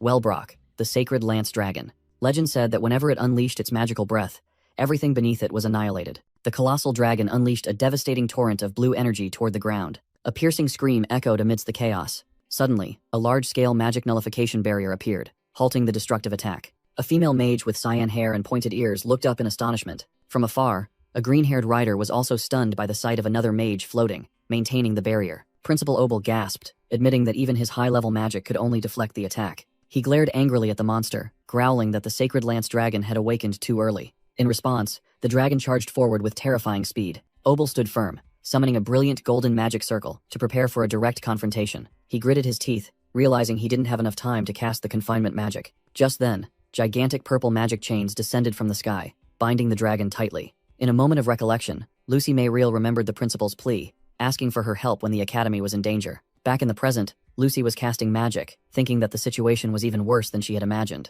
Bound tightly, the dragon roared a furious sound that shook the heavens and the earth. With unimaginable power, it shattered the magical chains. Lucy was repelled by the shockwave from the energy explosion. A mysterious figure with blue hair and purple eyes watched the scene in horror. Freed from its shackles, the dragon fired a destructive purple energy beam, tearing up the ground. The terrifying explosion from the dragon's attack swept across the ground.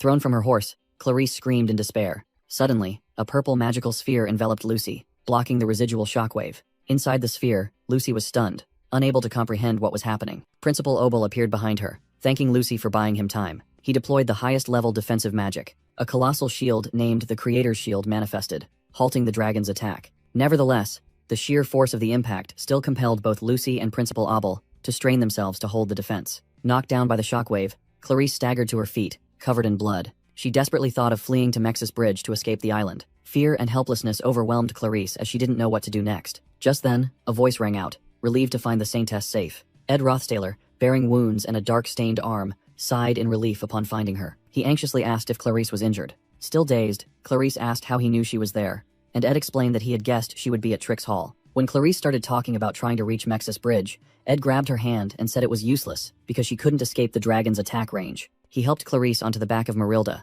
the giant spirit wolf, urging her to hold on tight. Looking back at the fierce battle, Ed realized that mere human strength could not stand against the Calamity Dragon. Even with the combined efforts of Lucy and Principal Obel, all they could do was stall the monster. Ed recalled that, according to the original scenario, Taylor McClure had to reach the ultimate swordsman form to confront this danger. But facing the harsh reality, Ed wondered if he should give up when confronted with a catastrophe beyond imagination. Shaking off his weakness, he roared, urging Marilda forward, his mind resolute that the original storyline had completely collapsed. While Lucy and Principal Obel stalled the dragon, Ed realized he had to find the biggest variable that caused this deviation, the only key to putting the monster back to sleep. Carrying Clarice on his back, Ed initially blamed himself, as every change in the plot until now had been caused by him. But this apocalyptic disaster went far beyond the butterfly effect.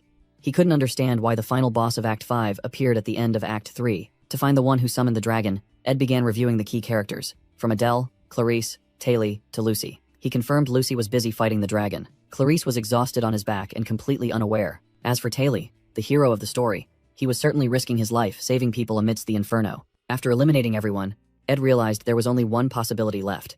Someone other than himself was changing the scenario. A name suddenly flashed in his mind, leaving him utterly shocked and incredulous. At the same time, a terrifying explosion ripped through Nail Hall. Amidst the ruins, desperate screams echoed. Yet, a figure calmly walked away, humming a thoughtful, It was Adele, holding two notices, one about the combat training session with Clarice, and one about the session being cancelled due to the Saintess's sudden change of plans. Carrying her loot on her back, Adele turned away from the devastation, expressing regret. What a pity. We could have met already. She paused, her eyes gleaming with strange confidence. But I am certain, Adele turned back with a mysterious smile, that fate will bring us together someday. It always does. In Ed's mind, a terrifying truth emerged.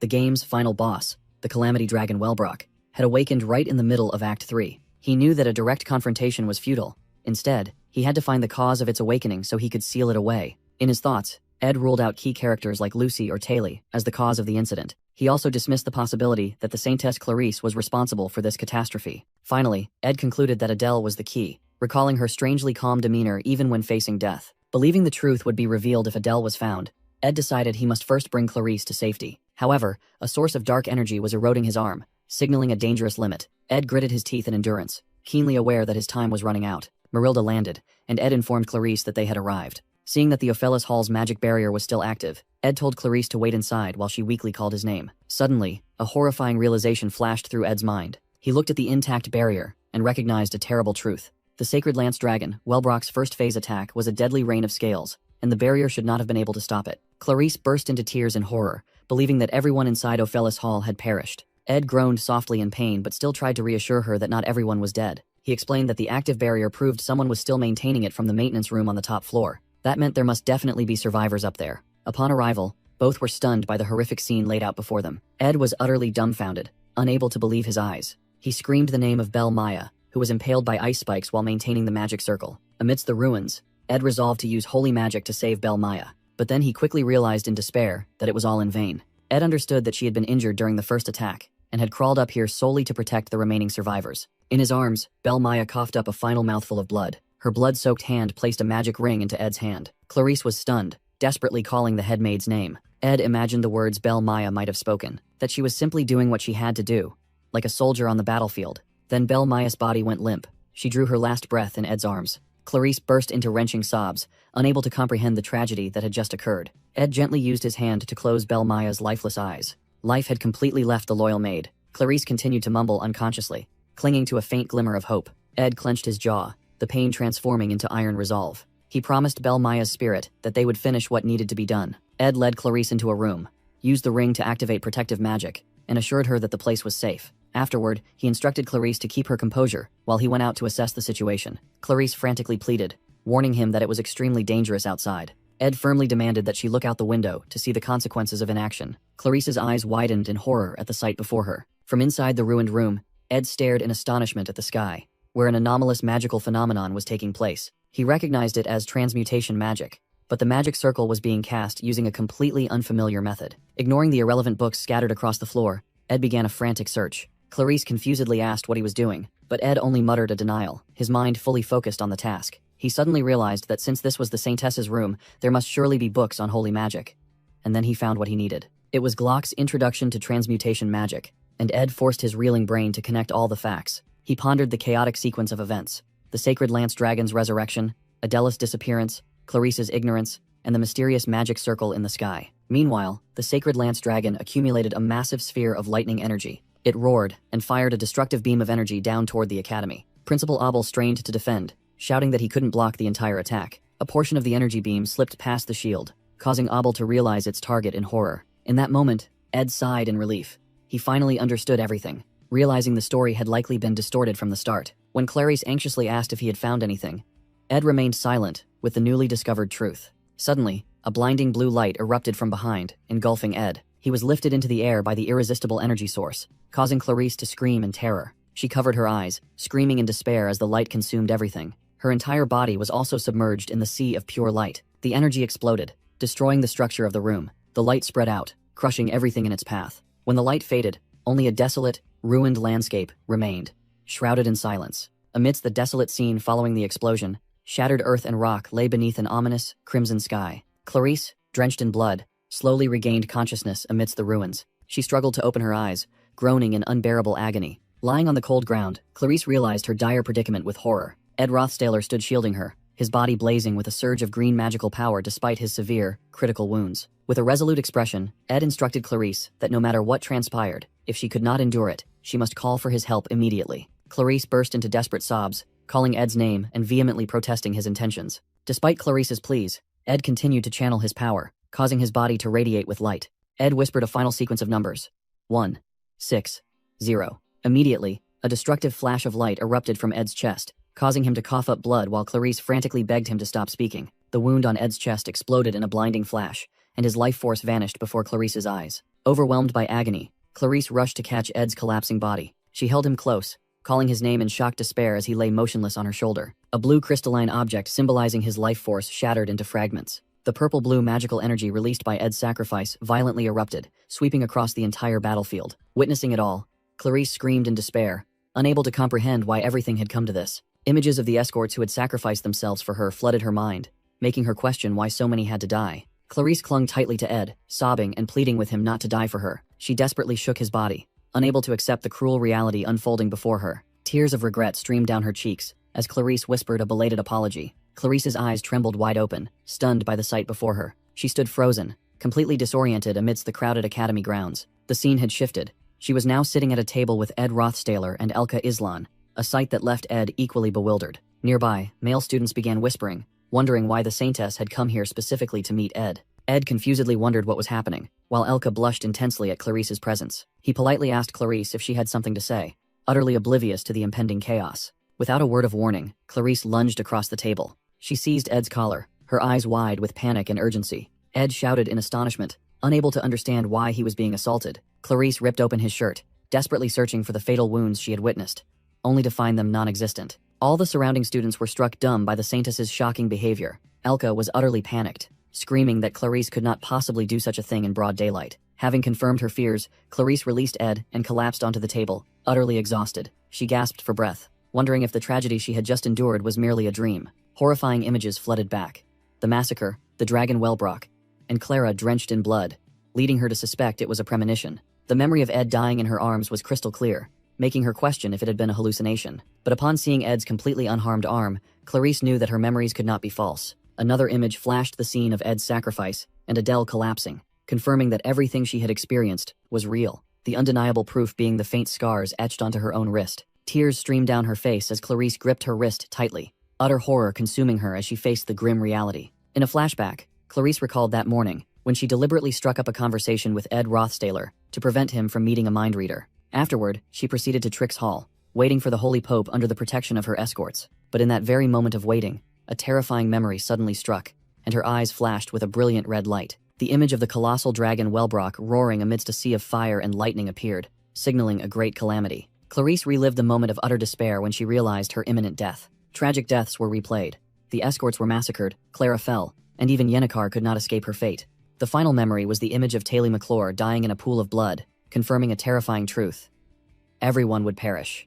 Returning to the present, Clarice stared intently at the faint scars on her wrist, the undeniable proof of that nightmare. Horror consumed her. She gasped, clutching her wrist as she realized the tragedy was about to repeat itself. Clarice's sudden reaction stunned Ed and Elka nearby, and Ed confusedly called her name. In a panic, Clarice snatched Ed's arm, her gaze filled with desperate urgency. Without any explanation, she forcefully pulled Ed from his seat, shouting that they had to flee immediately. Ed struggled in vain as he was dragged away, while another student attempted to intervene, reminding her of her important appointment. Tears streaming, Clarice screamed that she would take full responsibility, insisting they must quickly reach Mexis Bridge. She dragged Ed in a frantic sprint across the school grounds, heading straight for a waiting carriage, leaving the bewildered crowd behind. Elka and the other students stood frozen, astonished that the Saintess had just kidnapped Ed Rothstaler in broad daylight. With a wild deduction, Elka fearfully wondered if the two of them were eloping. Meanwhile, the carriage sped rapidly away, the coachman worriedly hearing the Saintess's incessant crying from within. Sitting opposite Ed, Clarice tearfully revealed the terrifying prophecy.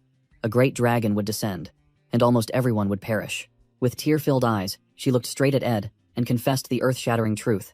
She had already died once and had just returned from the past. Clarice tearfully recounted that Ed had saved her once in the past, but before she could say anything, he was crushed to death by the rubble right before her eyes. She admitted that Ed certainly didn't understand what she was saying, but she still squeezed his hand and repeated his dying wish from that time. According to her, he had instructed her that no matter what happened, she must come find him for help and tell him everything. Ed was completely stunned, unsure how to react to the tragic story and the strange instruction he had no memory of. Meanwhile, their carriage was forced to stop before a crowded street, as the coachman announced that inspection officers were blocking the Mexis Bridge. Ed tried to advise Clarice that taking this route was a mistake and they should turn back to meet the Holy Pope, but she only began muttering a meaningless sequence of numbers. With vacant eyes, Clarice continued reciting the disjointed numbers. 1, 5, 5, 0, 0, 1, 6, 0. The memory of his painful death in a previous life flooded back with the final numbers. Ed's eyes widened in horror as he realized the terrifying meaning behind the seemingly meaningless sequence of numbers. The coachman sighed wearily, commenting on the congestion in the streets. He explained that due to the Holy Pope's visit, the Elte Trading Company's goods were causing a bottleneck, meaning they might have to wait a very long time. Suddenly, Ed climbed out of the carriage window, roaring a demand for the coachman to break through at all costs. He yelled that the Saintess knew everyone was in danger, and nothing was more important than immediately breaking through the blockade. Hearing the urgency in Ed's voice, the coachman resolutely told everyone to hold on tight. Confident in his 22 years of experience, he spurred the horses forward, skillfully maneuvering the carriage through the chaotic crowd. Holding the unconscious Clarice in his arms, Ed silently decided to completely trust her words, no matter how absurd they seemed. He realized that the numbers Clarice had just recited were a sequence of characters that no one else in this world could possibly understand. The sequence 15 to 500160 appeared in his mind, along with the image of a blood-stained military dog tag. Ed bitterly acknowledged that this was his military identification number from before he came to this world. On the rapidly moving carriage, Ed deduced that since the Ophelis Hall had fallen, Clarice had no safe place left on Arkan Island, and was forced to flee. He continued his train of thought, asserting that if time had truly been reversed, only symbolic magic would have the power to interfere with its flow. Meanwhile, Clarice leaned against the slightly confused Ed, whispering a request to stay put for a moment, and confirming the existence of symbolic magic. Ed confirmed it, but remained skeptical that reversing time on such a massive scale should be beyond human capability. Suddenly, a terrifying memory struck Clarice, the image of the colossal dragon Wellbrock roaring amidst a sea of fire and lightning. Haunted by the vision, Clarice let out a desperate scream while still in Ed's arms, tears streaming down her face. She recalled the fleeting hope that this time they had successfully escaped. She had once believed that once they left Arkan Island, they would truly be safe. But the nightmare recurred, the memory showing their carriage shattered amidst a desolate wasteland. Startled back to reality, Ed anxiously checked on the Saintess, causing Clarice to gasp his name in shock. Her eyes widened in horror as the tragic memories continued to surface. She saw Ed in the previous timeline, his body pierced by countless shards of blue crystal,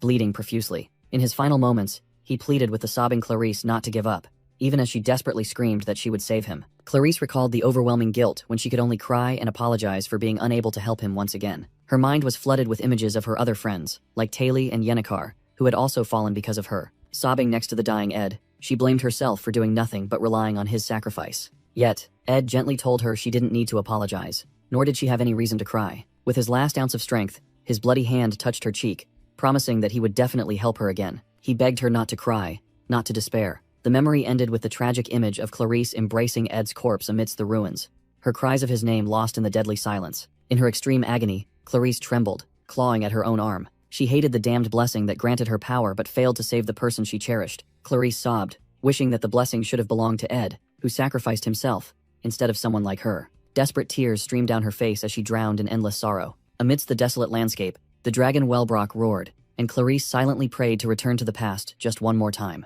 A blinding light enveloped everything, and time seemed to reverse. Clarice's red eyes snapped open, filled with determination and obsession. Reality returned. She was standing before a completely healthy Ed. Confused, Ed asked the Saintess if there was something she wanted to tell him. The moment she saw him, the painful memories rushed back, causing Clarice to burst into tears uncontrollably. Without a word of explanation, she suddenly rushed forward and embraced Ed, much to his and Elka Islan's astonishment. Clarice held Ed tightly, swearing that at all costs, she would definitely save him this time. She pulled the bewildered Ed away, leaving a stunned, armored student behind. Clarice yelled, deciding that this time they would run toward the east. After briefly explaining the situation in the carriage, the two agreed upon a hiding place. But the memory of the third regression surfaced. The dragon Wellbrock still found them. Even though they had run to the other side of the island, she helplessly watched Ed collapse with a crystal shard lodged in his chest.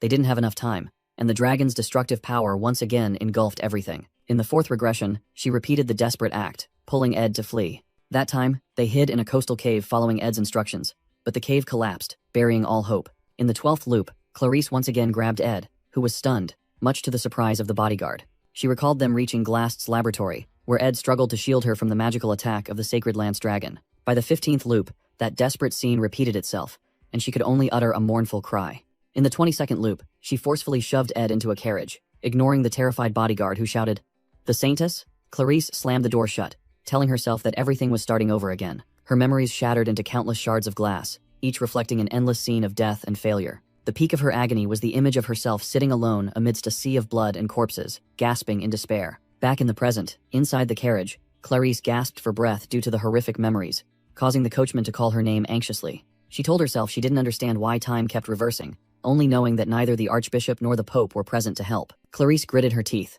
because, above all else, no matter how far she ran, this man, Ed Rothstaler, who was looking at her in confusion, would always find a way to sacrifice himself. Over dozens of repetitions, he always saved her and died in her place, leaving devastating images etched into Clarice's mind. The coachman called out again, but Clarice's mind was filled only with the lifeless numbers she was muttering to herself. Her trembling hand gripped her dress, as she desperately wondered what she should do now. The coachman announced that they had to stop because Academy staff were conducting inspections at Mexis Bridge, causing a traffic jam. A tear rolled down Clarice's cheek. She realized they had arrived at the familiar location in the loop. She looked at Ed, guessing that he would once again shout for them to push through at all costs, just like always. But this time, with tear-filled eyes full of resolve, Clarice commanded, "Please stop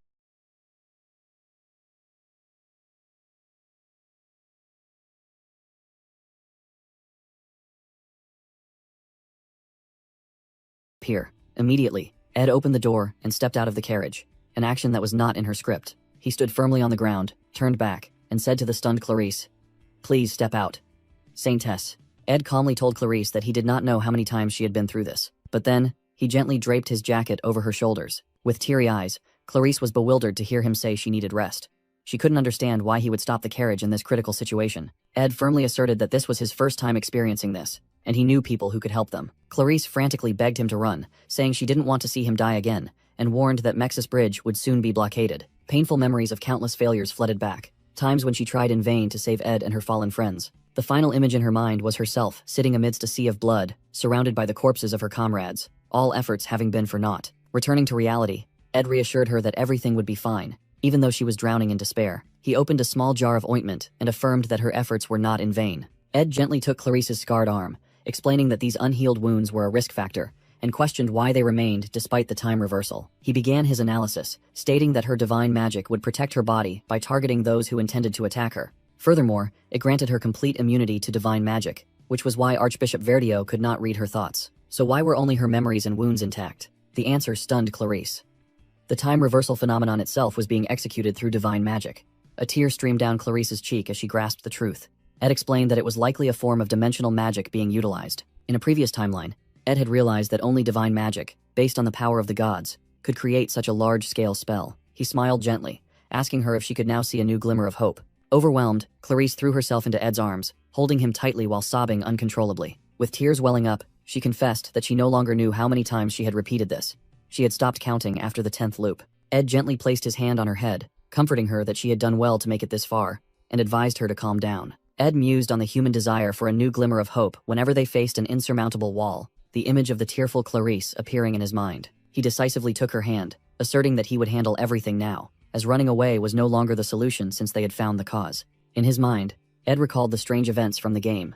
Clarice's rapid change after Adela's death, symbolized by the blood-stained lute. She suddenly turned against the entire church, becoming the faithless saintess, a personality shift so illogical that it broke the narrative. But now, Ed realized that it wasn't a change, but the result of her enduring so much suffering, that her personality had been broken and reformed. He understood that the game could never fully convey the silent hell Clarice had endured through countless time reversals. The image of her kneeling amidst a sea of blood and the corpses of her comrades resurfaced, a tragedy she experienced even before knowing the church was behind everything. Therefore, her transformation from a devout saintess into a vengeful figure was entirely understandable. Ed concluded that the original plot had not changed when they entered the Nail building. He analyzed that they could not destroy the sacred lance dragon, and running away only caused time to reverse, so there must be another way. Ed urgently told Clarice that they would prevent the dragon's resurrection. He suggested they must find the Pope and the Archbishop, the only ones capable of performing such high-level divine magic. But Clarice replied that she had searched for them countless times without success. Ed immediately pulled her along, realizing that the disappearance of two such crucial figures was the greatest anomaly.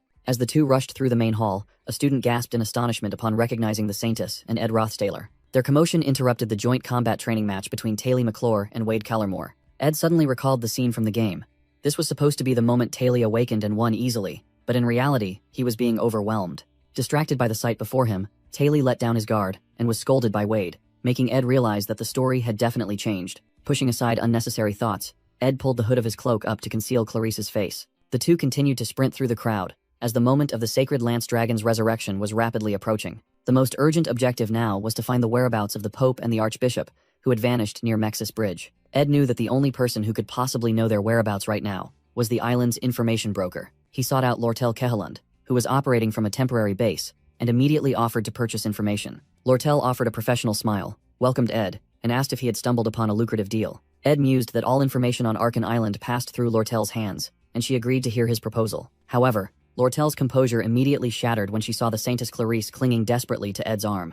Lortel squinted suspiciously, demanding to know if Ed had learned a hypnosis technique, as targeting the Saintess was far beyond the acceptable limits. Ed brushed her off, stating that he needed to find several people immediately, at the very latest before the joint combat training concluded. With a resolute expression, Ed declared he would pay whatever price Lortel demanded. The sheer magnitude of the offer made Lortel realize the gravity of the situation, and she coldly insisted that Ed explain what was happening first. At the carriage depot near Mexis Bridge, one of Lortel's subordinates rushed over with a report. The man presented a file containing witness information from the bridge area, while Lortel turned to Ed and began calculating a special premium price. Standing beside the luxurious carriage, Lortel explained that she had to abandon her own match because of this urgent request. Furthermore, she couldn't fathom the sudden change in the Saintess, who was desperately calling Ed's name from behind the carriage window. Ed reminded her that the combat training was about to conclude, implying that time was running out.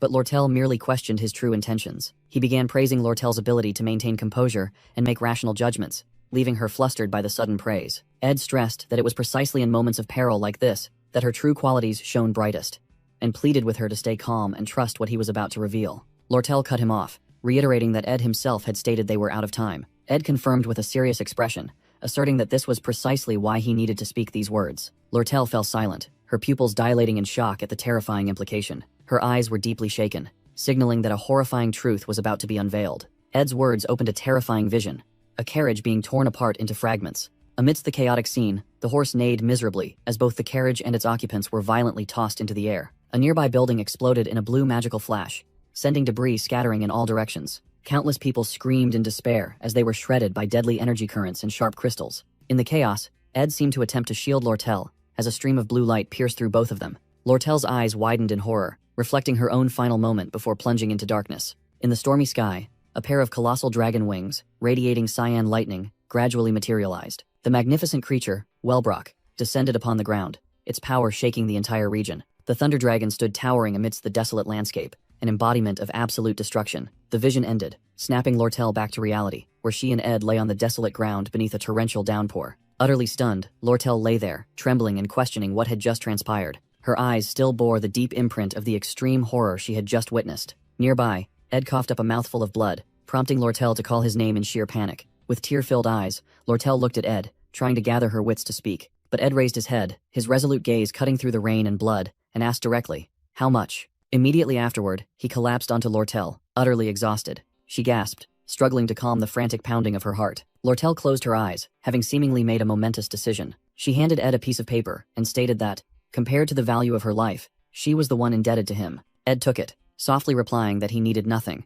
and Lortel bitterly conceded that it was quite a bargain. Amidst the desolate scene, Ed helped Lortel up, while the information on the paper revealed that the Pope and the Archbishop had used ancient concealment runes to proceed to a secret location. Ed's gaze sharpened when he read their destination: the academic chapel inside the faculty building. His strength completely spent, he collapsed amidst the rubble under the torrential rain. Suddenly, a nearby chest flashed with a dazzling golden light, causing Lortel to scream his name in terror. Seeing Ed collapse, Lortel rushed forward to support him and the unconscious Clarice, frantically shouting that he was forbidden to give up. She was utterly bewildered by Ed's constantly bleeding wounds, anxiously asking if he was all right. Suppressing her panic, Lortel let out a sharp breath, struggling to regain her composure. Ed stood up, one arm still holding the sobbing Clarice tightly, decisively telling Lortel to stop stammering and move quickly. They were fortunate to spot a severely injured horse that still had strength, and Ed determined it could carry them to the faculty building. Without a moment's hesitation, he asserted that they needed to be extremely urgent. Ed extended his blood-soaked hand toward Lortel, demanding the reins.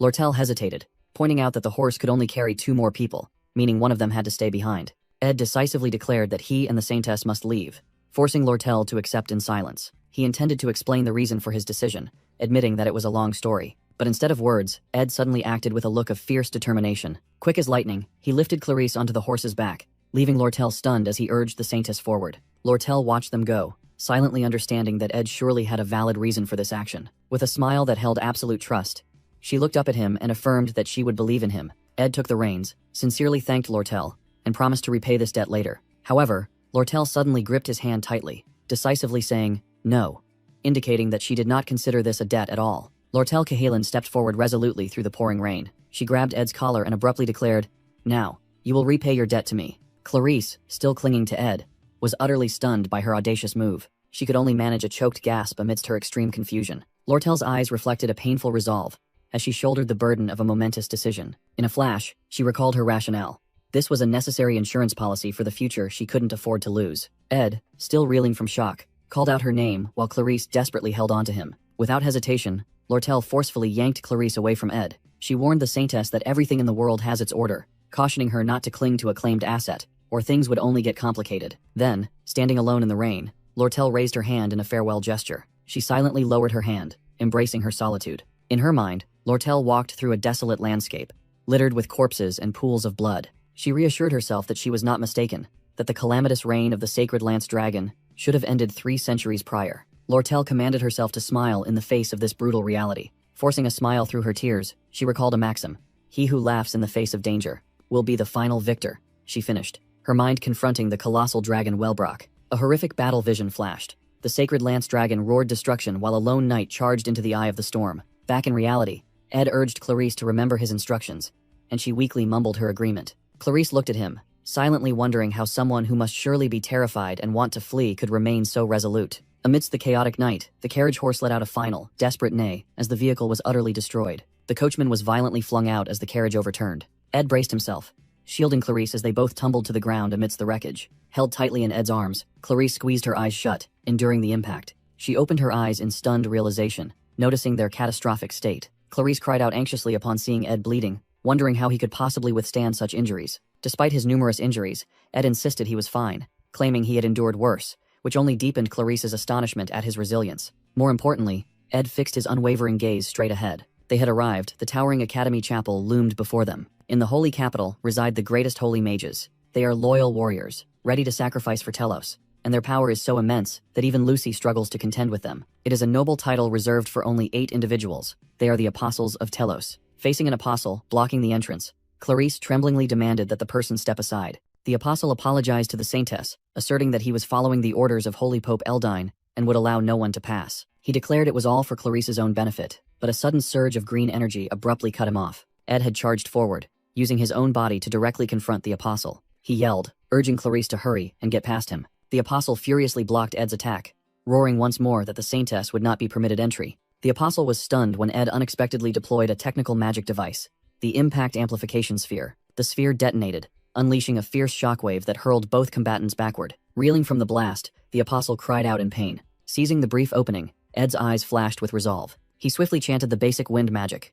Wind blade. The apostle contemptuously deflected the wind blade with his spear, which blazed with holy power. He clicked his tongue in annoyance, realizing Clarice had already fled far away. Turning back to face his unexpected obstacle, the apostle demanded his identity. Standing amidst the ruins, Ed, covered in blood, met his opponent's gaze with fierce resilience. The apostle scoffed, suggesting Ed's efforts were futile given his severe blood loss, and advised him to surrender. However, he was suddenly struck with astonishment by the sight before him. A massive surge of blue magical power erupted from Ed's body, causing the surrounding earth to crack. The magical energy converged in his hand, emitting intense bolts of lightning. He asserted that the battle was far from over, summoning a magic arrow forged from pure energy. In response, the apostle activated the high-level spell, Sacred Body Activation, converting all his magical power into raw physical strength. His spear transformed into a brilliant holy sword, and he declared that though he regretted it, he was now forced to strike. Without flinching, Ed drew his bow, condensing magical power into the arrow poised for release. The apostle charged, swinging the holy sword with terrifying force. In the decisive moment, he roared his identity. Apostle of Telos, Lightspeed Taldarak. Lightspeed Taldarak lunged, declaring he would take Ed Ross-Taylor's life as the two figures collided in an explosion of energy. Severely wounded, blood spilling from his mouth, Ed began transmitting his final message to the saintess. In a chaotic memory, Ed recalled the moment of his mistake, when Clarice was forced to flee on horseback amidst the battle. He told her that he wasn't asking her to give up. Instead, she had to break this loop herself, even though her body and mind were exhausted after countless repetitions. Clarice, in Ed's vision, was gasping desperately. As he urged her to fully grasp the current situation, he demanded that she steel her resolve and pour all her strength into the upcoming battle. Returning to reality, Taldarak was astonished when his weapon pierced Ed, who still refused to fall. With a fierce gaze, Ed gripped the lance blade embedded in him, silently telling Clarice that this time, she had to finish everything perfectly. The apostle roared in fury at Ed's impossible defiance. Ed asserted that, of course, he wouldn't surrender without a fight. He gathered his last ounce of strength to summon Marilda in the form of a giant spectral wolf, which lunged forward and tore into Taldarak. The apostle of Telos was trapped within the spirit's jaws of energy. He let out a final,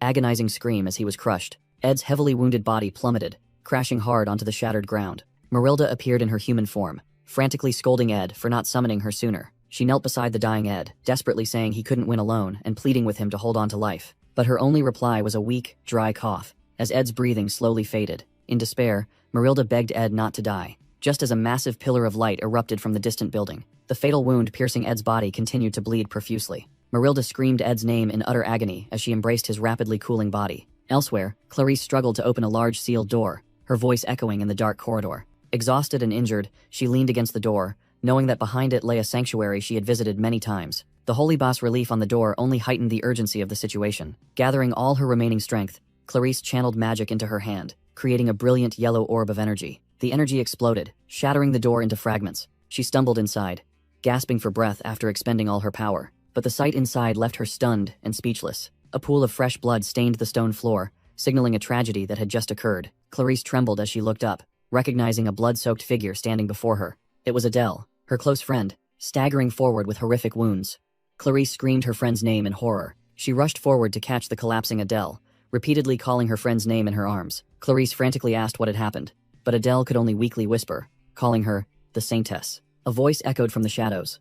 Taldarak, injured but still alive, remarked that she had arrived sooner than expected. Clarice froze, staring aghast at the unbelievable enemy, while Adele remained motionless. A tear rolled down Clarice's cheek, her red eyes reflecting utter despair. At Taldarak's command, Adele stood up and walked away, leaving Clarice reaching out in vain as he declared that she would never need to return again. Taldarak was stunned to see a glowing seal on Clarice's chest, wondering if it was a divine seal. Only one person could bear this mark, a seal requiring the combined power of the highest church officials. Holy blue energy erupted from Clarice's body, causing her to double over in pain. Taldarak was dumbfounded, as he realized the true identity of the girl before him was the Saintess. Meanwhile, Adele, covered in blood and radiating a brilliant golden aura, whispered that everything would soon be over. Clarice screamed desperately, asking Adele what she was talking about. A blinding flash of light pulled Adele away, despite Clarice screaming her name in vain. The two were separated by an explosion of white light that engulfed the entire scene. The scene shifted, and Ed Rostaler recalled the moment the Saintess offered to speak with him privately. In the memory, Ed asked what she wanted to discuss.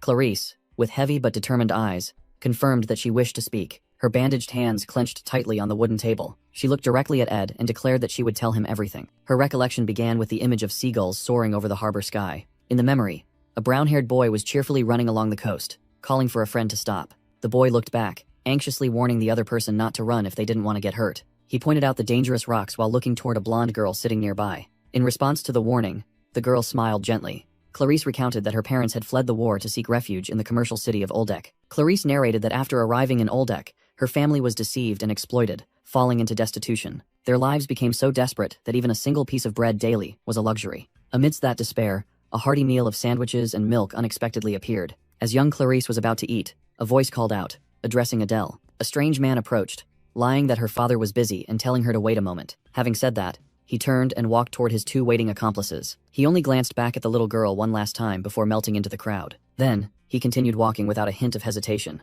The man hastily departed, leaving a brown-haired boy behind with Clarice. The boy, who had been used as bait, secretly felt grateful for the luxurious sandwich he had never tasted before. But upon witnessing Clarice being taken away, the boy collapsed in despair, and the sandwich suddenly tasted bland. At a coastal cliff, Clarice coldly announced it was time to leave, even as the boy frantically ran after her to warn her. The boy stumbled and fell flat, while Clarice merely stood there, watching him indifferently in silence. After that incident, she recounted that she became an orphan at the Deldauros orphanage. In the city of Oldek, where faith was the way of life, even children like her had to work tirelessly. She explained that because the orphanage was sponsored by the Order of Telos, the hours spent praying in the chapel were a rare period of rest. Finding an abandoned lute, Clarice learned to play hymns, which allowed her extra time at the church and temporary escape from hard labor. And then, one fateful day arrived at that very place. She witnessed merchants bribing Archbishop Verdio, begging him to grant them entry into the holy capital. While Archbishop Verdio happily accepted the bribe, he clumsily dropped a lit candle. The flame immediately caught onto the hem of his robe. As the fire flared up violently, Verdio screamed in panic while the merchants could only watch anxiously. Suddenly, a large torrent of water rushed in, extinguishing the fire instantly. Archbishop Verdio was stunned, drenched, and still steaming from the heat. He turned around and saw the young Clarice, asking in astonishment how she had known about the fire beforehand. It turned out the little girl had prepared buckets of water nearby. Clarice innocently explained that she had foreseen the event in a dream, an ability she occasionally possessed. Hearing this, Archbishop Verdio suddenly grasped the girl's hand tightly. With eyes full of reverence, he declared her the Saintess of Telos, the chosen one destined to lead the church. Clarice's life changed overnight. She lived in luxury, attended by dozens of maids and receiving reverence from high-ranking clergymen. However, the new life demanded constant prayer, learning rituals, and sacrificing sleep for training, a trade-off for her previous impoverished life. She received baptism from the Holy Pope himself, the Archbishop, and even the greatest apostle. Clarice bore the Holy Capital's mark of blessing, proof of her divine mission. Her holy power grew stronger after each ritual, until only the final baptism remained to complete it. And then, for the first time, Clarice saw her own future. A terrifying vision of horrific destruction appeared before her eyes. Haunted by the premonition, she decided to abandon the path of becoming the Saintess, leading Archbishop Verdio to angrily question her. Clarice knelt, thanked Archbishop Verdio for all his care, and expressed her desire to serve God in a different way than as the Saintess. Verdio replied coldly, realizing he could not persuade her after all. He turned and walked away, reminding her that her prophetic ability, a type of magic that could bend time itself, was the very reason she was chosen. With an angry expression, Verdio growled that Clarice's talent was too great, and it seemed she had finally managed to see her own future. Many years passed in the Holy Capital. Clarice recounted that she had given up on becoming the Saintess of the Order of Telos. Instead, she remained in the capital as the keeper of the sacred flame. She played the lute throughout the night, because whenever she drifted off to sleep, the future vision of the dragon Wellbrock roaring in fury appeared before her eyes. In the nightmare, a panicked clergyman screamed that the plan had failed, and they must sacrifice the Saintess to appease the sacred dragon of creation. Clarice painfully recalled that during her time in the capital, she had overheard many things. The world lived in peace thanks to the wise rule of Holy Emperor Cloel, but in a peaceful world, no one sought the Lord. As a result, the Holy Pope's influence waned, and Verdio, a clergyman who was also a merchant, knew exactly what they needed. That was the fear of destruction and a miracle from God. Their plan was to resurrect the sealed, sacred lance dragon, to sow terror into the hearts of the people, after which the order would perform a miracle by subduing the calamity. From the beginning, Archbishop Verdio had sought a saintess to serve as a sacrifice to seal the sacred lance dragon, and that sacrifice was her. Covered in blood and dark energy, she believed her escape had prevented that future from happening. However, a few years later, while playing her lute, she suddenly heard someone call the name Adele. Clarice recalled Adele, a girl who was not skilled in ordinary magic but possessed extraordinary talent for holy magic. With her demeanor, intelligence, and character, Adele seemed born to be the saintess, making Clarice wonder what she needed to do to live a pure life like her friend. But deep down, Adele had decided to reject that fate. She knew she had to tell Clarice the truth. It was because she had run away that Clarice had to bear the title of saintess. Adele would rather die in the sewers than live a meaningless life. She realized her struggle for survival would lead to Clarice's death, so she had to urge her friend to flee. Through the melodies, Adele sang of distant lands, imploring Clarice to run, whether it be to the Denken Swamp or the golden city of Cloalon. She climbed onto the rooftop, continuing to strum, hoping the lyrics would guide Clarice to the trade city of Oldek or the academic land of Sylvania. Clarice smiled, listening from the window, completely unaware that the song was a desperate warning, a plea for her to run for her life. The present Clarice recalled that every night, Adele sang of freedom and romance, hoping she would run away. Yet, guilt constantly tormented Clarice whenever she saw Adele smile, knowing that everything was built on lies and hypocrisy. Then, one early morning, Adele departed once more, beginning her life as a wandering bard. The final destination of her journey was Sylvania Academy. However, upon reaching the academy, Adele staggered, utterly exhausted, with fresh blood dripping from her tattered shoes. Covered in blood, she collapsed, stunning the surrounding students into silence. Clarice recounted that initially, she didn't understand why the sacred lance dragon was revived, but now she knew exactly how everything would unfold. In the future vision, Adele will enter the chapel and be blocked by the third apostle, Taldarak. She would then roll up her sleeve, revealing the holy blessing mark of divine magic. Taking advantage of Taldarak's astonishment, Adele will proceed inside, where the apostles of Telos have already set up their battle formation. There, to awaken the sacred lance dragon, they had prepared a chest containing the necklace embedded with Wellbrock's fang. Adele recounted that she had tried to convince Archbishop Verdio and the apostles countless times, but they would never listen. They dismissed the tales of the sacred lance dragon as mere folklore and refused to bring Saintess Clarice, a fatal act of arrogance. That arrogance led directly to tragedy when Wellbrock was summoned, a colossal thunder dragon rising from the ancient fang. In their utter despair, they would rush to find the Saintess, needing her as a sacrifice to provide holy power to appease the dragon's hunger. The sacrificial circle carved into the chapel floor was the tool intended to extinguish Wellbrock using the life of a saintess. And when Clarice was forced to kneel in the magic circle, everything should have ended in tragedy. But Adele chose a different path. She used herself as the sacrifice, allowing Wellbrock's fang to absorb her life force. She screamed in pain as the dark energy from the fang tore through her body, accepting her cruel fate. Even if her life was meaningless, Adele found peace in the thought that it was not entirely in vain. She had seen the light of hope in Clarice's eyes, but what she hadn't anticipated was that the divine blessing protected her body from the necklace's curse. The boundary magic within Adele was activated and pushed to its extreme limit. This type of magic uses holy power as fuel, bending the flow of time for the entire world. She had lived this moment repeatedly, cycling through it in despair. Adele recalled the surprise when Clarice found her in the previous loop, but now her holy power was nearly depleted. Breathing heavily, Adele knew she could only try one or two more times before everything ended permanently. Leaving a long trail of blood on the stone floor, she staggered toward the church, believing this was the end. Just as she was about to collapse, a steady hand caught her exhausted body. Adele raised her bloodshot eyes, staring in shock at the person who had appeared, and asked a foolish question about orange juice or plain water. Ed Rothstaler stared dumbfounded at the blood-soaked girl in his arms, while Adele could only wonder why he was here. In Adele's stream of memories, Archbishop Verdio dismissed her warning, doubting that after all this time, he would believe the prophecy that the sacred lance dragon could not be stopped. He arrogantly declared that the church would create a miracle that very day. Witnessed by the apostles of Telos, Archbishop Verdio passionately asserted that all of humanity would once again bow before Lord Telos. The church's arrogance led to tragedy. The sacred lance dragon Wellbrock was resurrected, bringing with it destructive wrath. Adele recalled that the only way to end this great calamity was to sacrifice the life of a saintess upon the sacrificial altar. The thought of sacrificing a saintess flashed through Adele's mind. She thought of the life of Clarice, the friend she cherished. The image of Clarice smiling gently appeared, strengthening Adele's resolve.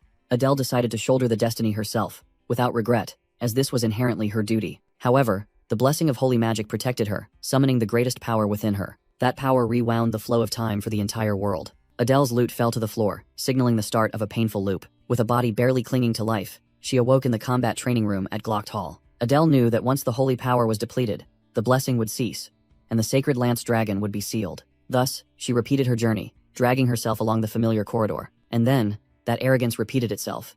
The sacred lance dragon was resurrected once more, spreading terror. After everyone had left to search for Clarice, Adele returned to the sanctuary alone. She collapsed onto the glowing sacrificial altar. Once again, Adele placed herself in the position of the sacrifice. And once more, she repeated the sacrifice in endless agony. Adele accepted her punishment, believing this was the price for having pushed the responsibility onto others. Embracing her fate, she smiled peacefully, as her body was enveloped by holy power, feeling everything become easier. Her blood-stained lute fell, a sign that her power was about to run out. Nevertheless, Adele's bloody hand gripped the instrument tightly, telling herself that all holy power has its limits. After giving up on convincing Verdio, she staggered down a long corridor, leaving a trail of blood on the floor. Her exhausted body made her stumble against a pillar, despairing that stopping him was impossible. Yet, her trembling hand clenched into a fist, demonstrating her unyielding will. Standing at the church entrance, Adele resolved to rush straight into the sacrificial magic circle to prevent the sacred lance dragon's resurrection herself. She told herself she was almost there, determined to prevent the catastrophic future at all costs.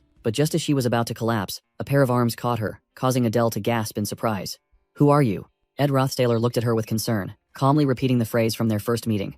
"I prefer cold water. You should drink the orange juice." He gently helped the severely injured Adele sit down on an outdoor bench. Ed handed her a cup, while Adele was still preoccupied with her mission. With a serious expression, Ed looked her straight in the eye and delivered the familiar warning. "You are about to die." Those words stunned Adele. Her eyes widened in shock as memories flooded back. A flash of recognition sparked in her eyes as she remembered the name of the person before her.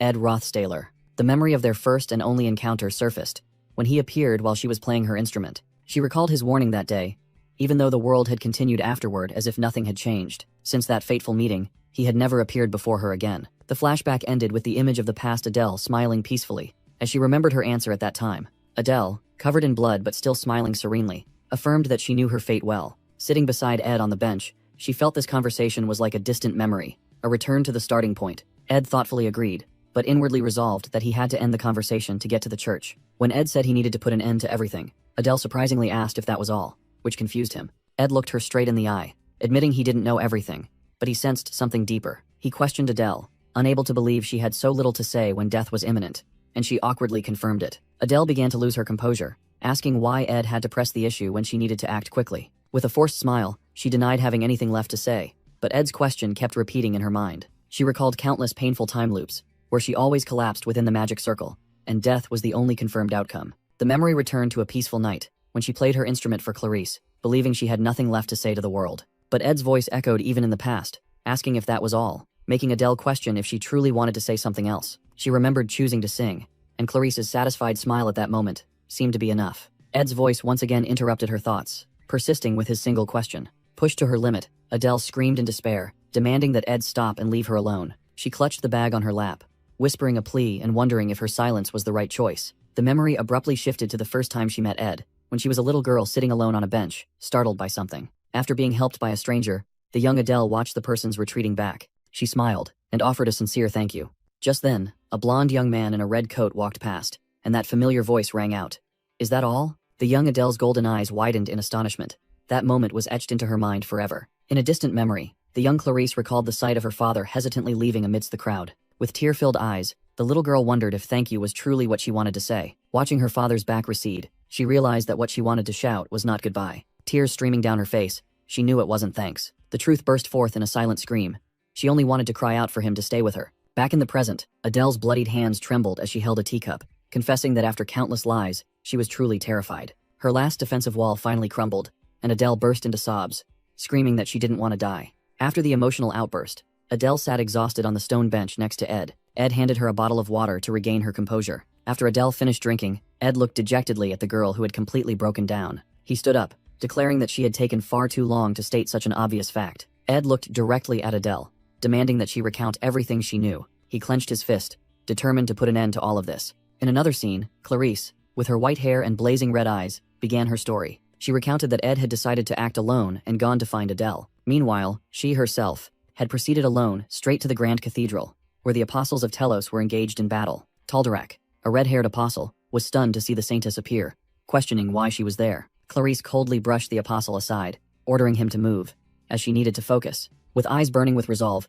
Clarice vowed to herself that this time, she would definitely uncover the entire truth. The heavy doors of the cathedral creaked open. Clarice rushed inside, shouting loudly for everyone to stop immediately. Inside, the apostles of Telos were performing a ritual before a magic circle, and Clarice knew she had to stop them all. Archbishop Verdio turned around, surprised by the saintess's appearance. In a flashback, Clarice recalled having once trusted Verdio's piety, and he had affirmed that he lived only for the holy city. Verdio revealed his cynical philosophy, that the ignorant populace needed a spectacle to reinforce their faith. Clarice realized in horror that the spectacle was the killing of the sacred lance dragon to bestow divine grace. She desperately warned that they were all severely underestimating the dragon and should consider the possibility of failure. Suddenly, a terrible truth flashed in Clarice's mind. She realized that from the very beginning, Verdio had intended to use her own life as a contingency plan. Verdio coldly admitted that it was merely an insurance policy. His face transformed into a shadowy specter, stating that her sacrifice would only be necessary if the plan went awry. In a different scene, Ed, carrying the injured Adele, confirmed that the truth behind everything was far from pleasant. He explained that the church was facing financial difficulties, and Adele deduced that this was why they resurrected the sacred lance dragon. Adele reasoned that they planned to stage a spectacle of the dragon's destruction to reinforce the populace's faith and the church's authority. Breathing heavily, Adele stated that Verdios' nature was always to do anything to increase the church's power and wealth. Ed asked if she had tried to persuade him, but Adele admitted she was no longer trusted, and Verdio wouldn't listen to anyone anyway. She asserted that Verdio would only use force to compel obedience, as he had brought an invincible force with him. That force was the apostles of Telos, the most powerful warriors. Returning to the present, Clarice despairingly watched the apostles surround her, realizing this was a force capable of fighting an entire army. Archbishop Verdio coldly apologized to the saintess, asking her to take a nap while the apostles of Telos stood guard. Carried on Ed's back, Adele desperately thought that nothing could be done against the enemy's strength. Suddenly, she gasped in astonishment. Ed asserted that sheer power was not the issue, confusing Adele, who asked what he meant. At that very moment, a surge of high-level electric magic named Divine Punishment struck the cathedral. Destructive purple energy spread, shattering everything inside. The lightning bolt struck directly in front of Archbishop Verdio and the apostles. Amidst the chaos, Verdio screamed in horror, questioning if the attacker dared to disrespect the god Telos. A voice rang out, replying decisively, "No." The purple lightning bolt struck down an apostle flying in the air. Another apostle collapsed in pain, enveloped by the electrical current. A figure dressed in a witch's outfit appeared in the center of the battlefield, declaring, "I am." Purple eyes flashed beneath the brim of the hat, and the person coldly finished the sentence, "An atheist." Verdio roared in anger, failing to understand what sin the stranger was referring to. The mysterious mage explained that the sin was inscribed within the very temple and laws of the church. Focusing magical energy, the person pinpointed their sin as arrogance. Archbishop Verdio was utterly enraged, roaring and demanding to know what the person was doing. Two other apostles, Lenos the 8th seat and Reuben the 2nd seat, appeared with brilliant auras, condemning the intruder for turning their back on Telos's grace. The mage remained unfazed, their sharp gaze confronting the divine power of the apostles. Standing firm against the two angelic warriors, the mage prepared for the confrontation as they shouted that this was the will of Telos. The mysterious mage crushed the sphere of dark energy in her hand. A violent surge of purple magic erupted, and the figure roared in fury. With cold, sharp eyes, the figure loudly challenged, "How dare you defile this chapel?" From above, an apostle descended, enveloped in divine light, introducing himself as Taldarak the Lightspeed, the 3rd seat apostle. Taldarak charged down with a sword of light in hand, declaring he would finish off the intruder. He unleashed a brilliant attack, aiming directly at the mage hovering in midair. But just before the blow landed, the mage suddenly vanished, astonishing Taldarak, who realized this was not mere speed. The figure had used the high-level spatial magic, Spatial Leap, to appear directly behind him. With a mere snap of the fingers, the mage released a wave of destructive magic. The raging purple energy engulfed the entire chapel, throwing back the apostles of Telos. An apostle screamed in agony as he was tortured by the magical current. Witnessing the scene, Archbishop Verdio was stunned, unable to believe that the nation's strongest warriors were being overwhelmed. The mage stood tall amidst the ruins, surrounded by 6 defeated apostles. Verdio broke out in a cold sweat, frantically wondering how the enemy knew this location to attack. He recalled the secret plan: resurrecting the sacred lance dragon on Arkan Island to solidify the church's power. Verdio realized the top-secret plan had been exposed and had failed completely. Facing disaster, he screamed, ordering his subordinates to protect Holy Pope Eldine and find a way to retreat at all costs. Hearing their intention to flee, the hooded mage sneered, and a new magical sphere began to form in their hand. The figure cast time magic, and a massive magic circle inscribed with clock symbols enveloped the entire area. Another apostle, Reuben, was trapped within the time prison, his body slowly crystallizing from the magical energy. A burst of dark energy spread as a voice rang out, declaring that all of this was for the sake of the god Telos. An apostle asserted resolutely while facing the mysterious mage. Archbishop Verdio frantically screamed, urging his comrades to capture the saintess immediately. Another apostle seized Clarice, despite her struggling and shouting in protest. Verdio calculated internally that as long as he had the saintess as a witness, he could use the Holy Pope's authority to coerce the academy. Facing them, the witch-hatted mage smiled, gathering a high-level lightning sphere in their hand. The figure unleashed divine punishment magic, a storm of purple electrical energy sweeping across the chapel. An apostle hastily erected a pure gold holy shield to defend against it, but the shield shattered, and the apostle was submerged, only managing to shout a final warning. Another commanding apostle immediately ordered everyone to retreat to the rendezvous point. Despite the danger, another apostle stubbornly generated a defensive aura. But all efforts were futile. The overwhelmingly powerful attack sent everyone flying, including Clarice and the archbishop. The mysterious mage clicked their tongue, showing annoyance at their troublesome resistance. Amidst the chaos, Verdio and his attendant dragged the severely wounded Clarice away, determined to destroy the evidence and take her with them. With a crazed look, Verdio glanced back and whispered a single word to activate the final trap. Immediately, a massive wall of fire erupted from the fundamental activation magic, blocking the enemy's escape route. The commanding apostle was astonished, unable to believe that a basic spell could possess such destructive power. The flames consumed him, his painful screams echoing through the sea of fire. He desperately tried to swing his staff to extinguish the flames, but it was too late. The staff was sucked into a fiery vortex, activating the spirit formula. Detonation.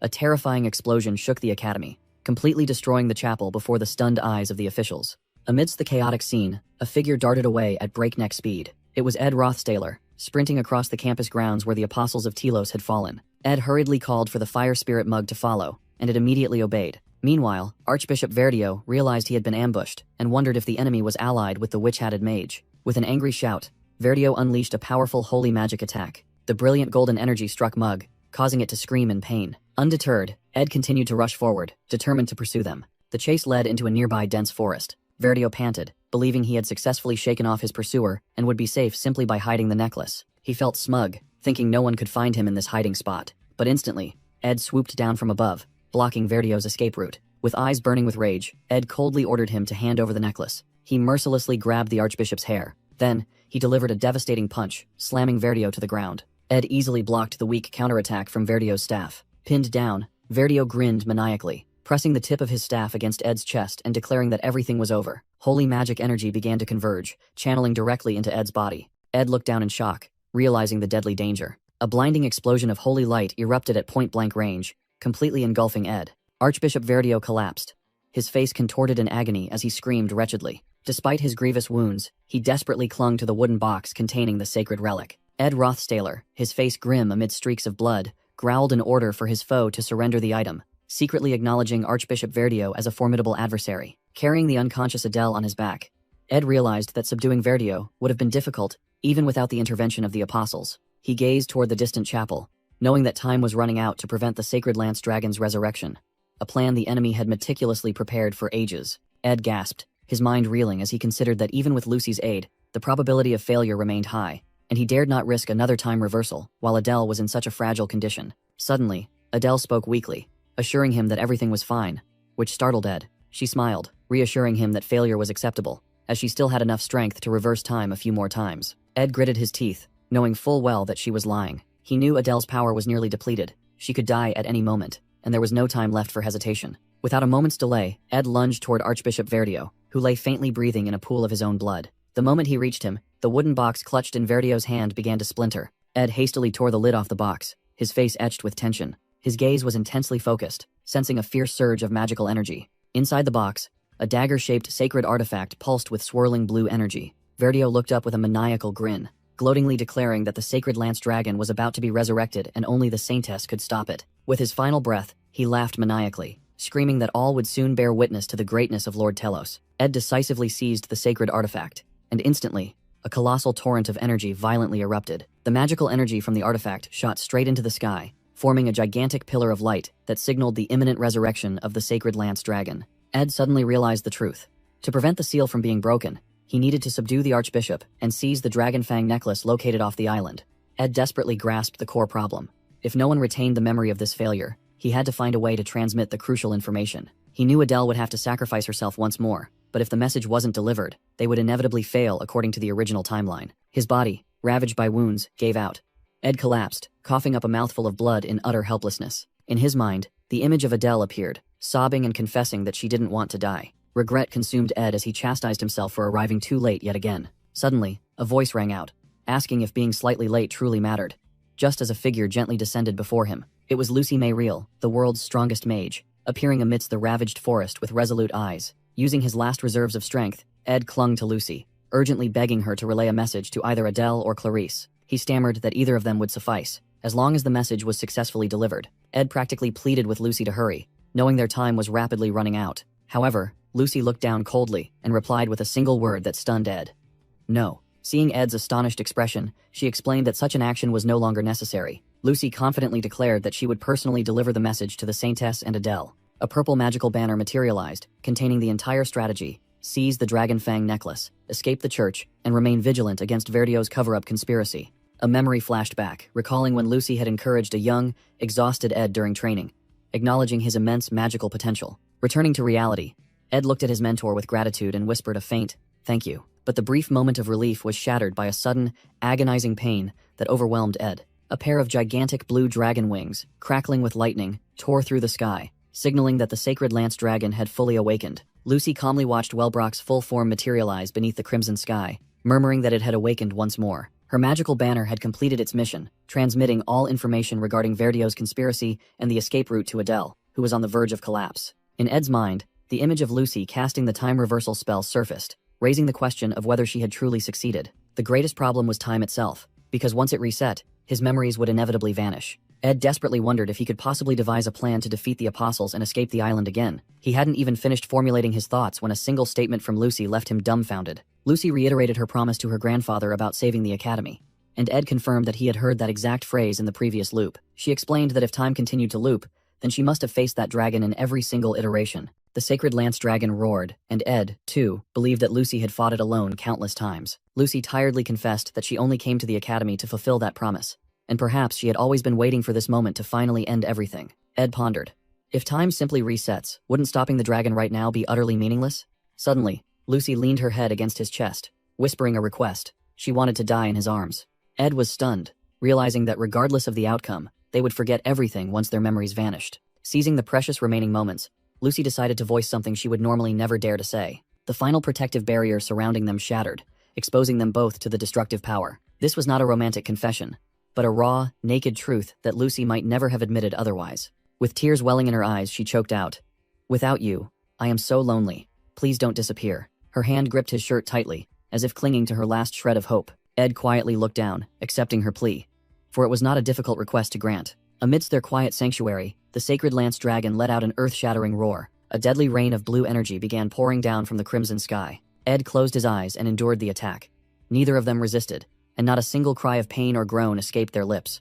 Amidst the destructive energy barrage, Ed and Lucy silently felt the last warmth of the other. A moment later, the deadly energy barrage finally ceased. In the desolate landscape, the two lay together, motionless among the debris. Blood stained the entire area red, a testament to the fierce battle that had just concluded. A flash of light appeared, signaling the shifting of fate. In another room, a dry cough echoed as a lute fell to the floor. The prophet Adele Saris realized that all her divine power was depleted, leaving her unable to reverse time or foresee the future. Covered in blood, she desperately admitted that she had become mortal and failed to prevent the sacred lance dragon from awakening. Adele recalled her painful yet joyful meeting with Clarice, regretting that she never got to hear the Saintess's song. On the other hand, her encounter with Ed Rosstaler was terrible, as even a fleeting thought of wanting to survive was enough to shake her resolve. The extreme physical pain reminded Adele of the most urgent task she needed to complete. She struggled to stand up, determined to stop the dragon's awakening and reverse everything, accepting that her destiny was to die. Adele remembered the moment she discovered Ed's entire plan, but realized that executing it again was impossible. First, it would take Clarice the entire morning to convince Taylor, who retained no memories. Gathering forces to confront the apostles of Telos would also consume a great deal of time. Adele dragged her bloodied feet, gloomily calculating that they would only be able to reach the cathedral when night fell. But by then, Archbishop Verdio's plan would have succeeded, and the sacred lance dragon would be fully awakened. As the sun set and shadows lengthened, Adele advanced down the corridor, knowing the chapel was right before her eyes. She told herself to step inside and offer her body to the ritual circle, but something unexpected made her freeze. The prophet's eyes widened, filled with astonishment and confusion at the unexpected sight at the chapel entrance. A magical orb appeared, containing the silhouette of a flying bird. In the middle of the academy grounds, an anxious shout rang out, calling Ed's name. Ed Rosstaler suddenly collapsed, caught by a panicked Yennecar as the book on symbolic magic fell to the ground. The book revealed that this type of magic does not fully affect those with resistance. The explanation emerged. Adele's time regression magic was a combination of symbolic magic and divine arts, and it was the divine blessing that resisted it. For that reason, Clarice, with her original white hair, was stunned to realize she retained all her memories from previous timelines. Meanwhile, Ed writhed as the magical energy in his body resisted the regression spell, the price for researching forbidden arts. His pupils transformed into a vortex of cosmic energy, signaling a terrifying truth about to descend. Ed's mind shattered into thousands of memory fragments, fully reliving the painful sensations of countless loops. Horrific deaths flashed before him, forcing him to grit his teeth and endure the soul-shattering pain, nearly losing consciousness. Clarice and Yennecar cried out Ed's name in horror, watching his hand emit a brilliant light. Suddenly, Ed reached out and tightly grasped Clarice's wrist, leaving her stunned. He struggled up with a determined gaze, realizing this was a race against time. At the same time, in the chapel, Archbishop Verdio laughed maniacally, declaring that the sacred lance dragon was about to be awakened. He spread his arms, summoning a colossal bird-shaped magical entity amidst shouts of religious revival. The magical entity swooped down, carrying a destructive stream of emerald energy. Ed shot forward like an arrow, determined to reach the Academy's chapel. He quickly opened a box, drawing out a dagger that emitted an eerie blue light. With the dagger in hand, Ed identified his target, seizing the Fang necklace. Archbishop Verdio froze when he saw Ed suddenly burst in, disrupting his sacred ritual. Following orders, Apostle Lenos immediately opened fire, launching brilliant arrows of light. Ed lunged to dodge, his mind recalling countless time loops where the beginning always unfolded similarly. The Saintess Clarice would frantically pull him onto a carriage, explaining the time loop and giving him time to calm down. Archbishop Verdio snarled, mocking the stranger who appeared from nowhere. He issued a challenge, wondering if Ed truly believed he could defeat a divine apostle of Telos. But Ed knew that in previous loops, there was always one person present. A hand gripped a staff, summoning divine power. A colossal holy bird spirit made of jade green energy materialized. It was a force faster than any carriage and vastly stronger than himself. Archbishop Verdio was dumbfounded when another colossal owl spirit appeared alongside the prophet Adele. But this time Clarice was right beside him, urging, "Let's go, Ed." Ed agreed, his hand tightly gripping the glowing Fang necklace, keenly aware that this was a race against time. Energy was already flowing from the necklace, for it was the key to awakening the sacred lance dragon. Once the necklace and the dragon sealed beneath Archon resonated, the great calamity would awaken. Therefore, the only solution was to take the necklace far away before the sacred lance dragon revived. Archbishop Verdio screamed in terror. "What are you doing?" He lunged desperately, trying to snatch the necklace that had fallen to the floor. But it was too late. The necklace erupted in a fiery burst of energy. The explosion shattered the chapel's dome. Amidst the smoke and dust, the holy bird spirit carried Ed and Clarice soaring into the blue sky. Riding a giant avian wind spirit, Ed Rothstaler and Yennecar Pullover soared into the sky. Ed desperately called out Yennecar's name as they sped away, leaving the academy behind. Ed chastised Yennecar for not escaping on her own, but she firmly replied that she couldn't abandon him. Ed anxiously calculated the catastrophic consequences, ranging from expulsion to being hunted by the Holy Church. While Ed was preoccupied searching for a mental refuge, Yennecar noticed something familiar in his demeanor. Yennecar gently took Ed's hand, realizing he was trying to shoulder everything alone again. She asked him directly if he was suffering in silence again, stunning Ed, who couldn't understand how she knew. Yennecar recalled the moment she had seen Ed collapse, asserting that she could understand simply by looking at his face. With a resolute voice, Yennecar declared that whether they were expelled or became fugitives, they would face it together. She swore that she would never let Ed endure the pain alone again.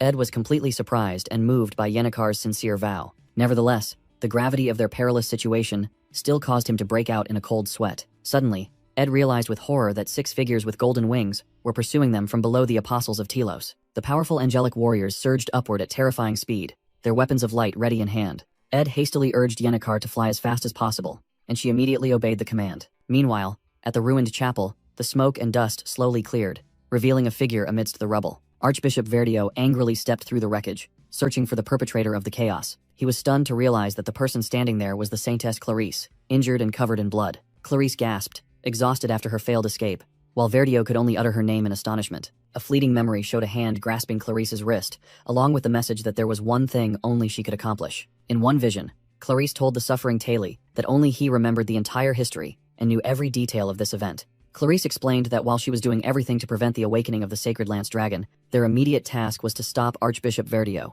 Finishing her words, she decisively kicked away an obstruction among the chapel ruins. Clarice warned that the archbishop was a cunning fanatic, willing to use the church to conceal all his sins. She urgently asked Haley how long he intended to stand by as an outsider. Her plan was to convince the Holy Pope, who was standing before her as she collapsed. With her last ounce of strength, Clarice looked up and shouted, demanding that the Holy Pope immediately excommunicate Archbishop Verdio. Meanwhile, elsewhere, Ziggs and Elvira looked up at the sky where a battle was unfolding, and Elvira pessimistically suggested that Taylor would lose to Wade. In the sky, Taylor was indeed riding a giant spirit beast, charging into battle. Not far away, Ed and Yennecar were also flying on a windbird spirit, astonishing onlookers since Ed had been sitting stunned just 10 minutes earlier. A sharp wind blade, a basic wind magic spell, suddenly flew toward them, Yennecar realized the attack was too fast, and screamed that she couldn't evade it. The wind blade struck the spirit, throwing both Ed and Yennecar off its back. Ed frantically screamed Janica as the two began to freefall. Both plummeted straight down from a dizzying height. Their bodies grew smaller as they fell through the clouds.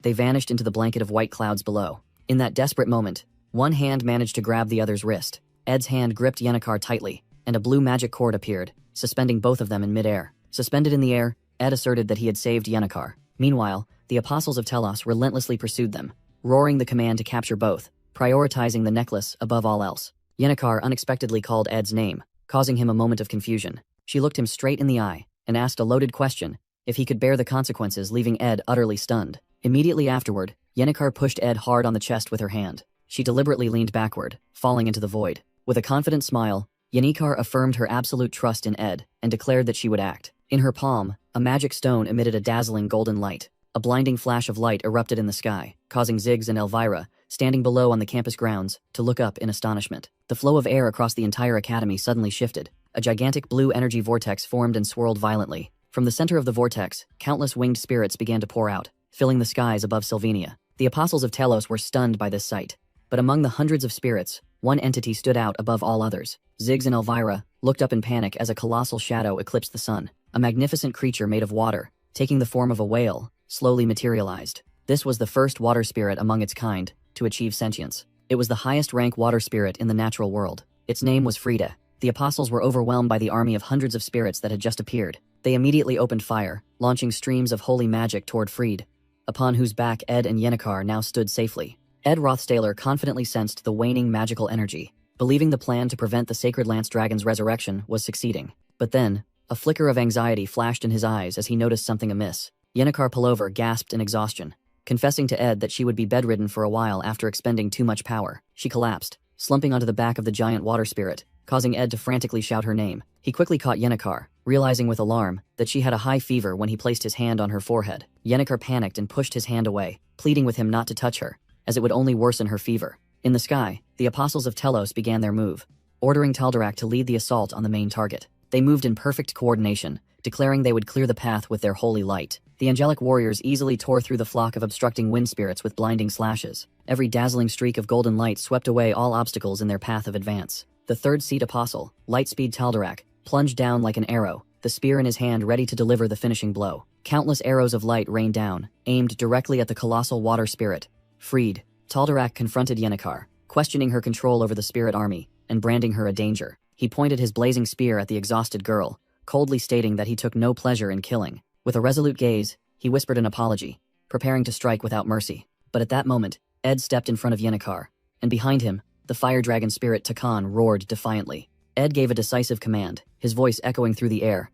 "Catch it, Takan." Tal'Darak was stunned by the sudden intervention, unable to react to the new threat. Takan's fiery jaws clamped down on the apostle's spearhead, halting the fatal attack. With a powerful flick, Takan hurled Tal'Darak into the air, causing Ed to lose his balance and fall backward. In a desperate effort, Ed held Tal'Darak tightly, both of them groaning in pain amid the blazing red aura. Tal'Darak's face contorted with rage, his eyes blazing, and his entire body erupting in golden holy energy. With a triumphant roar, the apostle used his spear of light to pierce through Takan, causing the fire spirit to collapse. Exhausted, Yennecar gathered her remaining strength, weakly commanding Takan to protect Ed at all costs. A terrifying explosion of holy energy swept through the forest, leaving behind a scene of devastation. Thick smoke and dust billowed up from the cracked earth following the clash's aftermath. From within the dust cloud, the winged silhouette of Apostle Tal'Darak gradually emerged, imposing and completely unharmed. Standing amidst the ruins, Tal'Darak calmly commented on his opponent's abilities. He looked at the dissipating Takan and admitted that summoning a high-rank spirit while controlling others was an astonishing talent. However, Tal'Darak confidently asserted that the apostles of Telos, the executors of God's will, were even stronger. He ordered Ed, who was severely injured on the ground, to surrender the necklace, threatening that otherwise both Ed and the summoner would die. Lying amidst the wreckage, Ed decisively refused the apostle's demand. Ed stared directly at his enemy, asserting that he was wrong and that there would be no more regression. He clenched his fist, his mind flooded with thoughts of the non-existent Delheim hourglass and the memories of countless deaths he had endured. With his body covered in injuries, Ed struggled to his feet, telling himself that he could not gamble his life away again. Ed stood firm before Takan, enveloped in the flame of his own and the spirit's determination. Ed's eyes shone with ultimate resolve. He was determined to survive at all costs. The Apostle of Telos, Tal'Darak, was formally introduced, his entire body radiating a dazzling stream of golden holy energy. His ability was Holy Vessel Awakening, a high-level holy technique that converts all magical power into physical energy. Tal'Darak charged forward at terrifying speed, his power shattering the ground beneath his feet. Ed recalled from previous loops that Tal'Darak's speed far surpassed the speed of sound. A wave of blazing golden energy knocked Ed backward. He realized that dodging the attack with the naked eye was utterly impossible. Facing Tal'Darak's incoming spear, Ed could only watch in horror. If he couldn't see the attack, Ed decided to close his eyes and bet on a different plan. Tal'Darak swung his weapon down with earth-shattering force. The moment of impact, a green energy shield suddenly appeared, blocking the attack. The wind spirit Marilda had automatically activated the protection of wind, saving Ed from a fatal blow. Inside the protective vortex, Ed gritted his teeth. Enduring the tremendous pressure, he decided to launch the only possible counterattack, aiming for a minuscule opening. Using the intermediate magic-focused burst, Ed fired a stream of fire energy directly at his opponent's spear. The explosion repelled Tal'Darak, forcing him to forcefully break against the ground. Enraged by the resistance, Tal'Darak roared, his murderous expression revealed for the first time. Ed gasped, admitting that his inherent weakness was a lack of firepower. Just then, the fire spirit Taken manifested behind him, and a voice echoed, promising to handle the firepower. Ed explained that Taken was immune to magic and possessed overwhelming destructive power. A massive sea of fire generated by Taken engulfed the entire forest. Amidst the inferno, Taken raised its head and roared at the blue sky. But Tal'Darak, like a golden flash of lightning, plunged straight down from above, piercing through Taken's flames. Ed realized that his opponent was the fastest physical warrior, Lightspeed Tal'Darak. The flames surrounding Taken's sword began to fade as Yennekar's weak voice uttered an apology, her magic clearly having reached its limit. Ed realized the worst-case scenario had occurred when Tal'Darak stood unscathed, his entire body radiating divine radiance amidst the dying flames. From the Apostle's perspective, Ed was merely a solitary figure collapsing amidst the fire, preparing for his next desperate move. Despite his fatal wounds, Ed mustered his remaining strength and pressed his hand into the ground, channeling a powerful surge of water element magic into the parched earth. Tal'Darak was momentarily surprised as streams of water unexpectedly erupted from the ground, forcefully lashing against his body, enveloped in holy light. As the battlefield became a mixture of fire and water, Ed roared a single command: Ignite. The two opposing elements collided violently, instantly creating a massive cloud of steam that enveloped the entire area. Standing amidst the dense vapor, Tal'Darak quickly analyzed the situation, wondering if a simple smokescreen was all Ed had left. The Apostle's expression hardened with contempt, deeming this nothing more than a crude and obvious trick. With an enraged shout, Tal'Darak charged through the steam screen, his weapon leading an attack intended to end the battle once and for all. The attack struck true, sending Ed flying and causing him to cough up blood, forcing him to acknowledge his opponent's overwhelming power. As his consciousness faded, Ed realized that ultimately, there was only one path left for him to claim victory. His mind flashed back to the previous loop, recalling that it was the great spirit Marilda who had ended this battle. But the harsh reality struck. The Golden Phoenix Ring was with Yennecar, and he had never personally summoned Marilda's full power. Clenching his aching chest, Ed desperately told himself that there had to be a way. Before he could find an answer, Tal'Darak charged again, his brilliant golden holy light exploding and shattering Ed's remaining defenses. The tip of the divine weapon slammed into Ed's shield with a blinding flash. The magical barrier shattered like glass, and the horrific impact hurled Ed's battered body into the air. Crying out in agony, Ed wondered if this was the end, if there truly was no escape from this despair. A massive blade of silver light, resembling an angel's wing, descended and utterly annihilated the ground where he had just stood. His body drenched in blood, Ed Rothstaler gasped for breath amidst the hazy steam. Submerged in a torrent of brilliant golden energy, he felt that this was the end. The familiar sensation of impending death once again invaded his mind. In the moment he faced the Grim Reaper, Ed's consciousness plunged into darkness. Memories of countless deaths and resurrections flooded back like a torrent. Amidst the extreme pain, a series of his spirit skills suddenly leveled up. Ed managed a faint smile as he finally grasped a certain truth. Just as Tal'Darak's spear of light rushed forward, Ed was no longer there. Tal'Darak was astonished to see Ed vanish right before his eyes. Ed realized that whether it was holy arts or spirit resonance, the essence of learning magic remained unchanged. All of it was built from countless failures, from memories accumulated through perseverance and determination, from the desperate struggle of never giving up. In the middle of the battlefield, the high-rank wind spirit Marilda manifested completely, letting out a sky-shattering roar. Tal'Darak was stunned by the overwhelming presence of the legendary spirit. Ed, enveloped in blue energy, delivered a heaven-shattering punch to Tal'Darak's face. For repetition was the path to mastery. Tal'Darak shrieked in pain and outrage at the sudden attack. Ed continued his assault, mindful that no one could do things perfectly from the start. But what did that matter? Tal'Darak roared, condensing a brilliant spear of light. The fire spirit mug charged forward with all its courage. Ed confronted the spear of light head-on, for everyone must fight to survive. A blade of blue energy formed in his hand, ready for the fight for his own reasons. With a defiant roar, the Apostle Tal'Darak used his bare arm to block the attack from the water spirit Lisha. In a bloody moment, Ed Rostalor raised the energy sword, preparing to deliver the finishing blow to Tal'Darak, who lay collapsed at his feet. Tal'Darak screamed one final time in despair as Ed's blade slashed down. The cold blue blade pierced Tal'Darak's chest, causing him to cough up blood while Ed held the weapon firmly. Ed gritted his teeth, pouring all his strength into his trembling fist. Fresh blood splattered everywhere, staining the entire forest red. Ed's arm, covered in his own blood, and that of his enemy, tightened its grip. Another spray of blood erupted, marking the end of the life or death struggle. Standing over Tal'Darak's motionless body, Ed gasped, the sword still deeply embedded in his opponent's chest. He panted heavily, his body trembling from exhaustion and pain. With empty eyes, Ed stared into the distance, the cost of survival etched deeply onto his face. He stood unsteadily, trying to regain his breath after the brutal fight. Leaving Tal'Darak's corpse behind, Ed immediately turned and ran toward the burning forest, where Clarice watched him go. He clutched his chest, reminding himself that he still had work to do. Ed gripped the vial around his neck, his eyes shining with unshakable resolve. The scene shifted to a grand cathedral, signaling another confrontation about to take place. Inside, Clarice screamed furiously, her red eyes fixed directly on those present. She knelt before Holy Pope Eldine, urgently demanding that he excommunicate Archbishop Verdio. The Holy Pope looked down at Clarice with a stern, unreadable expression. Archbishop Verdio stepped forward with a smug smile, advising the Holy Pope not to trust the Saintess's words and asserting that everything was for the future of the Church. Confronting Archbishop Verdio's arrogance, Clarice coldly challenged him.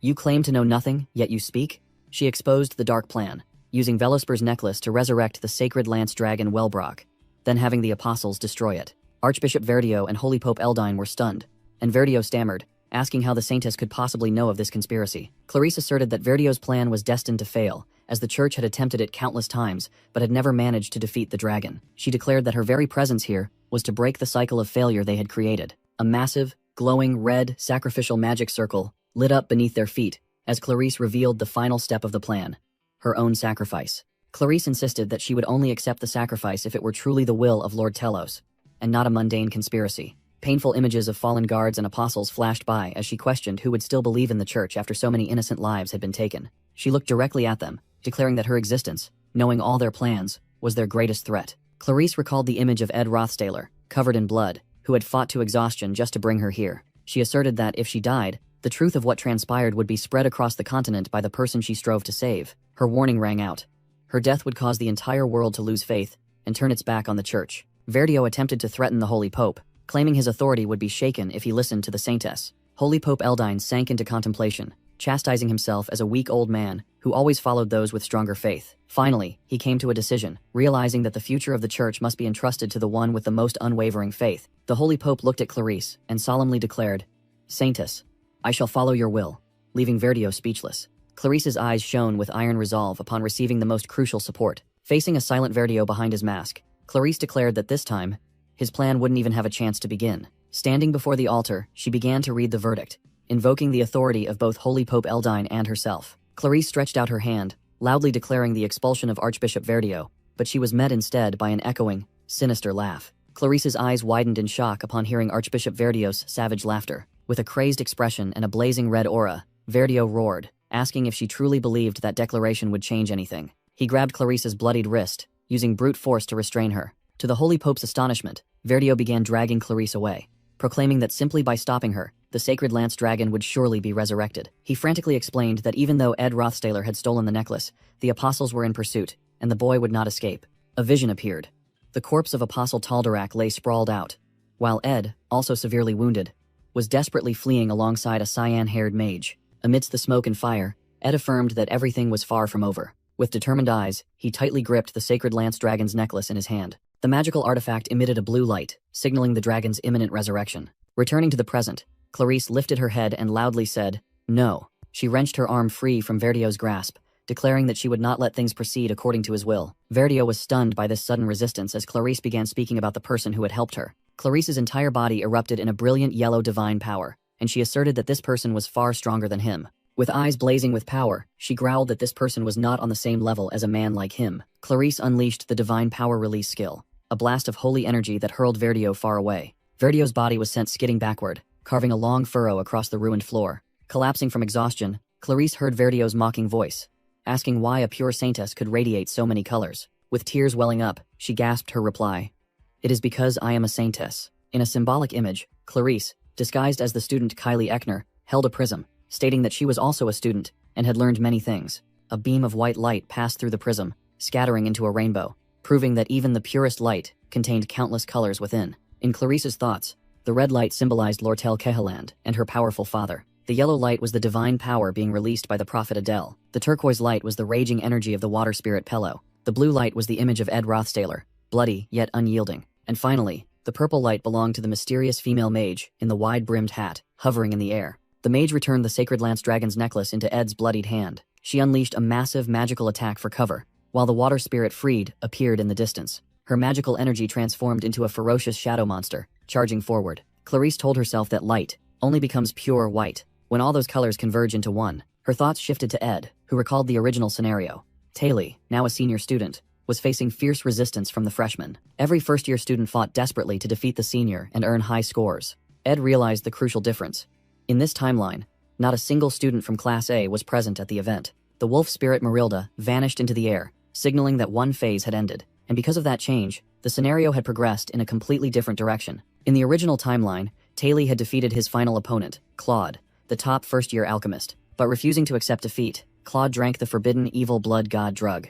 That is how he transformed into the stage's sub-boss, Claude, the Calamity Alchemist. He borrowed the power of the evil god Mebular and began using all manner of dark magic. Claude, in his transformed state, unleashed a fierce dark magic attack. The endless gauntlet of challenges continued, and yet another opponent collapsed before Taylor. In Ed's memory, this was the climax of the arc, where the protagonist Taylor had confronted countless foes. He could barely remain standing, yet he relentlessly struck down every single opponent. Ed remembered the moment Taylor, exhausted and drenched in blood, refused to yield. He channeled all his remaining power, causing the sword in his grasp to flare with brilliant golden light. Taylor's sacred light violently collided with Claude's dark energy. Claude's face contorted in horror as the wicked power sustaining him was utterly overwhelmed. Taylor delivered his ultimate technique, the elemental decapitation, a finishing strike imbued with the power of the elements. Claude's mutated body crashed to the ground before the other students, signaling the end of the battle. Ed recalled that this was the second joint combat training event. In the original game scenario, this was how the event concluded. Taylor, the swordsman who had once been ridiculed, was now recognized as one of the Academy's strongest. He received acclaim from the students, staff, and his companions alike. The image of the hero raising his victorious sword was deeply etched into everyone's memory. However, that moment of triumph was tragically short-lived. The instant Taylor stepped away from the arena, he was struck dumb by the news of a comrade's death. A shattered lute lay upon the floor, signaling a tragedy. A bard and a prophet, the people he sought, had fallen where they stood. The announced death of Adele Saris stained the hard-won victory with blood. In the original scenario, Adela's death was never described in detail. Her predetermined fate was to collapse upon a bloody magic circle. Her demise was depicted as a brutal and unavoidable conclusion. But in those final moments, her eyes held a different kind of light. In reality, Ed had intervened, using overwhelming force to subdue Adele in a fierce battle. Though defeated and riddled with injuries, Adele was still breathing raggedly. She was alive. Ed stood there, utterly exhausted and covered in blood, realizing that the original narrative had fundamentally changed. Meanwhile, Taylor and his party remained blissfully unaware. They cheerfully walked in the glow of victory, having received no news of any casualties. Ed recalled that while they celebrated, a separate upheaval had erupted at the church. Archbishop Verdio had been struck down by Clarice using her divine power. After defeating the traitor, Clarice stood, exhausted yet dignified, beside her escorts. The Holy Pope decided to handle the incident internally to prevent a public scandal. Thanks to this, Clarice was able to shed the unjust epithet of the faithless saintess. Furthermore, the plan to resurrect the sacred lance dragon ahead of schedule had been completely thwarted. Since there was no condemned saintess, the church lacked the pretext to invade Arkan Island. That also meant the final boss of Act 3, Awakened Lucy, would never manifest. Ed recalled the tragic past scenario, where Taylor was forced to confront a tormented Lucy, realizing just how many things had changed. The current Lucy, however, instead of being consumed by hatred, was blushing and whispering that she wanted beef jerky. The entire academy was bathed in the peaceful sunset, utterly unaware of the calamities that had been narrowly averted. 2 days passed in peace. At a secluded wooden cabin, Ed Rothstaler knocked, inquiring about Janika's condition. From inside, Yennecar frantically told Ed not to enter because she needed to bathe, while Ed muttered to himself that his own eyesight was still very poor. The price for borrowing future magic was steep. Yennecar had temporarily lost her ability to use magic, and her eyesight had yet to recover. Meanwhile, the highest-rank spirit Frida, who had blocked 5 apostles, was rumored to have crashed into the forest outside Arkan Island. Yennecar, after collapsing, had woken up in this wooden cabin. She didn't know how she arrived, but the one who saved her was the mysterious mage in purple robes. Ed seriously instructed Yennecar through the door that if anything were to happen, she must seek him out first. Suddenly, Belmaya appeared, beaming with a basket and bucket in hand, causing Ed to muse that a headmaid usually wouldn't handle chores personally. Observing Belle's cheerful expression, Ed surmised that she genuinely enjoyed performing these tasks. Belle kindly inquired about Ed's health, but he merely replied that he was fine and was only concerned about Yennekar's vision. Bell saw through Ed's evasion, asking if anything else was weighing on his mind. Ed pondered for a moment, then firmly replied, "No." Bell smiled and accepted his answer, stating that caring for Yennekar was the most important task right now. As she stepped inside, she reminded Ed that he would need to help Yennekar change clothes and wipe her sweat. She added that she trusted Ed not to make any mistakes. The door slowly closed, then it suddenly cracked open, and Bell mischievously peered out, saying that this was Ed's youth, the time to make mistakes and listen to his heart. Stung by her accuracy, Ed awkwardly slapped his hand against the wall. His face flushed bright red, and he stammered, telling Bell to stop saying such strange things and hurry inside to help Yennekar. Ed turned his face away, muttering that it was a shame. From behind the door, Bell Maya peeked out with a sly smile, pointing out that young Master Ed had just spoken to her informally. Ed was utterly speechless at the sharp retort. Overwhelmed by embarrassment, he spun around and walked away to end the conversation. Meanwhile, Bell loudly complained about the dusty atmosphere inside, suggesting Yennekar would be better off in the infirmary. She declared she would throw open all the windows to air out the room. Just then, Yennekar screamed in panic, demanding why Bell was doing that while she was changing clothes. As dusk fell, Ed mused that the quick-witted Bell had sensed his inner turmoil. He admitted that thanks to the chaos the maid created, the day had passed swiftly, leaving no time for worry. Sitting by the fire, Ed felt detached from his usual routine and realized he was running low on firewood. Suddenly, a voice rang out, causing him to look up in surprise. A figure wearing a red hooded cloak, carrying a lute, approached, and Ed called out the name Kylie. The figure lowered the hood, denied the name, and revealed her white hair. She boldly declared herself to be the Saintess Clarice. Clarice announced that Archbishop Verdio had been officially excommunicated, and Ed received the news calmly. She further explained that Verdio was being escorted by the apostles to the Holy City, where the Holy Pope would determine his punishment. Ed asked if she still trusted the church, and Clarice replied that Holy Pope Eldine had admitted his negligence.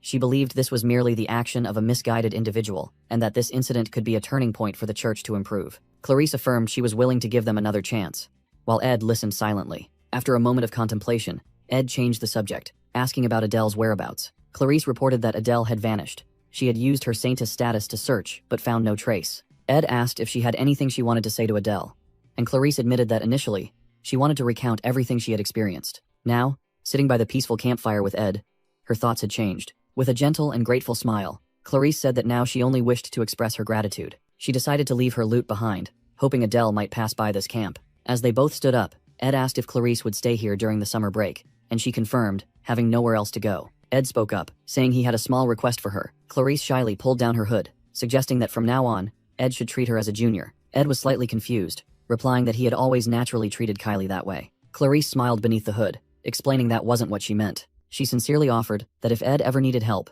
he should feel free to ask, and she would do everything in her power. Ed quietly watched Clarice's silhouette disappear down the path under the setting sun. He stood alone in the silent landscape, deep in contemplation. Ed told himself he should leave immediately to avoid seeing Clarice again.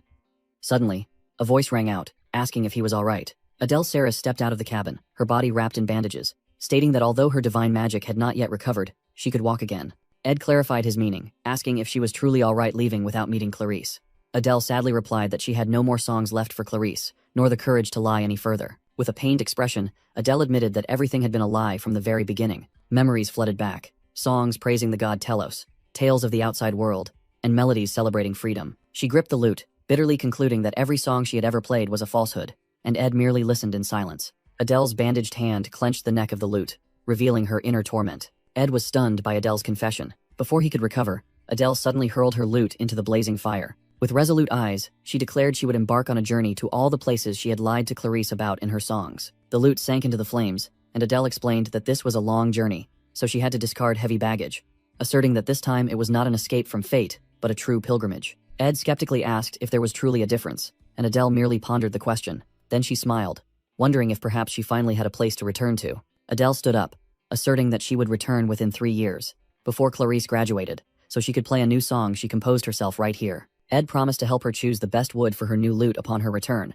making Adele happily joke that she would try to come back in 2 years instead. Suddenly, Ed spoke seriously, saying there was one last thing. Adele listened silently, wondering if that was all he intended to say. He stood up, faced her, and pointed out a harsh truth. She had lost both her magic and divine power, could no longer see the future, and the future she once knew was over. Ed warned that now, she would have to embark on an entirely new journey, unable to rely on a predetermined script, as images of the altered fates of Yennekar, Taeli, and Clarice flashed through his mind. He continued, emphasizing that she might face dangers more terrifying than she could imagine, as chaotic visions of other characters and a dark dragon flashed through his thoughts. Looking straight at Adele, Ed posed the final question. Aren't you afraid of not knowing what awaits you? Both stood silently by the fire, with only the crackling of burning wood remaining. After a moment of silence, Adele softly admitted that she was indeed very afraid. But then she clenched her fists, a spark of determination lighting up her eyes. Turning toward the brilliant sunrise, she gave a bright smile, and asked in return, "Isn't that also exciting?" As night fell, Ed pondered the immense change in this world, having just spoken with a girl who was originally supposed to die in the source material. Watching the loot burn to ashes, he realized this was no longer about the script, but a moment of choice forged within a finite period of time. In his stream of consciousness, Ed Rothstaler envisioned a dark path where he had to choose between preventing the revival of the sacred lance dragon and saving Adele's life. He recalled the hypothetical moment when he, covered in blood, decided to prioritize the greater threat. The consequence of that choice was the image of Adele shattering like a mirror, a sacrifice he had accepted. Ed questioned himself, realizing that without unexpected variables like the power of the mysterious mage in the witch hat, he would not have hesitated to make that choice. Looking at the ashes of the loot, he coldly admitted that he would abandon Adele for his own survival. His memory abruptly shifted to a bloody, modern battlefield, where a fully equipped soldier advanced, and Ed recognized that figure as his true nature. The panicked eyes of another soldier flashed behind the gas mask. Amidst the carnage, a female soldier lay collapsed, and Ed pondered the values like compassion and duty that he had discarded. A silent, agonizing scream echoed from a blood-soaked mouth. Under a hail of bullets, the soldier continued to fight, leaving behind both camaraderie and friendship. A single tear rolled down inside the mask, proving the truth that he could easily turn his back on everything. Returning to reality, Ed sat silently by the campfire under the night sky. His face was hidden behind his hair, concealing his heavy emotions. Yennecar Palover gently approached, her bare, sandaled feet lightly brushing the grass. She quietly sat down next to Ed as he realized that the summer vacation had begun. Yennecar leaned her head on Ed's shoulder, and he reflected on the massive changes. Janica, the final boss of the first act, was now right beside him. He poked the fire, thinking about how Lucy, the final boss of the third act, had completely vanished from the story's flow. They sat together in silence, gazing up at the starry sky, and Ed believed that one core thing remained unchanged. His eyes reflected the flame of determination, even if it meant distorting history or ignoring someone's sacrifice. With Yennecar resting on his shoulder, Ed reaffirmed his ultimate goal: survival, no matter the cost.